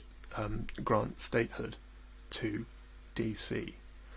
Additionally, as you may see along the ticker going that direction, you'll notice that I did actually completely miss, but anyway, that Puerto Rico actually had a plebiscite, so basically a referendum on statehood earlier today. They voted in favour of that. Unfortunately, they don't. It's not binding because only Congress can make a new state. The reason why the Republicans have not allowed previous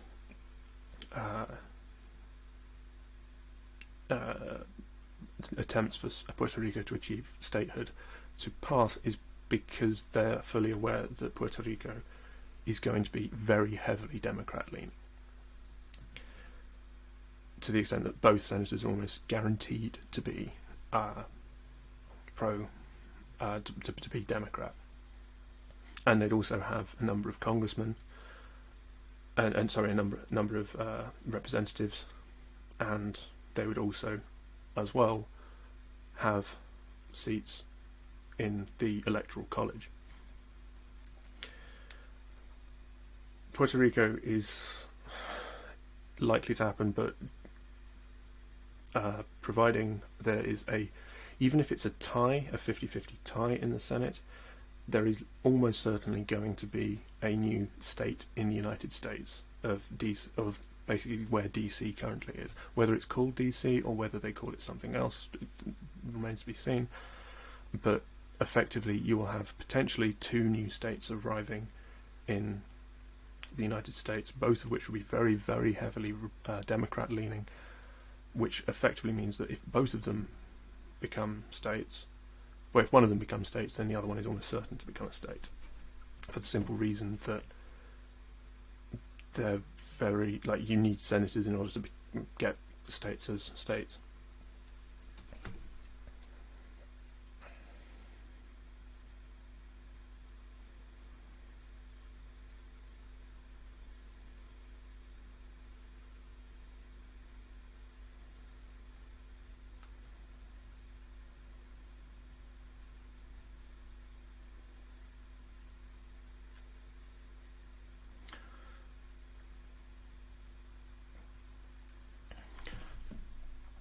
So effectively, we've got the potential at this stage for a Senate that would effectively be almost certainly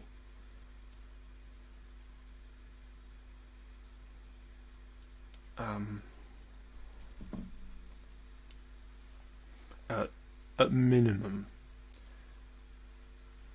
4-seat majority, and potentially 6.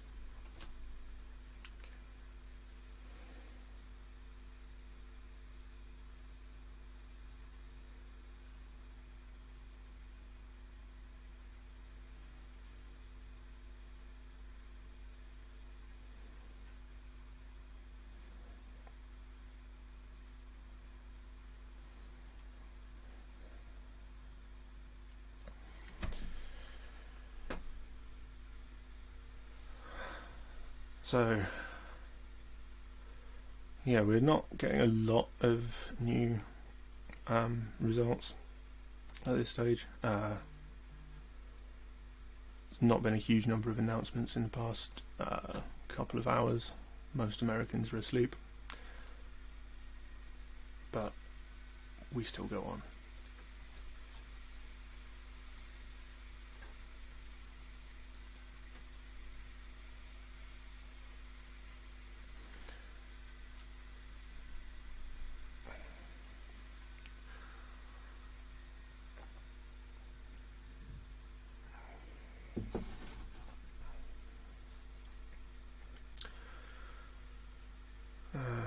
Okay.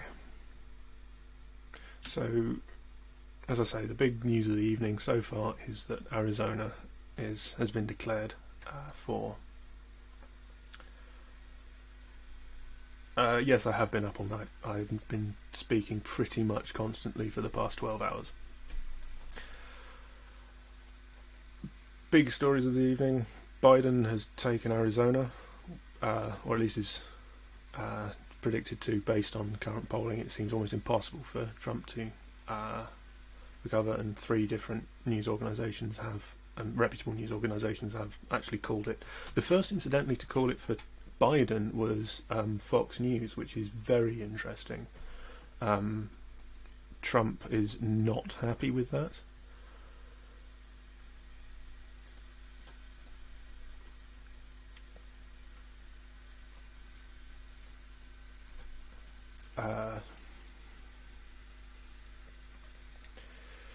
And he mentioned that at the press conference he had at 2 o'clock this morning.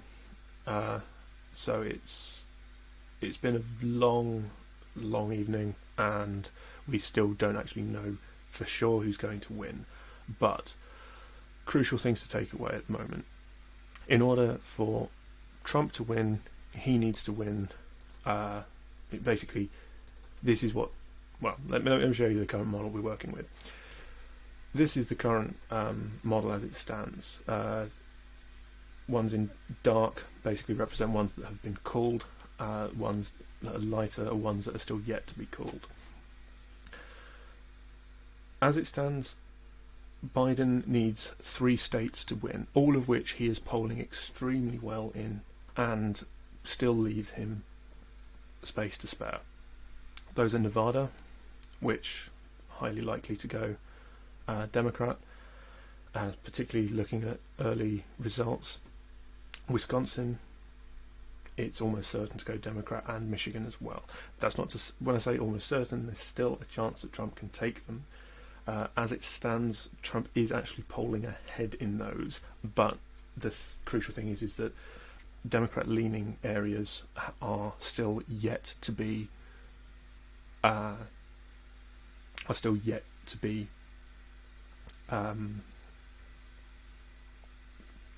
counted, basically. So we've still got quite a lot of unanswered questions at present.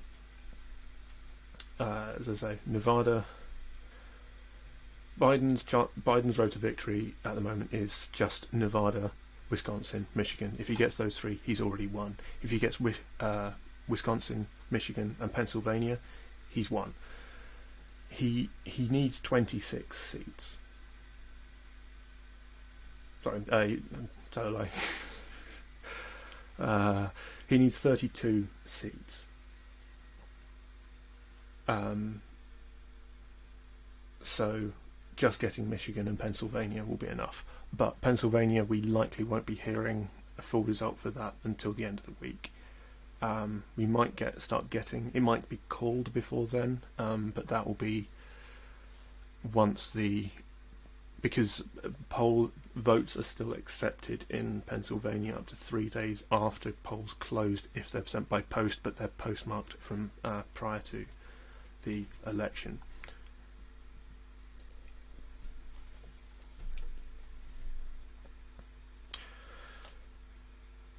So weirdly, even though we're in this very strange situation,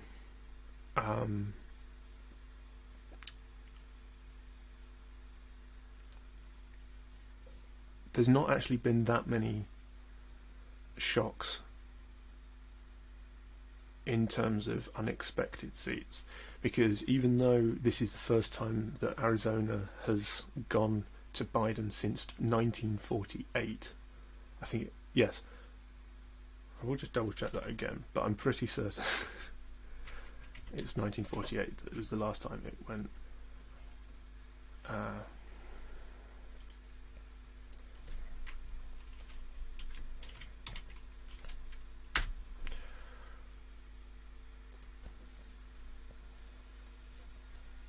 Yeah, it's gone. Sorry, it's the second time they've voted Democrat since 1948.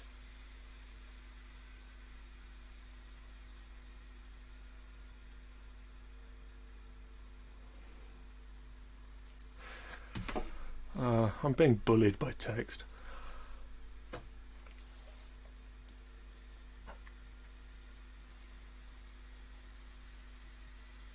So, what does Trump need?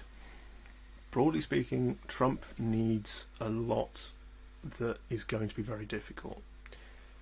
He needs Georgia, which currently, and this is something I didn't think I'd be saying, currently Georgia is tending Democrat. It's a very, very narrow race, and Georgia is also incredibly important when it comes to senatorial, the Senate race as well. It's incredibly tight, but it is just tending towards Biden. So Trump would need to win there. He would also need to win North Carolina. North Carolina is more safe for Trump at the moment, but again, it is incredibly tight. You're looking at potential margins, victory margins in North Carolina of in the order of tens of thousands or even in the thousands. It is among the closest elections of my lifetime. The closest we're going to get is obvious comparisons to 2000 Florida, when obviously it ended up going to a recount that then didn't. That it's, yeah, it is incredibly close in Georgia and North Carolina. Trump needs both. He also needs Pennsylvania. He needs at least one of Michigan or Wisconsin. Ideally both. And then he will get the narrowest of victories. And you're looking at like a few seats. Certainly narrower than 2016. and overall very much not what he was hoping for this time last year.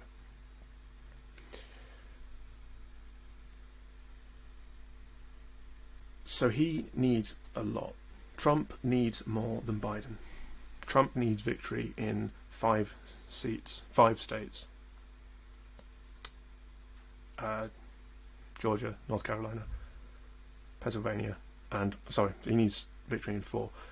Biden needs victory in 3. The difference is Biden is polling well ahead in the states that he needs to win, and one of those states Trump needs to win in order for himself to win.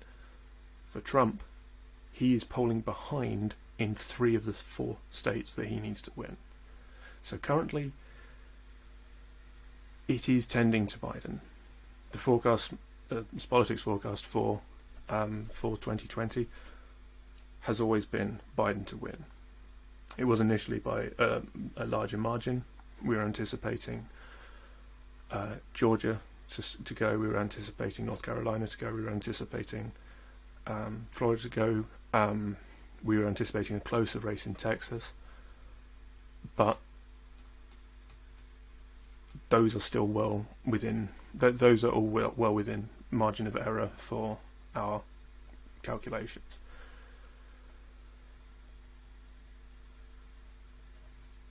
If we do make progress tonight, today, this morning, whenever it is, it's going to likely be, we might get a call from Nevada. It's unlikely, but we might do.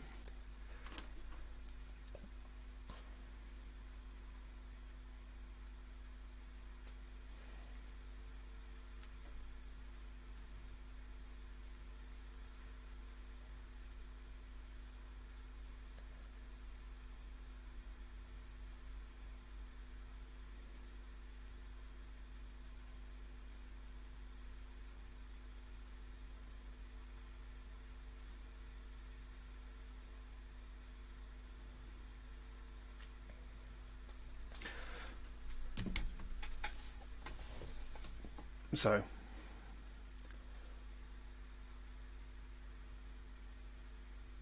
what happens from here? What is likely to happen should a Trump victory happen? I mean, again, what happens from that is dependent on the race for the Senate. The race for the Senate is currently tighter than forecast by 1 seat. And it rests on Georgia. Georgia is the battleground state in every sense of the word. If Biden is able to carry the seats for the presidential race, and there's 2 Democratic senators, which is possible, and depending on which pollsters you follow, potentially likely.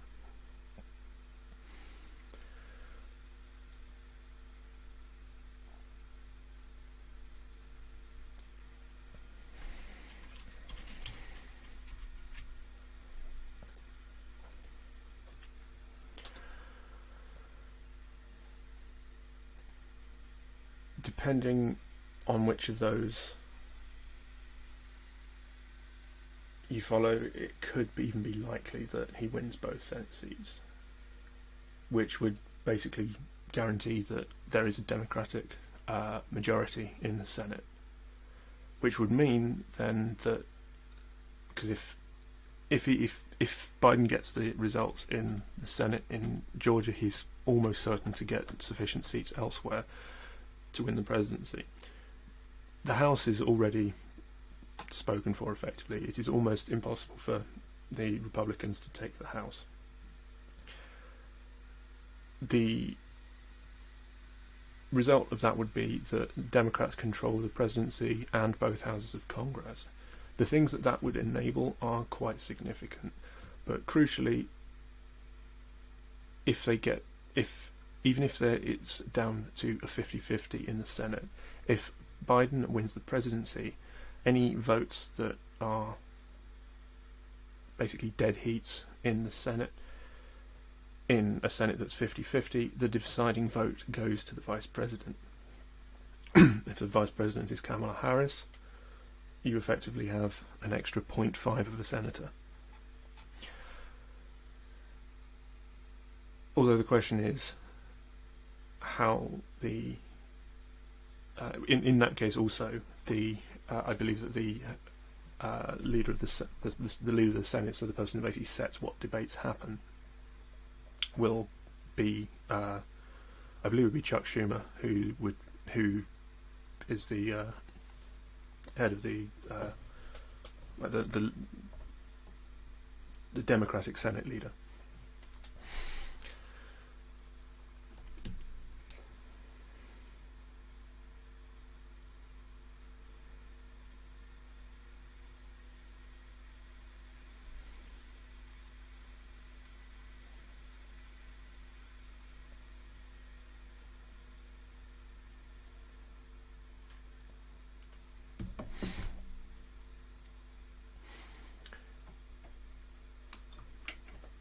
But what would, providing Trump wins in Georgia, he wins in North Carolina, he wins in Pennsylvania, and he wins in one of Wisconsin or Michigan, preferably Michigan for him, what would that look like? Well, assuming it's 50-50 in the Senate, which is currently would likely be the situation, or potentially the Senate stays Republican. Broadly speaking, it would be seen as a vote of confidence in Trump, so he would see that as an enabling vote. You're likely to see continued changes to what is considered a constitutional norm. Trump is already talking about Biden stealing the election, even though there's been absolutely zero evidence for voter irregularities.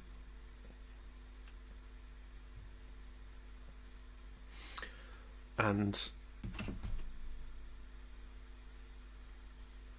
he'd also continue the policies that have been characteristic of his administration. You're likely to see increased spending on military. You're likely to see a more combative international trade approach. There's a lot of things that could potentially go wrong from the Democrats' point of view.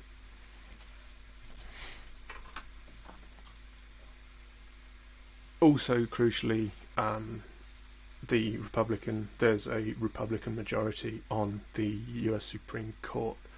What this effectively means is that now, in terms of where the ideological centre of the Supreme Court is, that's approximately at Brett Kavanaugh. Now, it was John Roberts previously, it is now at Brett Kavanaugh, who is much more to the right than Brett Kavanaugh, and before him, I can't remember, before him, John Roberts, and I can't remember off the top of my head who was centre before him. With Amy Coney Barrett being appointed to the Supreme Court,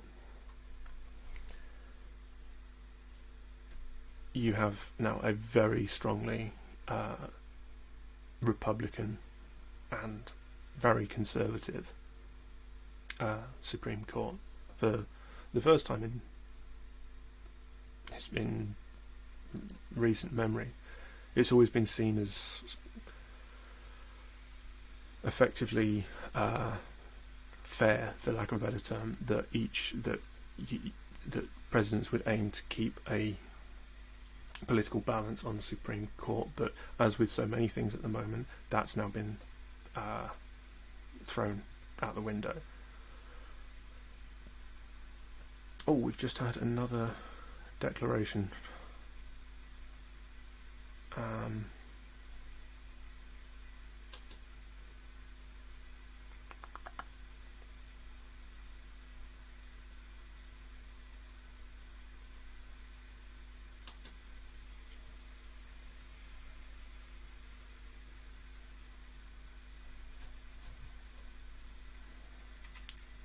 Ooh.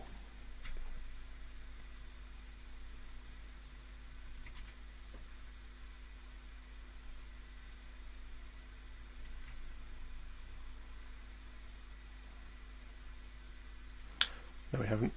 Maine has just been confirmed on a different site I was using. So, yeah, broadly speaking, we are within the... the initial Spolitics forecast looked like this. So, Florida was predicted to go Democrat, Georgia was predicted to go Democrat, North Carolina was predicted to go Democrat. At present, only one of those is incorrect, Florida. And the reason for that is effectively the polling didn't sufficiently differentiate between among the demographics of the Latino vote, which for decades has basically been treated as this homogenous entity, despite that making zero sense. This idea, there's a common idea that because people identify as Latino, that they're therefore they must be Republican. They must be Democrat. But the problem is that anyone that says this has never spoken to a Cuban American, who are overwhelmingly Republican leaning, mostly because of their experience with their perceived with self-identified left-leaning policies. Let's look at me again. As a result of all this, we've had Florida moving to the Republicans, but again, it's well within polling error. I mean, it is still quite a significant polling error, but it became very clear very early on the reasons for that polling error. And unlike with the last election where pollsters were basically scratching their heads wondering what on earth has just happened,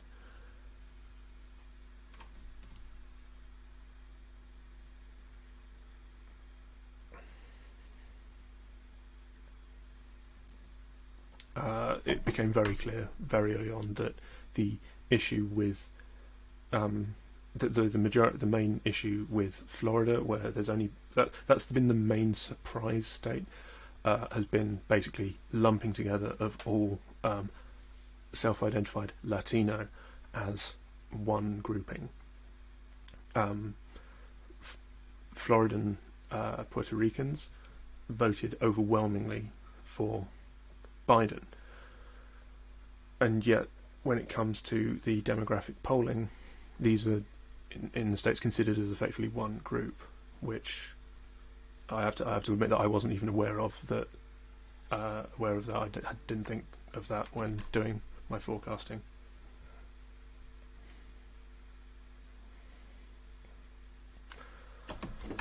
So I do hold my hand up for that, but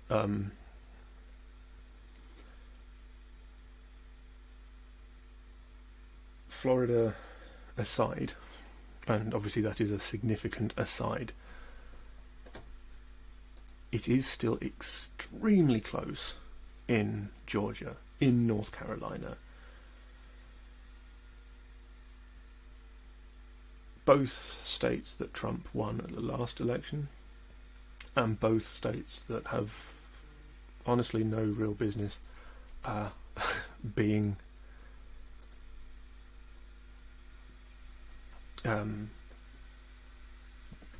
voting Democrat. They are as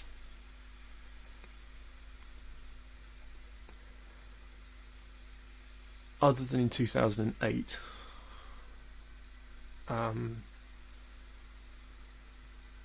North Carolina has voted Republican every year except 1976 since 1964, so since the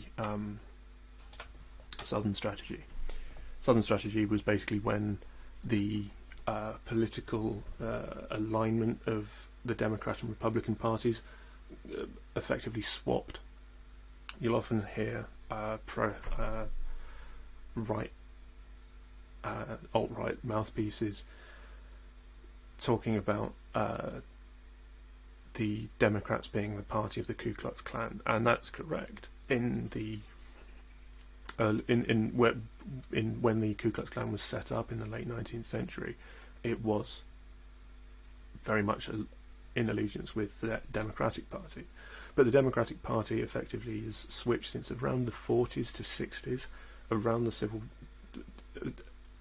growth of the civil rights movement, has effectively switched allegiances. So the Democrats are now the more left-leaning.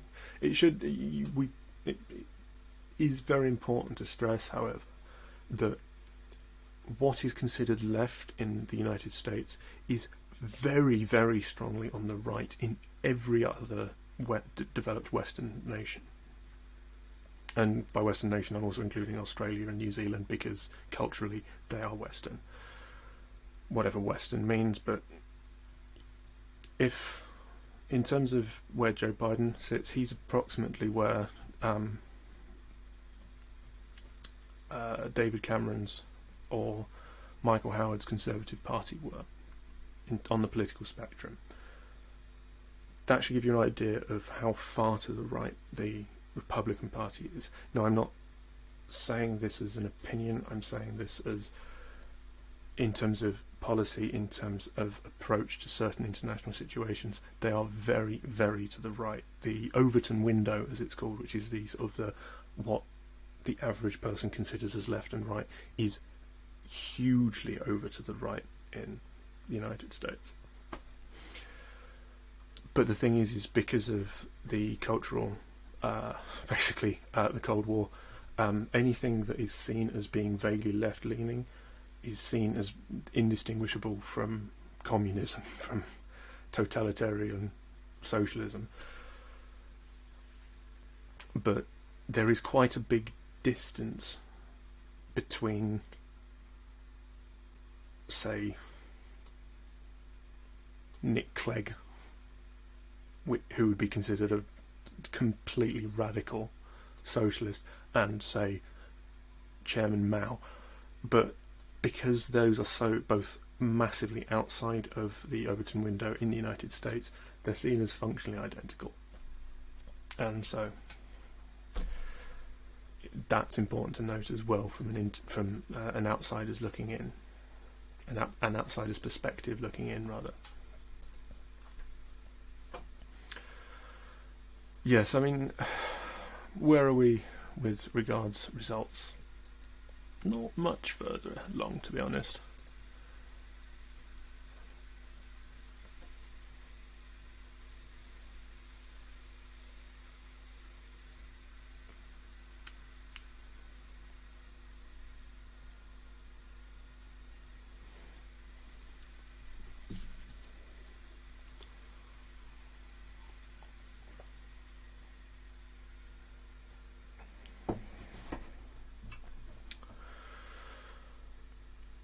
Right, some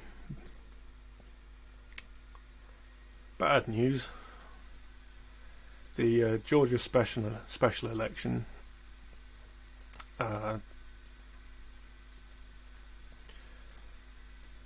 is going into a runoff.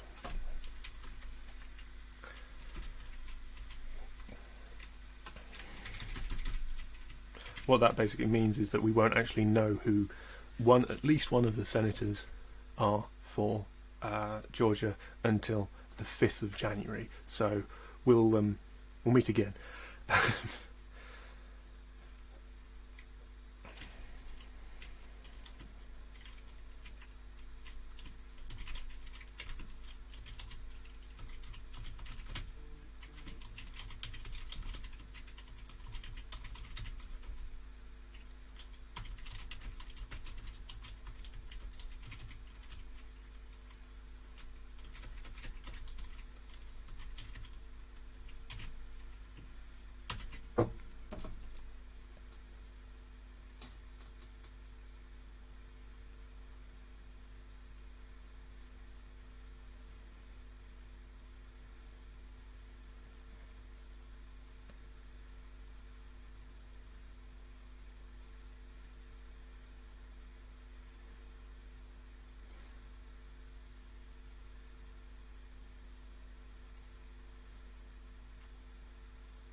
Okay.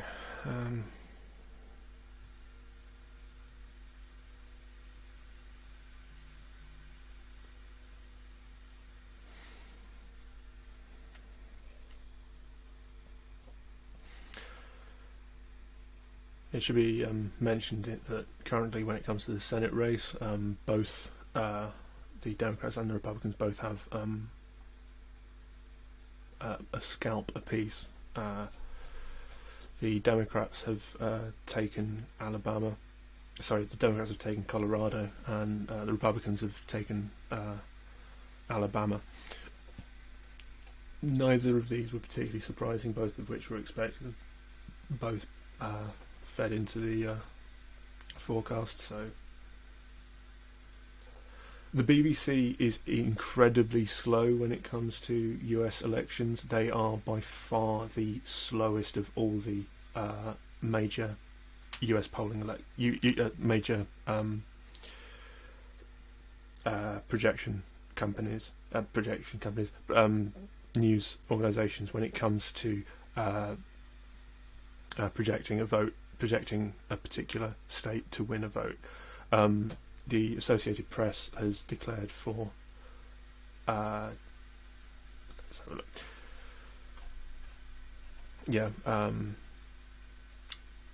Fox News were the first to actually declare for Arizona, which was a gargantuan shock. But this was followed up by Associated Press and then Politico. That came through just over an hour ago. We're still waiting for the rest of the major US news companies to do so. ABC, CBS, NBC, CNN, Reuters. As far as I'm aware, none of those have as of yet. The BBC, though, are by far the slowest when it comes to announcing for US elections. Providing you're reasonably adept at Twitter and following the right people, most people can scoop the BBC on US elections. I don't think I've actually once had certainly none of the declared states for this 2020 election. I think I beat the BBC to declaring for them on every single state so far. Florida was a little bit up in the air for a long time because there were a number of basically votes outstanding, but in the end, yes, Florida is Trump, and I've mentioned before the reasons for that. A inability for of pollsters and analysts to recognise that Latino voters aren't all one entity. Like, they're not the fucking Borg. They don't all vote exactly the same. The reason that they've historically done this is because African Americans have traditionally voted fairly similarly to each other, because they have nationally they have a relatively shared cultural heritage, and so black Republicans aren't as common. The thing is, with Latino voters, there's a vast array of reasons why, a more diverse array of reasons as to why Latino voters are in the United States.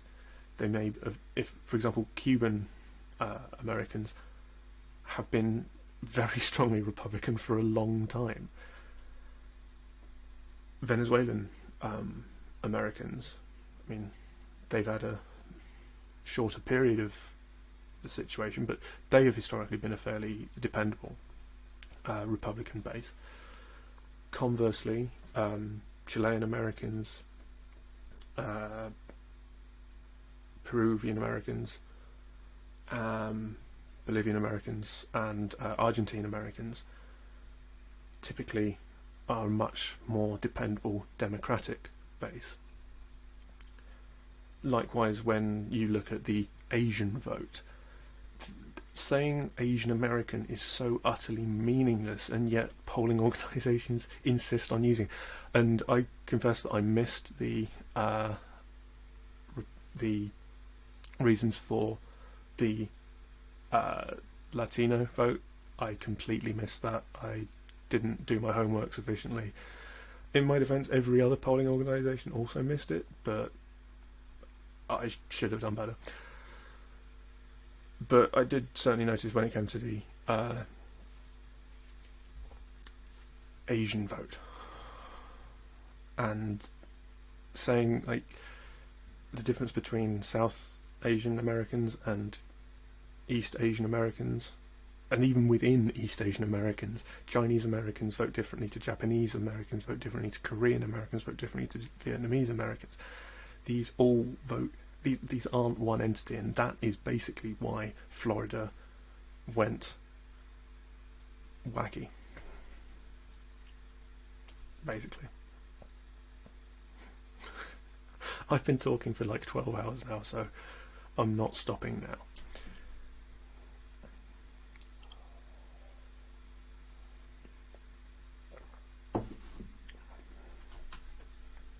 Also, I'm fully aware that this is going full YouTube wanker. If you can like this click like on this video, it would be massively appreciated.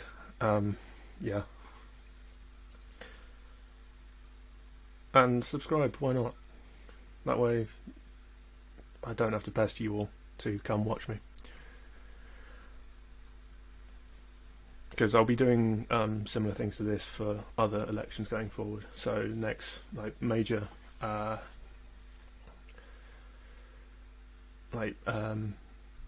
major elections, whether it's US elections, whether it's major referendums in affecting the UK, European elections I might start doing. The things with European elections, they are very, very slow and very, very boring, because basically nobody cares about them. But oh, thank you.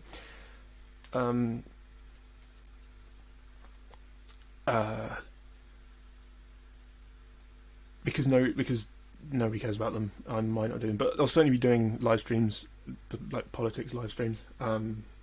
When it comes to like what will be going on this channel, typically, I'm planning on basically doing a monthly election roundup. I was planning on doing one for November and looking back to October, but not sure I'm going to be able to get that out. But I might record it, put it out. If not, then there'll be one released sort of around the 1st of December. 1st of December, 30th of November, that kind of time. So that will be a monthly thing going forward. There's not, because elections are quite slow, there's not really much point in doing it more regularly. I'm also planning on doing a couple of series that are in pre-production, and ones being written that will be US centric. There'll also be other ones of various bits. So yeah, should be bits to look forward to, and hopefully won't be quite as rambly as this. Although, to be fair, I think streaming is relatively useful for me because it means that I can basically just ramble for 12 hours as opposed to trying to ramble into a sort of 6-minute chunk. But yeah, so there'll be stuff happening, which will be good, hopefully. Do we have any particular news? Arizona. Yeah, Arizona's New York Times are now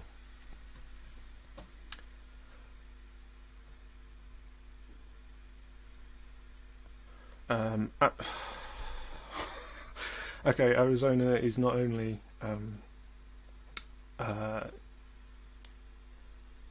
I think Arizona has a minimum requirement of ex-US Air Force bald men, because the seat vacated by the death of John McCain has been won by the Democrat Mark Kelly, who space fans may recognise as an actual astronaut.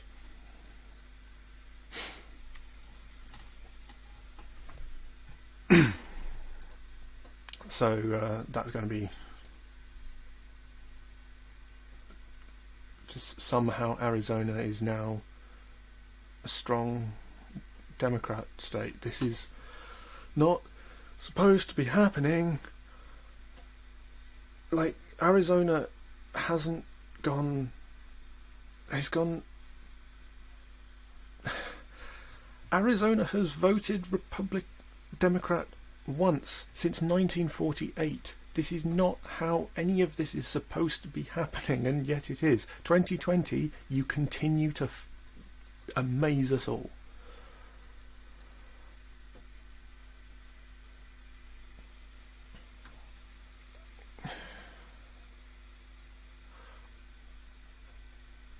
Okay, just trying to remember what. So, yeah, Pennsylvania, Wisconsin are not going to be called tonight. So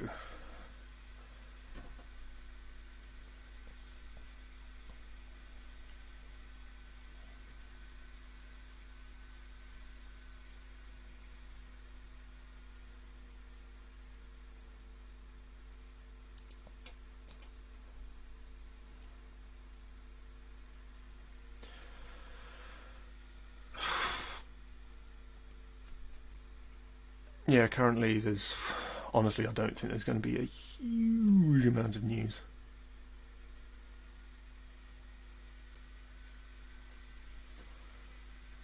Going forward, but I will endeavour to get you whatever I can.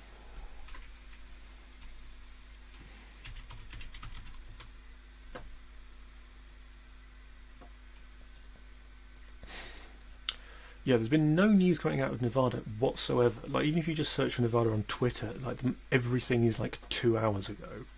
There's nothing has happened in Nevada for 2 hours.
So, where are we up to? Georgia, no news, but Biden is now slight favourite, as per the New York Times. New York Times are pretty much the only ones who are calling like an actual prediction. Everyone else is just tracking the current votes, but because of the way that the votes have been cast in this particular election, that doesn't actually tell us a huge amount. It's very difficult because the way that this election has ended up being, you basically, instead of it being a nice sort of relatively straight path and you can just basically expand outwards, you need to drill down into the individual counties because different counties have different rates of mail-in ballots. Mail-in ballots completely skew things because they can basically just provide like a like a shift after the on the day elections, or before, or after, or both. It is really difficult to call. But as far as I can tell, in terms of like direct predictions, swingometers as it were, only New York Times are actually providing that, and they're predicting that Georgia is going to Biden, which would be extraordinary. I mean, to give you an idea, last time Georgia went to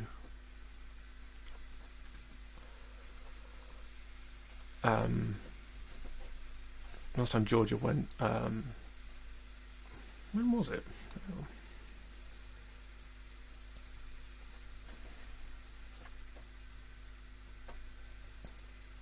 Yeah, last time Georgia voted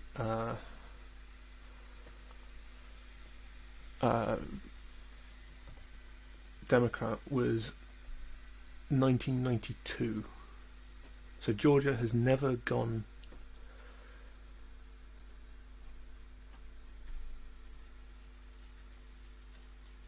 Well, I mean, it's never voted blue in my life. So we are in peculiar times. Very peculiar times.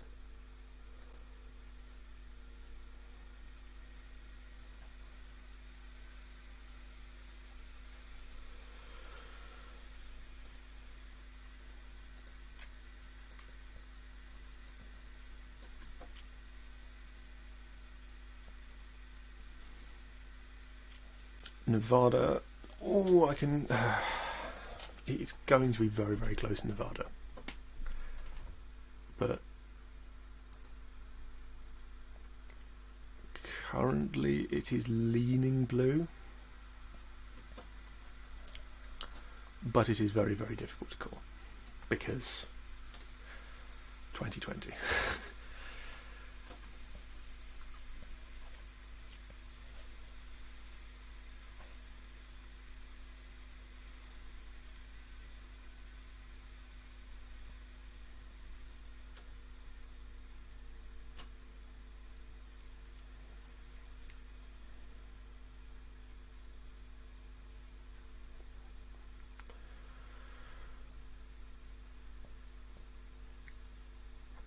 The thing is with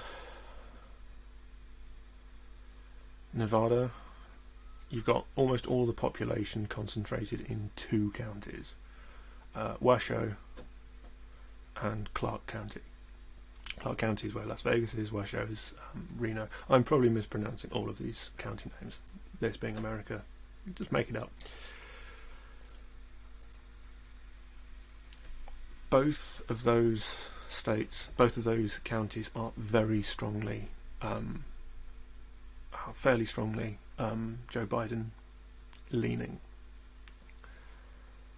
And both of which have at least, like, I mean, they've both got over 15% of the, well, over 10% of the vote still to count. So it is looking like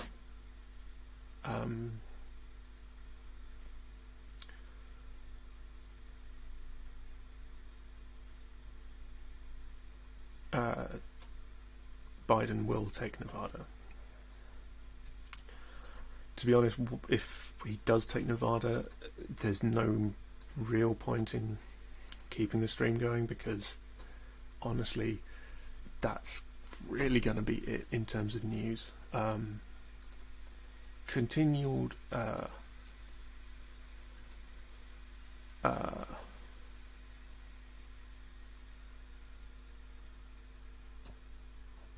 whisperings about Georgia potentially declaring at some point, but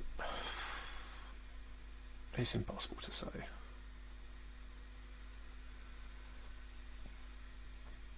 It's going to be very, very close in Georgia, whatever happens. That's as far as I can say is the only certainty, is that Georgia is going to be very, very close. But if Georgia does go blue,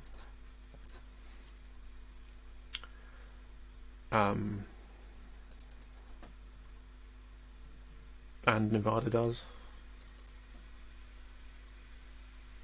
Trump just needs one of Iowa, of Wisconsin or Michigan or North Carolina or Pennsylvania.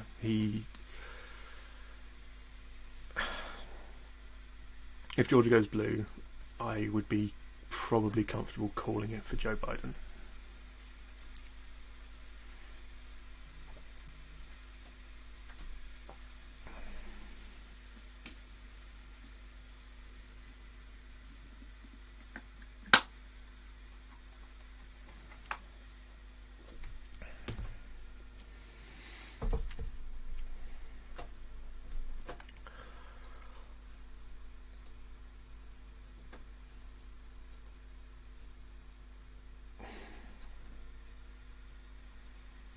So how are we all doing then?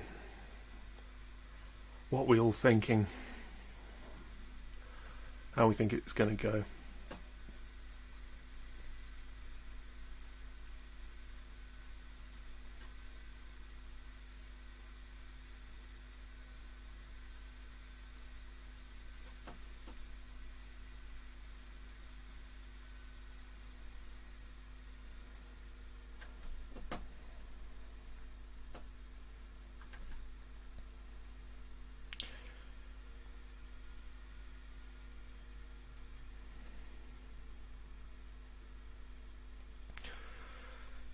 The chair of the Wisconsin Democratic Party is confident that they're going to win Wisconsin.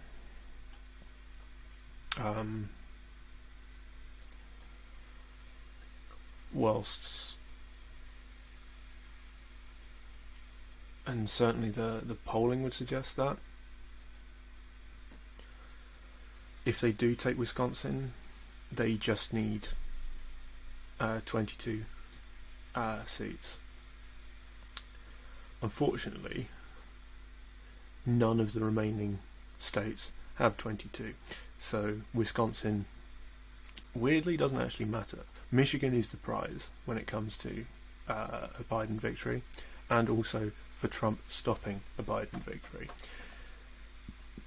I mean, in terms of the polling in Michigan, let's have a look.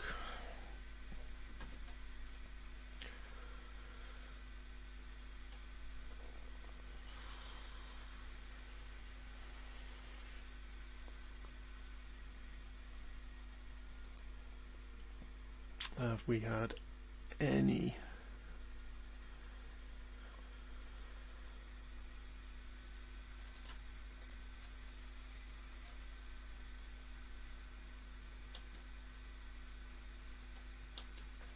The thing is with Michigan is the way that they count the votes mean that it's going to look much worse for Biden to begin with. So we are kind of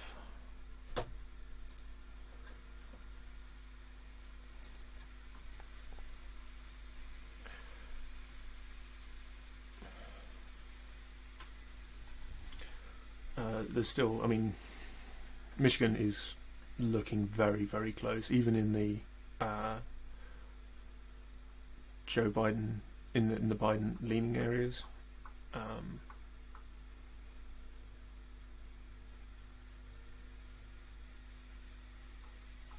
Like Wayne County, which is where Detroit is, you've got less than 50% of the votes counted. And currently Biden's ahead by 18%. You've got a number of similar situations. Ingham County, Biden is ahead by 22%, but 69%, nice, of votes have been counted there. So we've still got a long way to go. And I mean, let's have a look. Most of the Trump, I'd say about 50% of the Trump-leaning counties have declared already 100%. of their votes. A lot of the other ones,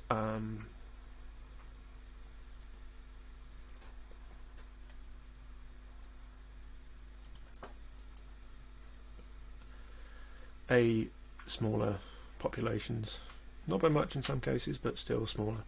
But crucially, more of their votes have already been counted. We've still got a huge number of votes. We've still got over 50% of Detroit's votes still to come.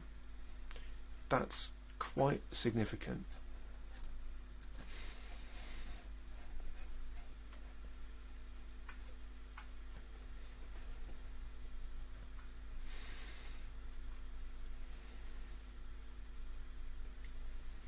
So the Republicans are going to look very much far behind, very much in front, but that will be moved back later due to the way that the votes are counted and the fact that most votes that are sent, that most of the early and postal votes still haven't been counted in either of those counties, either of those states yet. So frustration, Wisconsin and Michigan, the ones that are the most important ones right now, because if Biden wins both of those,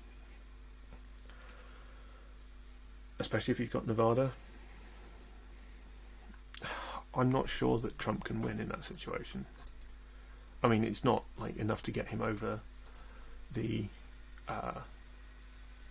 270 mark, but it does mean that he has a choice of Georgia, North Carolina, Pennsylvania, or Wisconsin. He just needs to win any one of those four, and so if he wins both Wisconsin and Michigan, we have President Biden. If he wins Michigan and Georgia, we have President Biden. If he wins Michigan and North Carolina, which is probably the least likely so far, we have President Biden. If we have Michigan and anywhere, if we have Wisconsin and North Carolina, odd mix, we effectively have President Biden.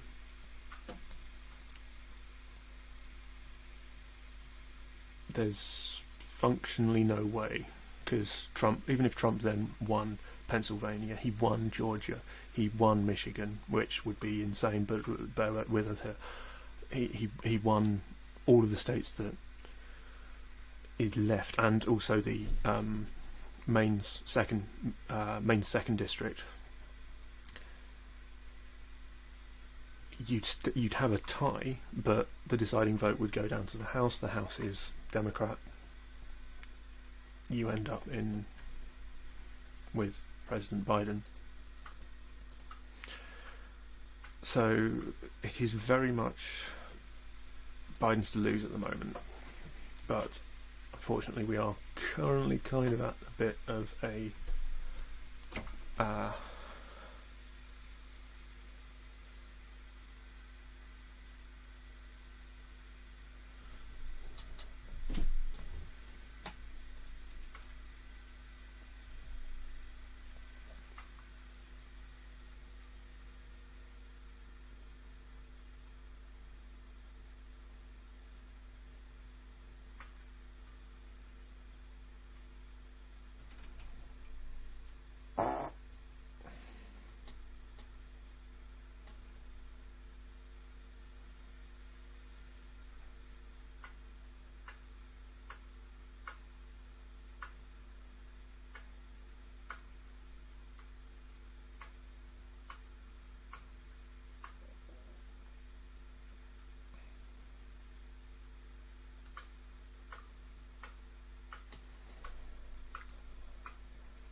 Oh, apologies to any of you that were listening through headphones. I've just realised that the entire audio was just going through, I think, the left audio thing.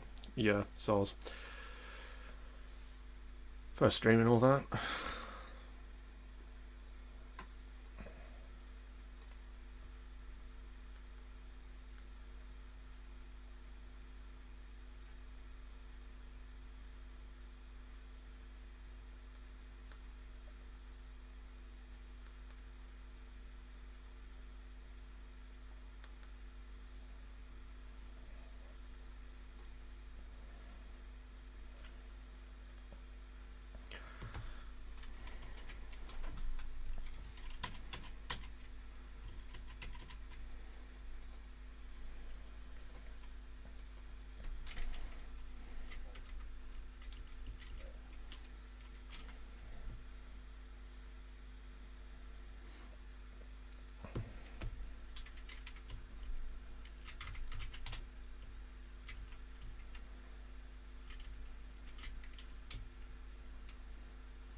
It is worth mentioning at this stage that this is fairly similar to where Trump was in 2016.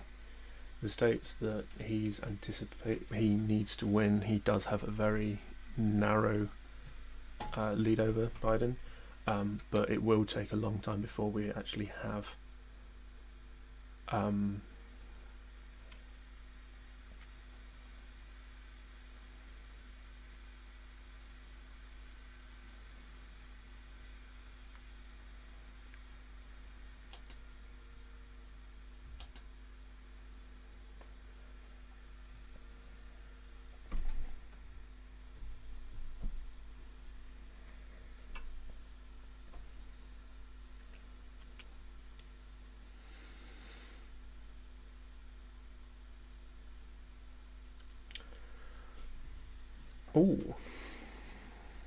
Decision Desk, who I don't really use, but they appear to be.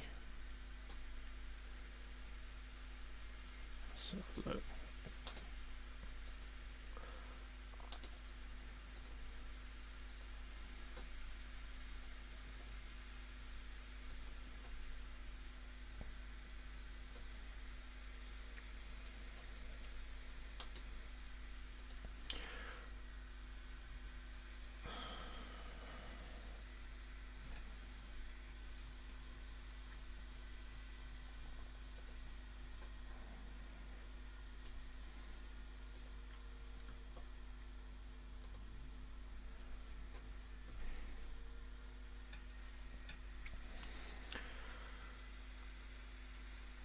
Biden has just pulled ahead in Wisconsin with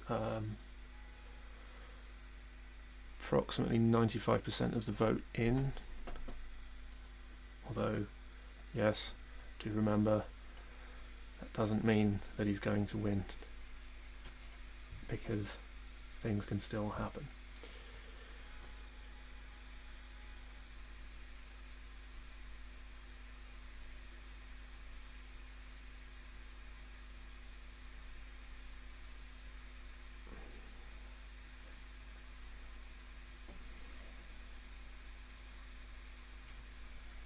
It looks like Wisconsin could go Biden.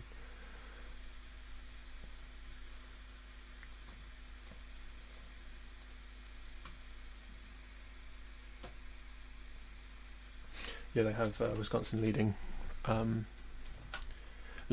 Biden now, which means that they might actually be about to declare Wisconsin for Biden, which will be quite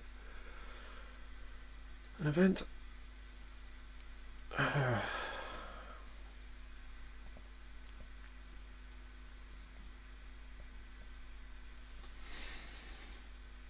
Nevada's going to be an interesting one.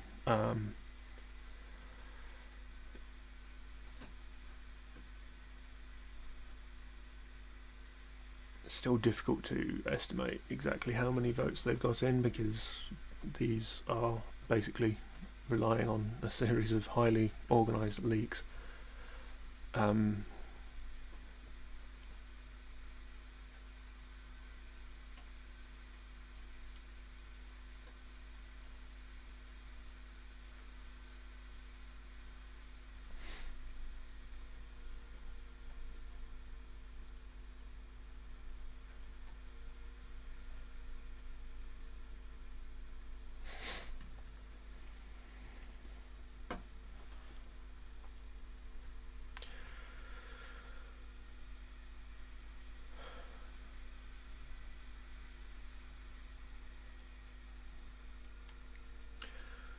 Now, Michigan is still very much the state C.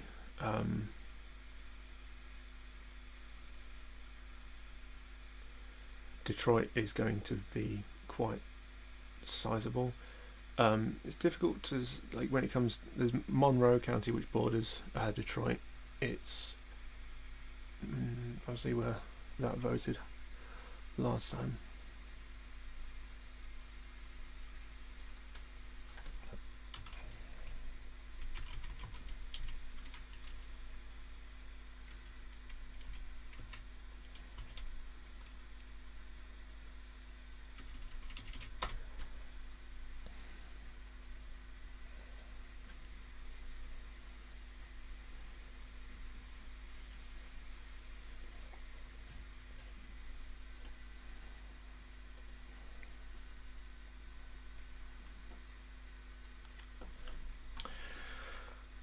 Monroe did vote Trump last election, but whether or not that will be maintained remains to be seen.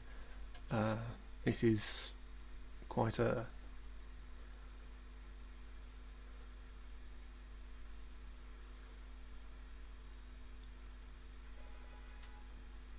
it is part of the Metro Detroit area, but whether it counts as urban, suburban, or even potentially rural industrial is difficult to say. Still no movement whatsoever on Georgia or North Carolina. I don't think we're going to be getting any movement on them. Georgia at this point is likely to go Biden, and Trump, and North Carolina is likely to tend towards Trump.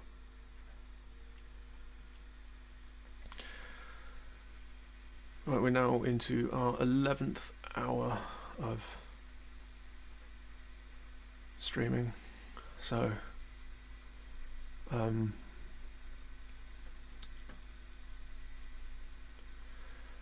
probably go until see what happens past 10, but I won't be going to 12, unfortunately, because I'll die.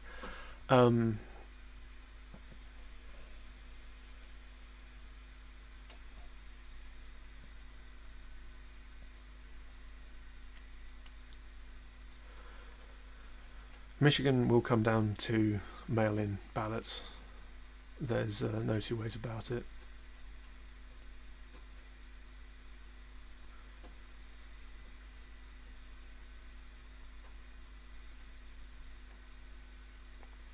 But the mail-in ballots are, in terms of the mail-in ballots, like where they've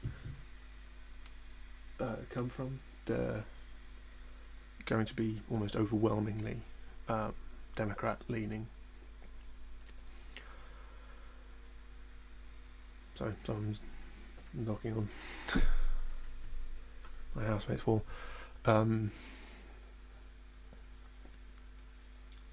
It is going to be a very, very long week.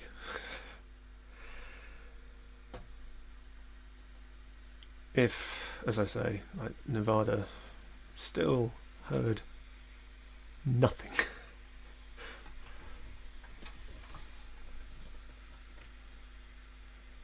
Like, even if you just search for Nevada in Trump in Twitter, it's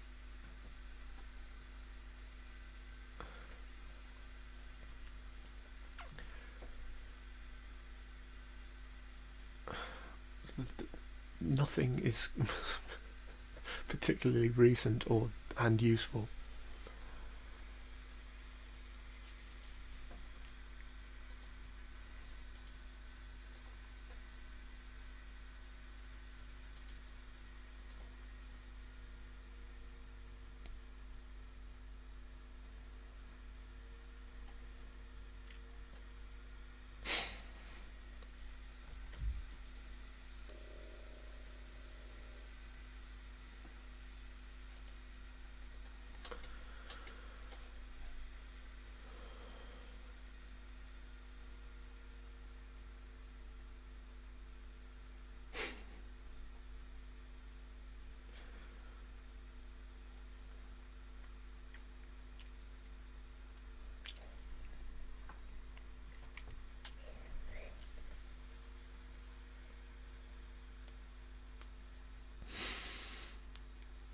One thing that has been come out is that at least 9,003, because in Nevada, as well as the named candidates, you also have you have an option for basically none of the above, and that has sometimes led to some hilarious results. None of the above has never actually won an election other than a vote for the governor. In 2014, I think it was, which is hilarious. But apparently there's nearly 10,000 votes in it, basically, voting for none of the above within Nevada, which is a solid 1%. Now, obviously it's impossible to actually say who those votes will have moved from. The consensus seems to be that they will have moved from Trump, because it's unlikely that people that would have voted for Clinton would also not vote for Biden. That's one thing that we have noticed, is that there has been movement from Trump to Biden, but there's been from Trump to Democrat, but there's been relatively little movement from Democrat to Trump, other than in the previously mentioned specific Latino communities, such as the Cuban Americans in Florida.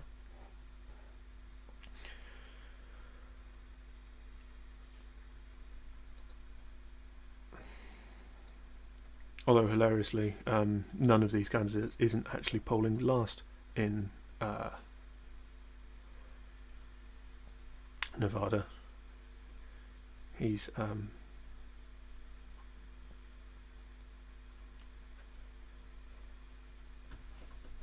if anyone's is taking any care about this, Kanye West is currently coming in 4th. He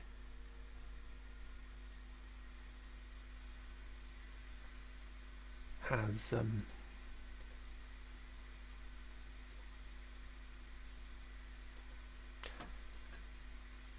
a insignificant amount of votes. He's got so few that Google isn't even saying how many votes he's got. That's quite amusing.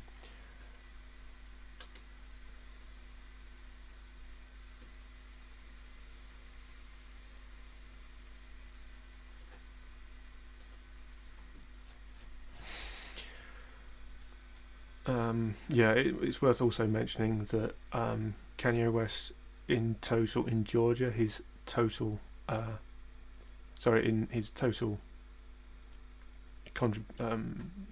fundraising in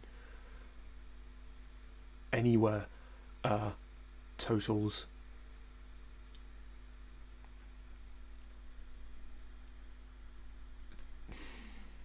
$3,250. Yeah, he is he's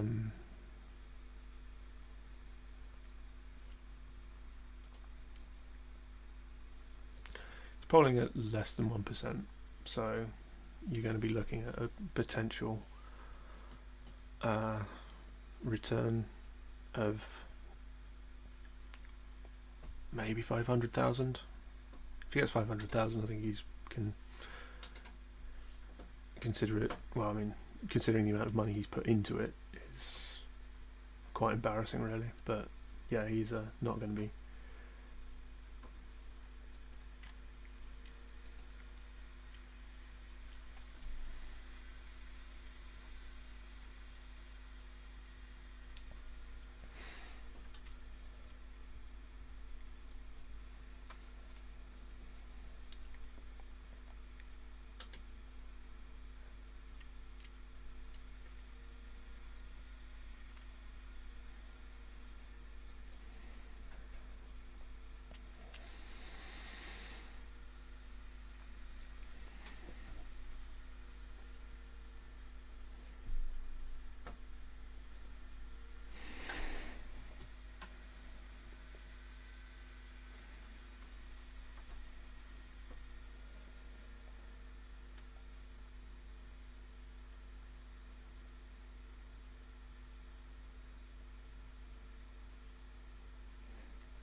Okay, to really impress how close it currently is in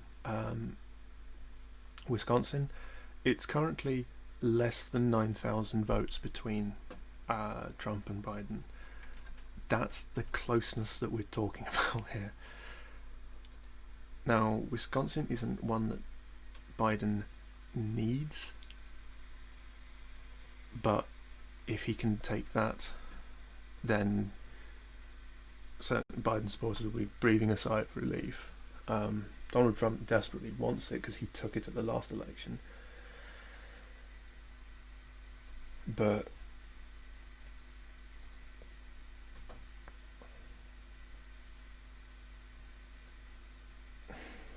it's getting very, very squeaky bum time.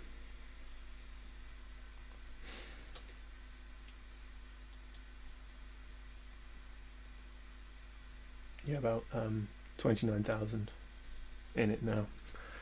That's as of about 20 minutes ago.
Yeah, 14,000 in it now.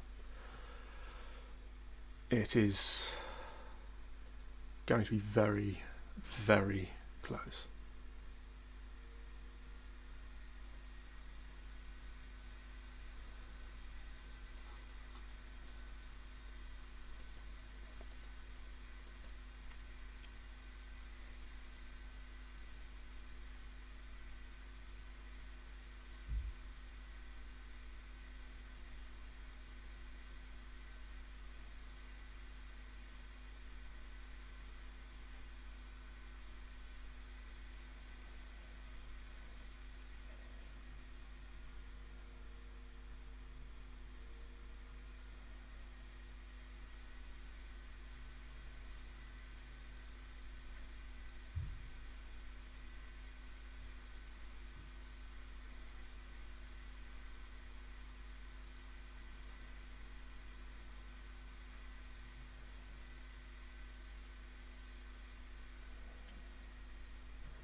In some counties, you're talking about majorities of a few hundred votes. I mean, this election could come down to a few hundred votes. That's how close we're talking here. It's it is. I can't express how close this is at the moment.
probably Wisconsin.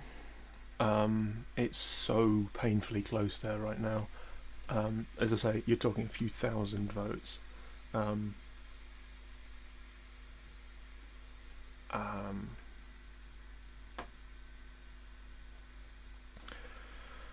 Also worth mentioning that the Wisconsin Democratic Party have basically prevented a supermajority within the Wisconsin State Senate, because each state has its own Senate and Congress as well. It's strange all the way down.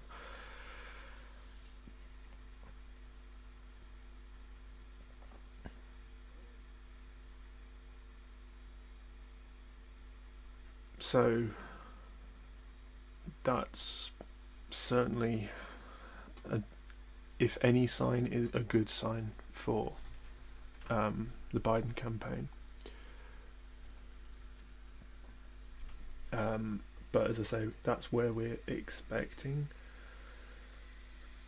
soon. It's certainly the closest at the moment. Georgia is going to be very difficult. I don't know if they're still counting votes.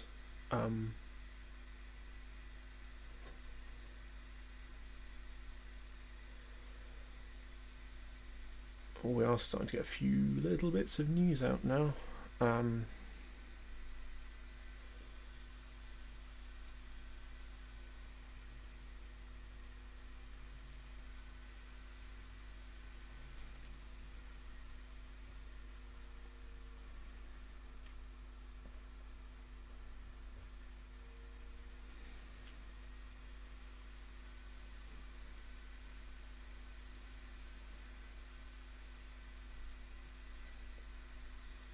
So, in short, Wisconsin probably.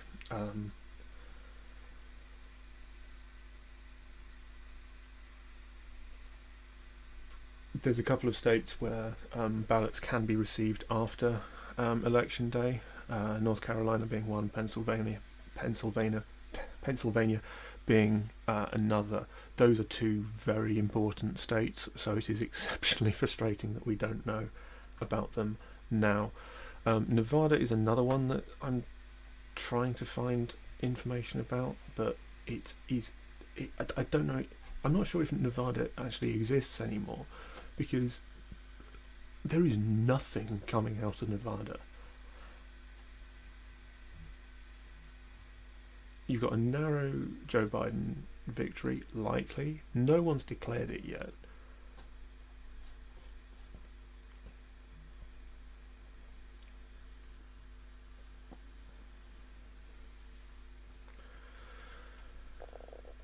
Yeah, there's 8 races left to be declared in one way or another. Biden needs 2 of them, basically. I mean, there's one where there are combinations that aren't helpful. If he gets Nevada, he just needs Michigan, Georgia, North Carolina, or Pennsylvania, and that should get him over the line.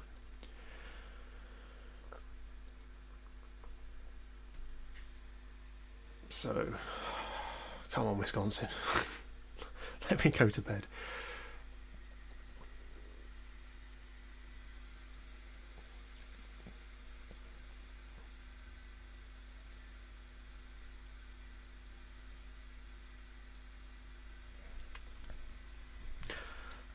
Wisconsin result is being slightly delayed because apparently one of the vote counting machines has run out of ink, so one of the election officials has had to run to the shops to get some more ink. None of this happens with pencils.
Oh, it's so tense. Yeah, because I can't see who's actually watching. I can just see how many people. So, in terms of the situation at the moment, I'll just give update onto our situation as it stands. Currently, we're waiting for Wisconsin. That's most likely the next one to declare. That would take Joe Biden up to 248. He then just needs 22 seats in the Electoral College to win. So, Michigan and Nevada. If he wins Wisconsin, Michigan, and Nevada, he's the next president. He doesn't even need Pennsylvania. He can literally pack up and go home. He doesn't need Maine's 2nd district. He doesn't need Georgia. He doesn't need North Carolina. He literally just needs those 3. And there's a couple of ways that he can win with just those 3. There is not quite...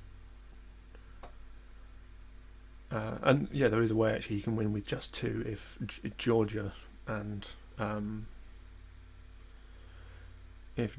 Michigan both go to Biden, then Biden's number 46. So the wait continues. I'm using that.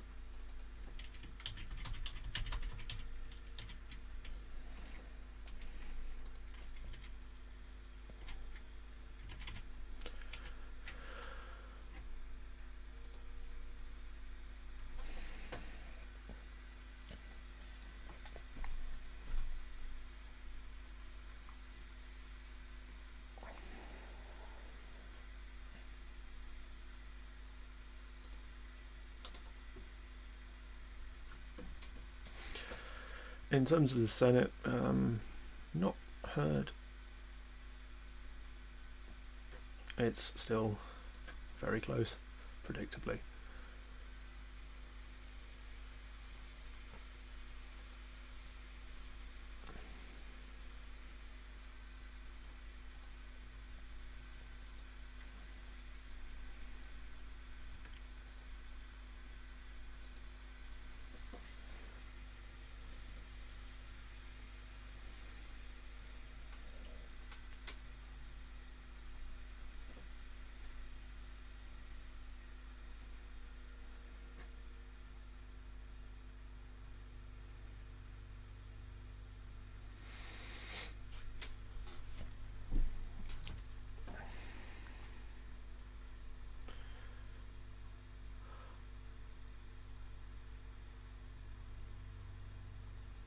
Oh, I tell a lie.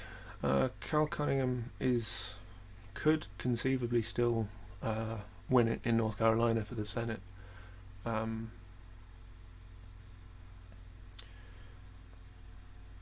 Maine may stay Republican, which will be slightly disappointing for the Democratic Party.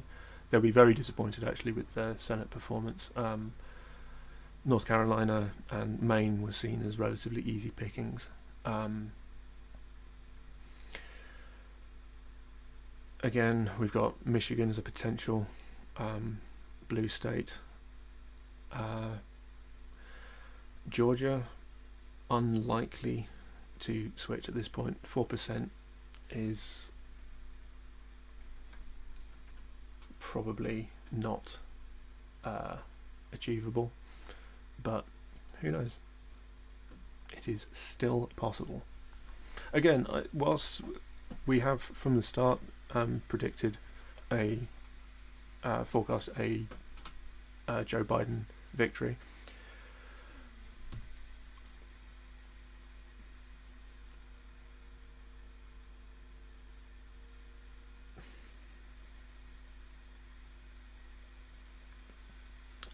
a Trump victory is still possible.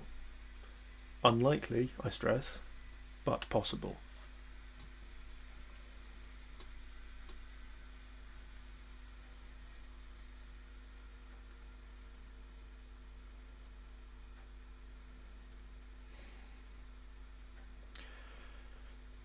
So don't stop shitting yourself just yet.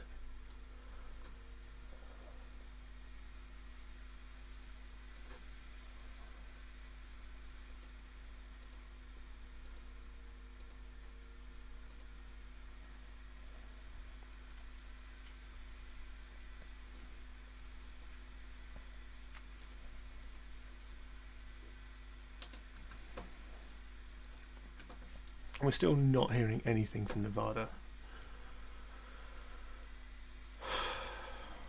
What time is it in Nevada?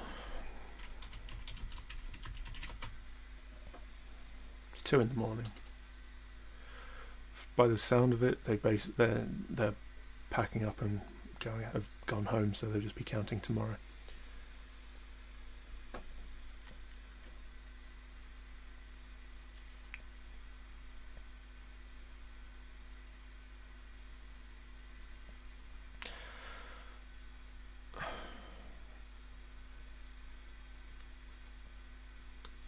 Politico seem to be suggesting that Michigan could go to Biden as well, which, pending Nevada, could be devastating for Trump.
Wisconsin, we're still awaiting results from Green Bay and Brown County generally. Them coming from Green Bay specifically is considered good news for the Biden campaign. Oh, 11 and a half hours, fellas. I think, because I'm pretty sure this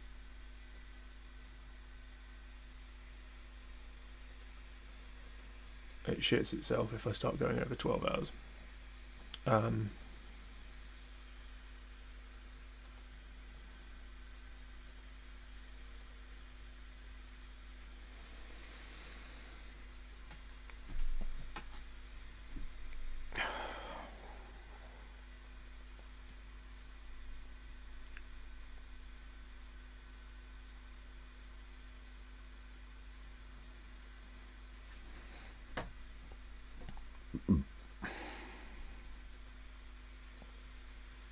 No stress again. Trump needs all three to win. He needs Michigan. He needs He needs North Carolina. He needs Georgia, realistically, to win.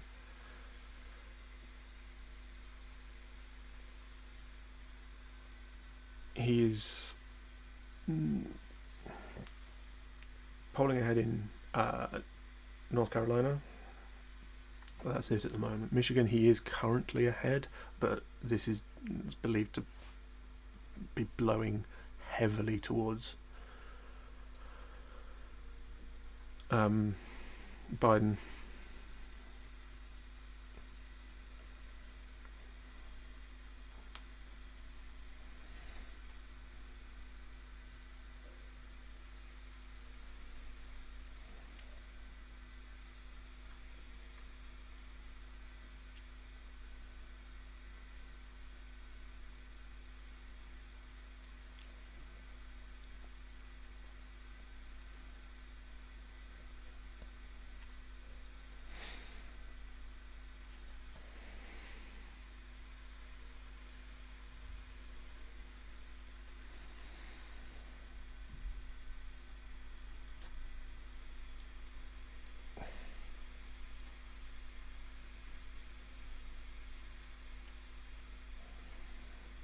None of the news organisations wants to be the first to call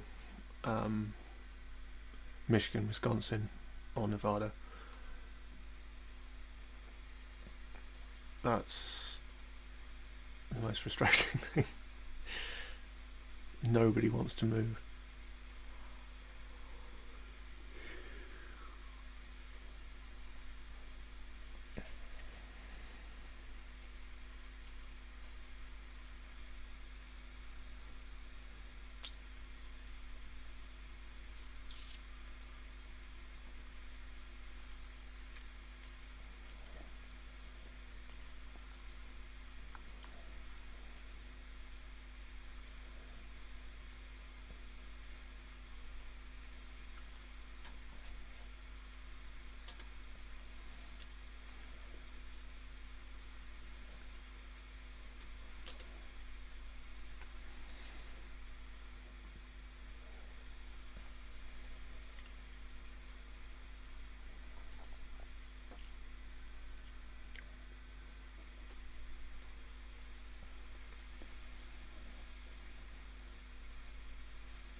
North Carolina continues to narrow bit by bit by bit by bit.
The Senate, we likely at this stage won't know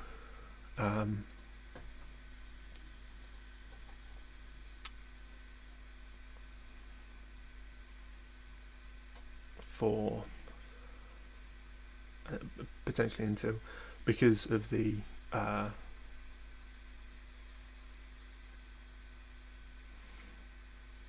runoff required in Georgia. We won't know until January whether for certain, although that does still come down to the remaining main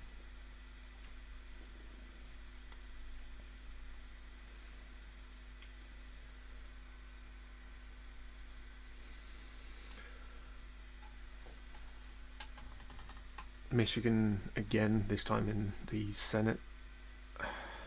It is very close to call.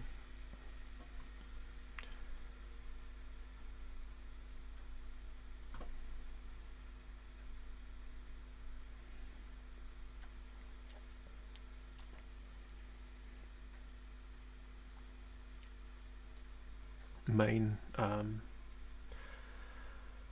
less close than Democrats would like, but certainly, yeah, I think the Democrats are going to be very peeved with the results.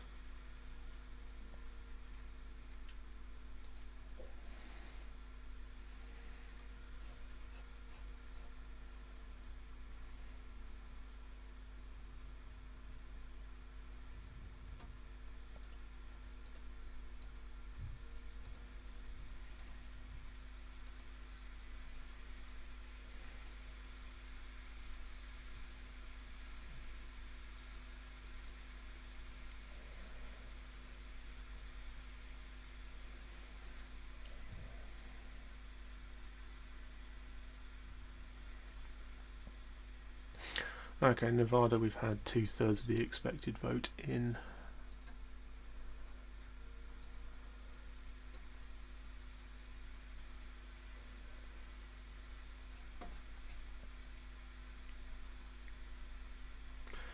Yeah, give it 5 minutes and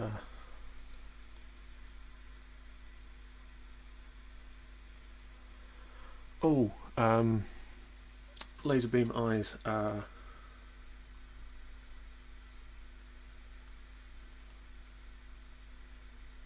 I think that would probably be Mark Kelly, who is now the senator for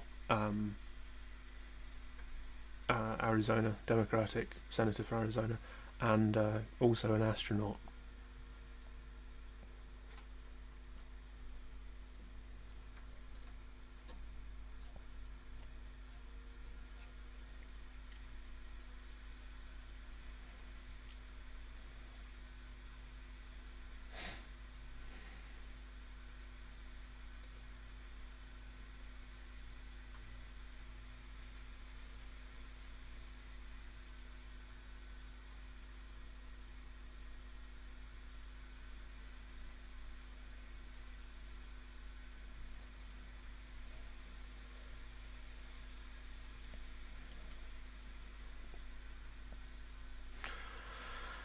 Nevada is tightening, although literally nobody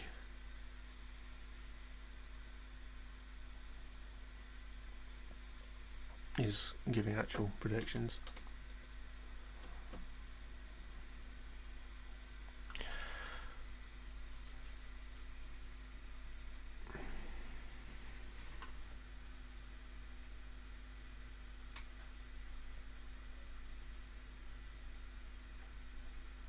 That being said, it does look like the area's still awaiting, area still awaiting a significant amount, is also the most populous and is also just over the edge for Biden. That's Clark County in Nevada. Not close enough for me to feel comfortable calling it myself, but I'm certainly getting there.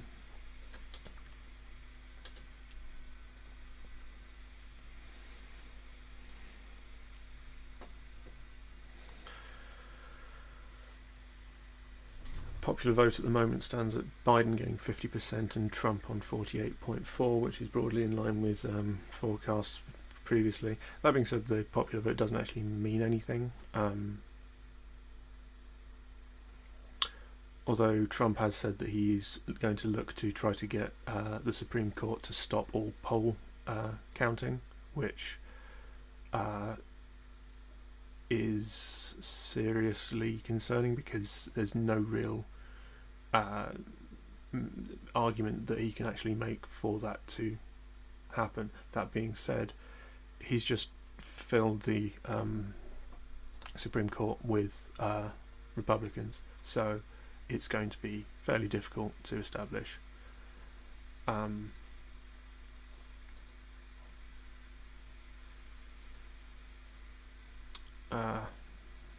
How we go from here, basically.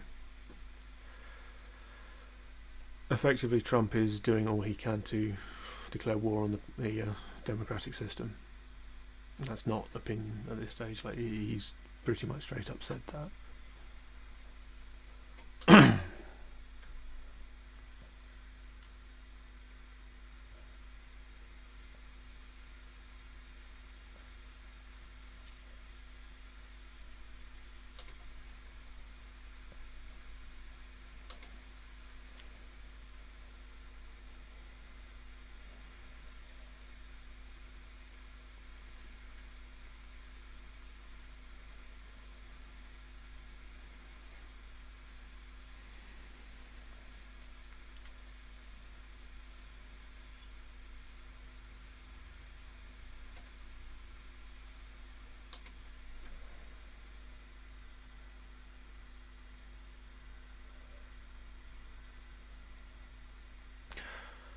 Okay, Joe Biden's lead in Nevada has now narrowed.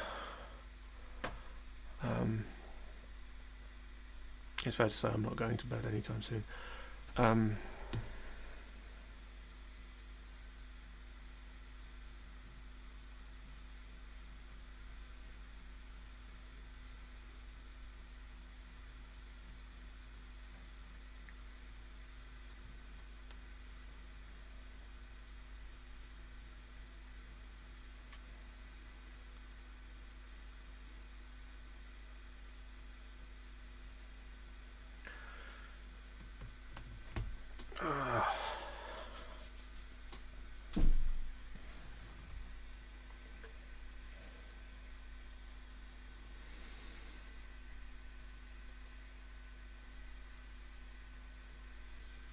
You are looking at less than 1% leads in Nevada.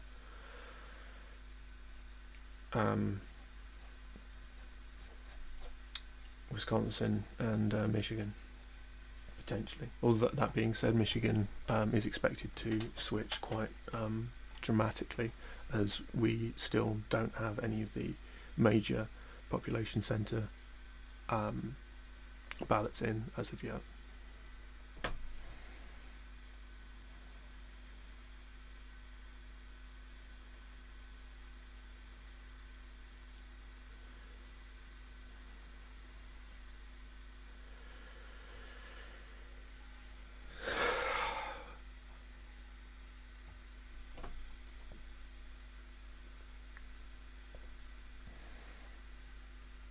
It is painfully narrow at present.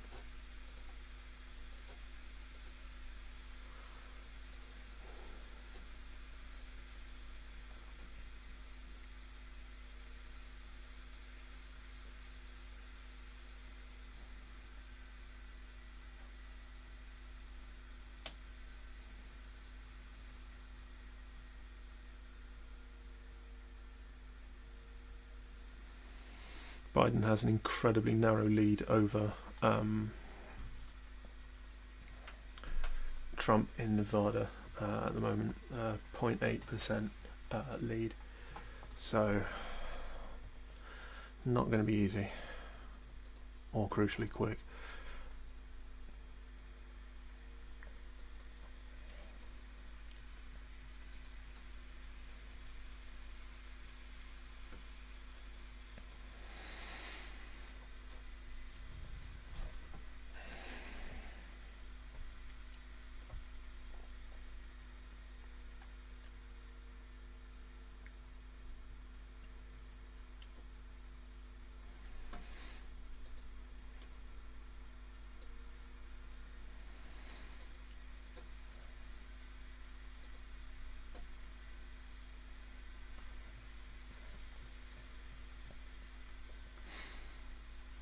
You're talking less than 10,000 votes between Biden and Trump in Nevada.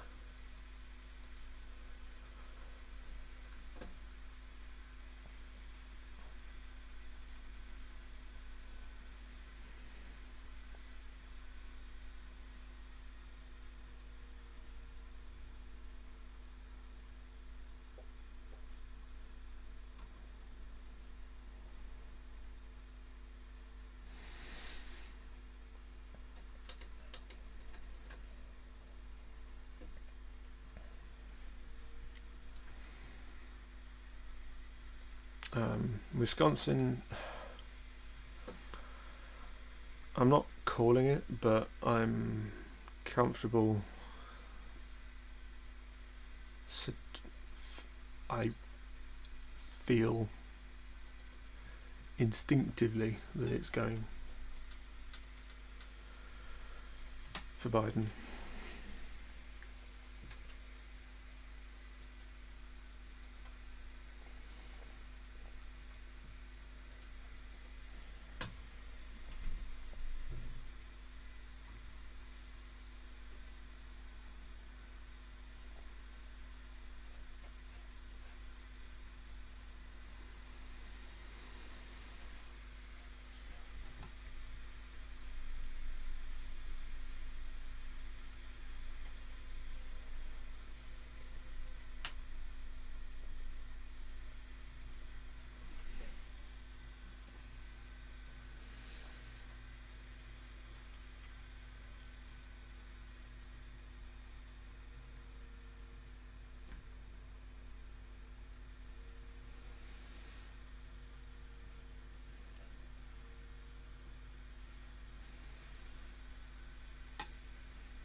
Right, I need to take a quick gentleman's break, so I shall leave you with the current state of the prediction.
Back.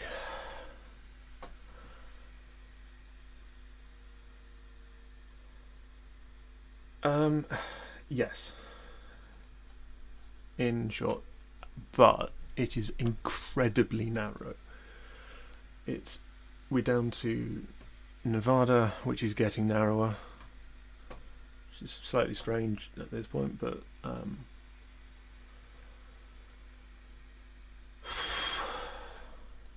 it is tight. You've got Michigan, Wisconsin, and Nevada. If all three go to Biden and currently most polls have him predicted to just about win. He is the next president. There's no two ways about it. Obviously, we have to still wait for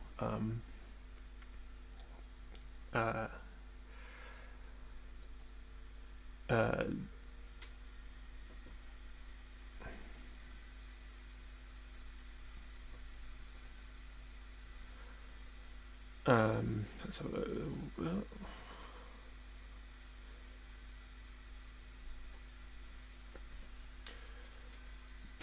We'll have a decent idea whether it is going to happen today. Instantly, can you still hear me?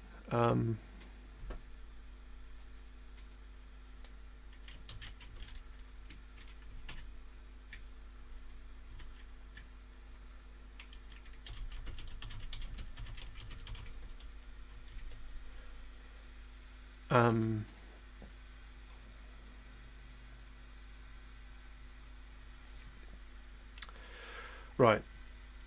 Basically, we've got 3 states that are outstanding. We've got Nevada. Well, we've got more. We've got 8 results outstanding. One is Alaska. We can forget about that. That's going to be going to Trump. There's no real interest there, other than for the extremely obscure meme situation. As it stands, we're still waiting for Nevada, Wisconsin, Michigan, Pennsylvania, North Carolina, and Georgia, and technically Alaska and Maine's 2nd congressional district. Currently, most predictions have Biden leading in Georgia, have Biden leading in Nevada, but all 4 of these are very narrow leads.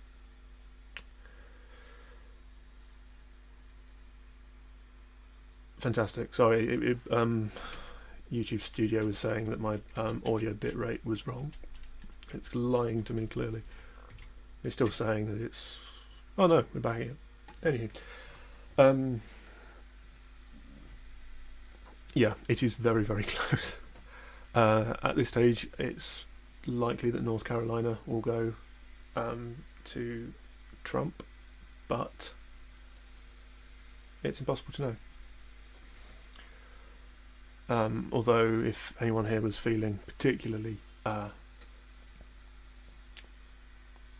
old, there's now a 25-year-old representative in the House for the Republicans.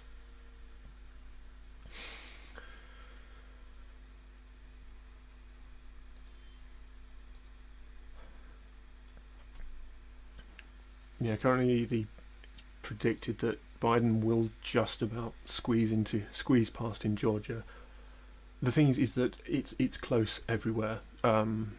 Pennsylvania is a really weird one because we won't actually have any idea until probably, well, hopefully Friday. But more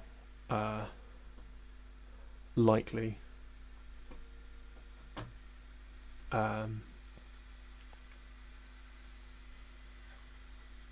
not more likely, but certainly likely next week because of the way that Pennsylvania counts. No, in terms of the current modelling, I try to do effectively reductive analysis, so trying to basically make it as difficult as possible for Biden. Biden comes from Pennsylvania, which typically is a sign, is seems a good sign. There's been a very heavy turnout there. It's a very diverse state, so it's going to be very difficult. Trump took it in 2016.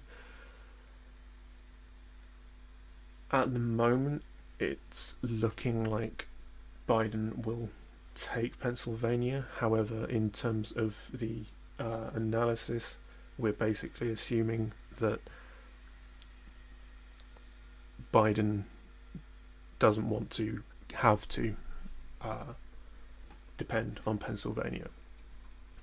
So at the moment, if he wins Nevada, if he wins Michigan, if he wins Wisconsin, he is the 46th president of the United States.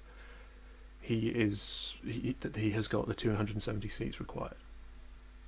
Anything after that is just effectively a bonus, and means that there's just that little bit less, although there's still probably going to be issues with Trump trying to dispute the result. He already is disputing the results, even though they're not results yet.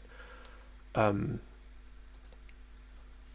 it is important to point that out, because I'm trying as much as possible to be as objective as possible on this channel, other than when things are very clearly marked as opinion. But when it comes to that, we have to basically fully establish why, when someone says something that's incorrect. And Donald Trump's press conference earlier effectively accused a huge number of things that just simply aren't happening. He's not pulling way ahead in Pennsylvania. I mean, technically speaking, he is, but only because they haven't counted any of the mail-in ballots, and they are overwhelmingly Democratic. They had a big push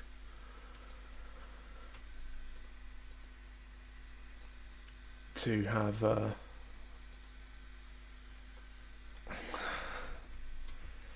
big push to have as many people mailing in as possible, just to sort of get that guaranteed vote as soon as possible. Another reason why Georgia and North Carolina are not declaring yet, well, none of the major news organisations have projected anyone for those states.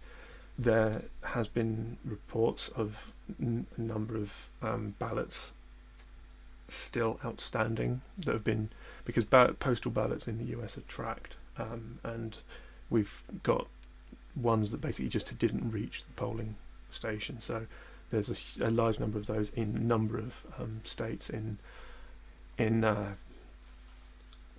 among others Georgia and North Carolina, and in Texas. It is important to state that when we say projections, we don't have any firm results as far as I'm aware yet. These are all projections based on it being probabilistically impossible for these projections to be incorrect. So that's why we're treating them as that. Conceivably, if, for example, there are a large number of ballots that weren't counted or weren't known about, and they're permitted to be used, then we have some very strange questions to do.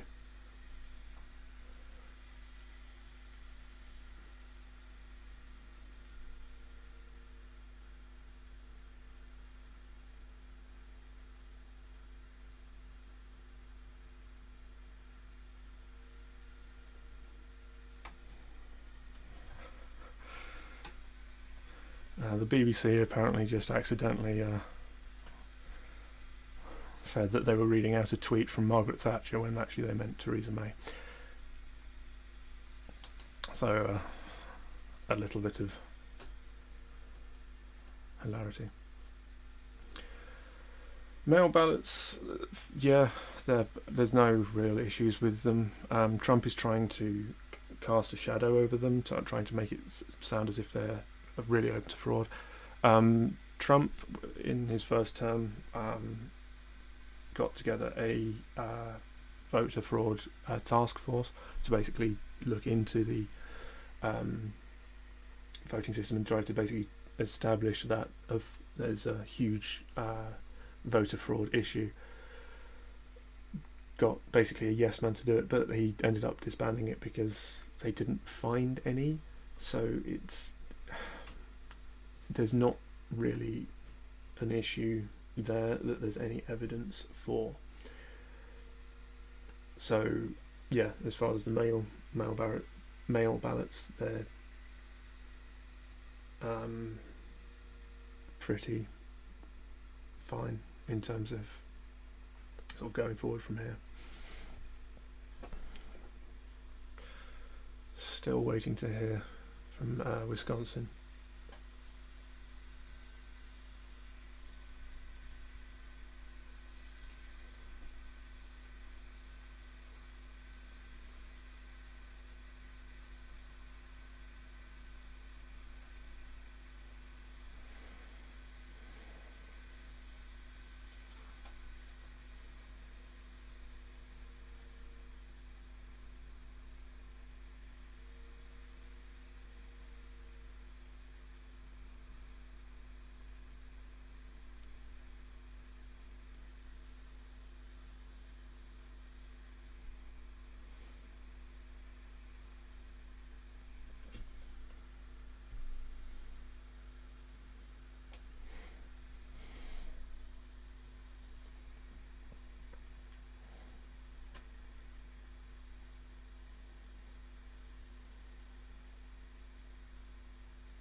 Biden is slightly pulling ahead in Wisconsin.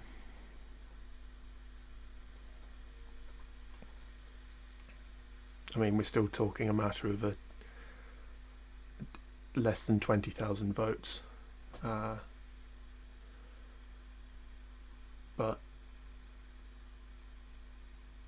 it's basically votes that are coming from Green Bay, which is a city in Wisconsin.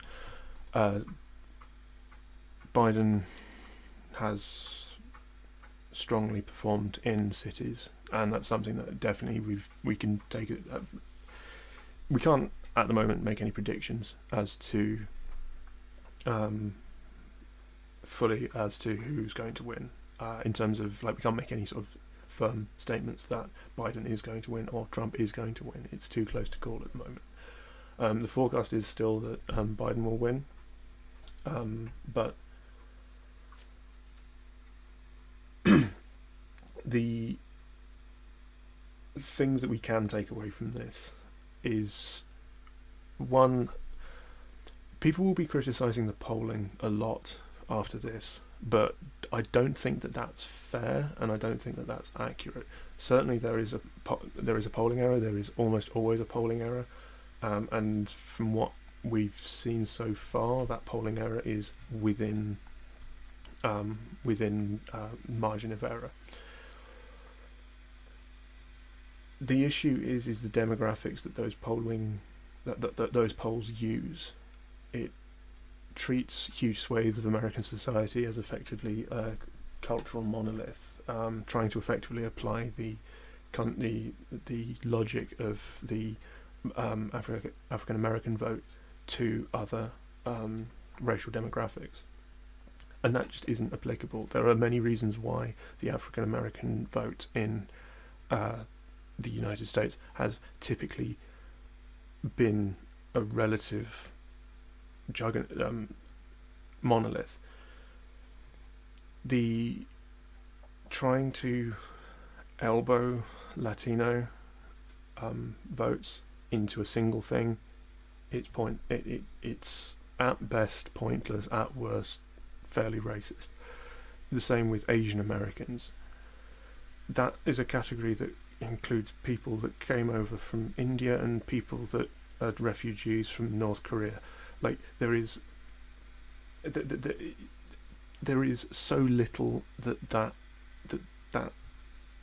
group contains that treating it as a cultural thing is ridiculous. And it's because of that we end up with situations like with Arizona going to Biden, but simultaneously Florida going to Trump, even though from the surface the demographics are similar, Latinos, Hispanics. The thing is that the different Latinos in what won Florida for Trump was the Cuban Americans, who voted overwhelmingly for him. It was the biggest racial category, if you are able to divide it like that. But simultaneously within Florida, the biggest pro-Biden racial grouping was Puerto Rican Americans, who also would identify as Hispanic. So treating it as this one giant monolith, I think, is one thing that we can definitely learn as a takeaway from this. Second to that, America is dividing hugely, not in like geographically, but culturally. There is a massive difference between the rural agricultural votes and the urban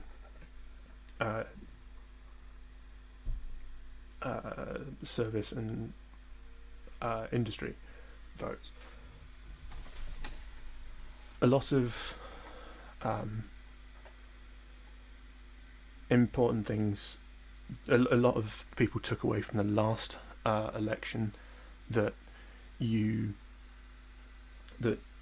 education needed to be looked at more.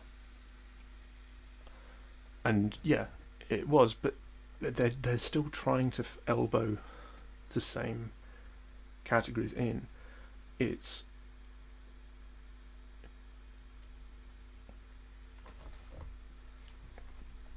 yes, exactly. This is as Jack was saying earlier as well. You're going to have a different people that flee from, so Vietnamese Americans who overwhelmingly came here to flee the communist South, as a communist North, sorry, were from South Vietnam. So, and they, as a group, quite often vote pro-Republican. It's not blanket, again, like, there are people, but conversely, if you look at Japanese Americans, if you look at Indian Americans, if you look at like South Korean Americans, or North Korean Americans even, they are far more likely to vote Democrat for the same reason. But as I say, the second big takeaway is the split. You've got this huge polarization where you've got urban counties that are like incredibly Democrat and sat right next to rural counties that are incredibly pro-Trump, and it's this level of polarization that's so difficult to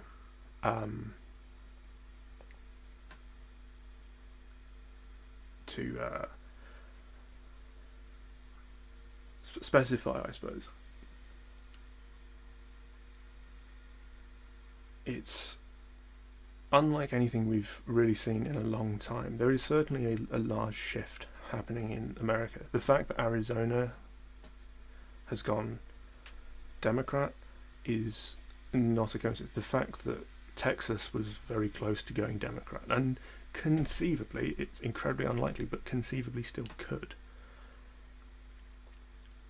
This shouldn't be happening, or at least it shouldn't be happening under what we consider to be the old system. Third thing to take away is that Trumpism hasn't been rejected outright. it, in order for that to have been the case, there would have needed to have been a significant vote against that just hasn't materialised. Whilst the result is still well within for the range of forecasts, it is not nearly as decisive as the Biden campaign would have wanted, or many moderate and progressive Americans would have wanted. The US political system is a very delicate thing. It's never really been put to the test in the modern era. It's been lucky in many ways. It's managed to avoid the real problems that crises would have put on it. Richard Nixon resigned before he was impeached, which means that we've still never really worked out exactly what happens when a president is impeached, because we still don't really know, because the Constitution doesn't specify specifically. It just says remove them from office. It doesn't then suggest whether or not they can be prosecuted for the thing they were removed for. We are seeing the limits of American democracy, and it is going to be very, very difficult to see what goes on from here.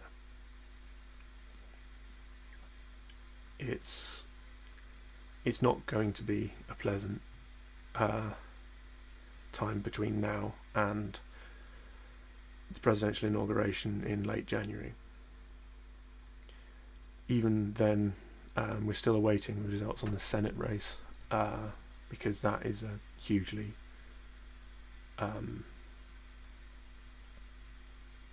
important thing as well, especially for the legislation that the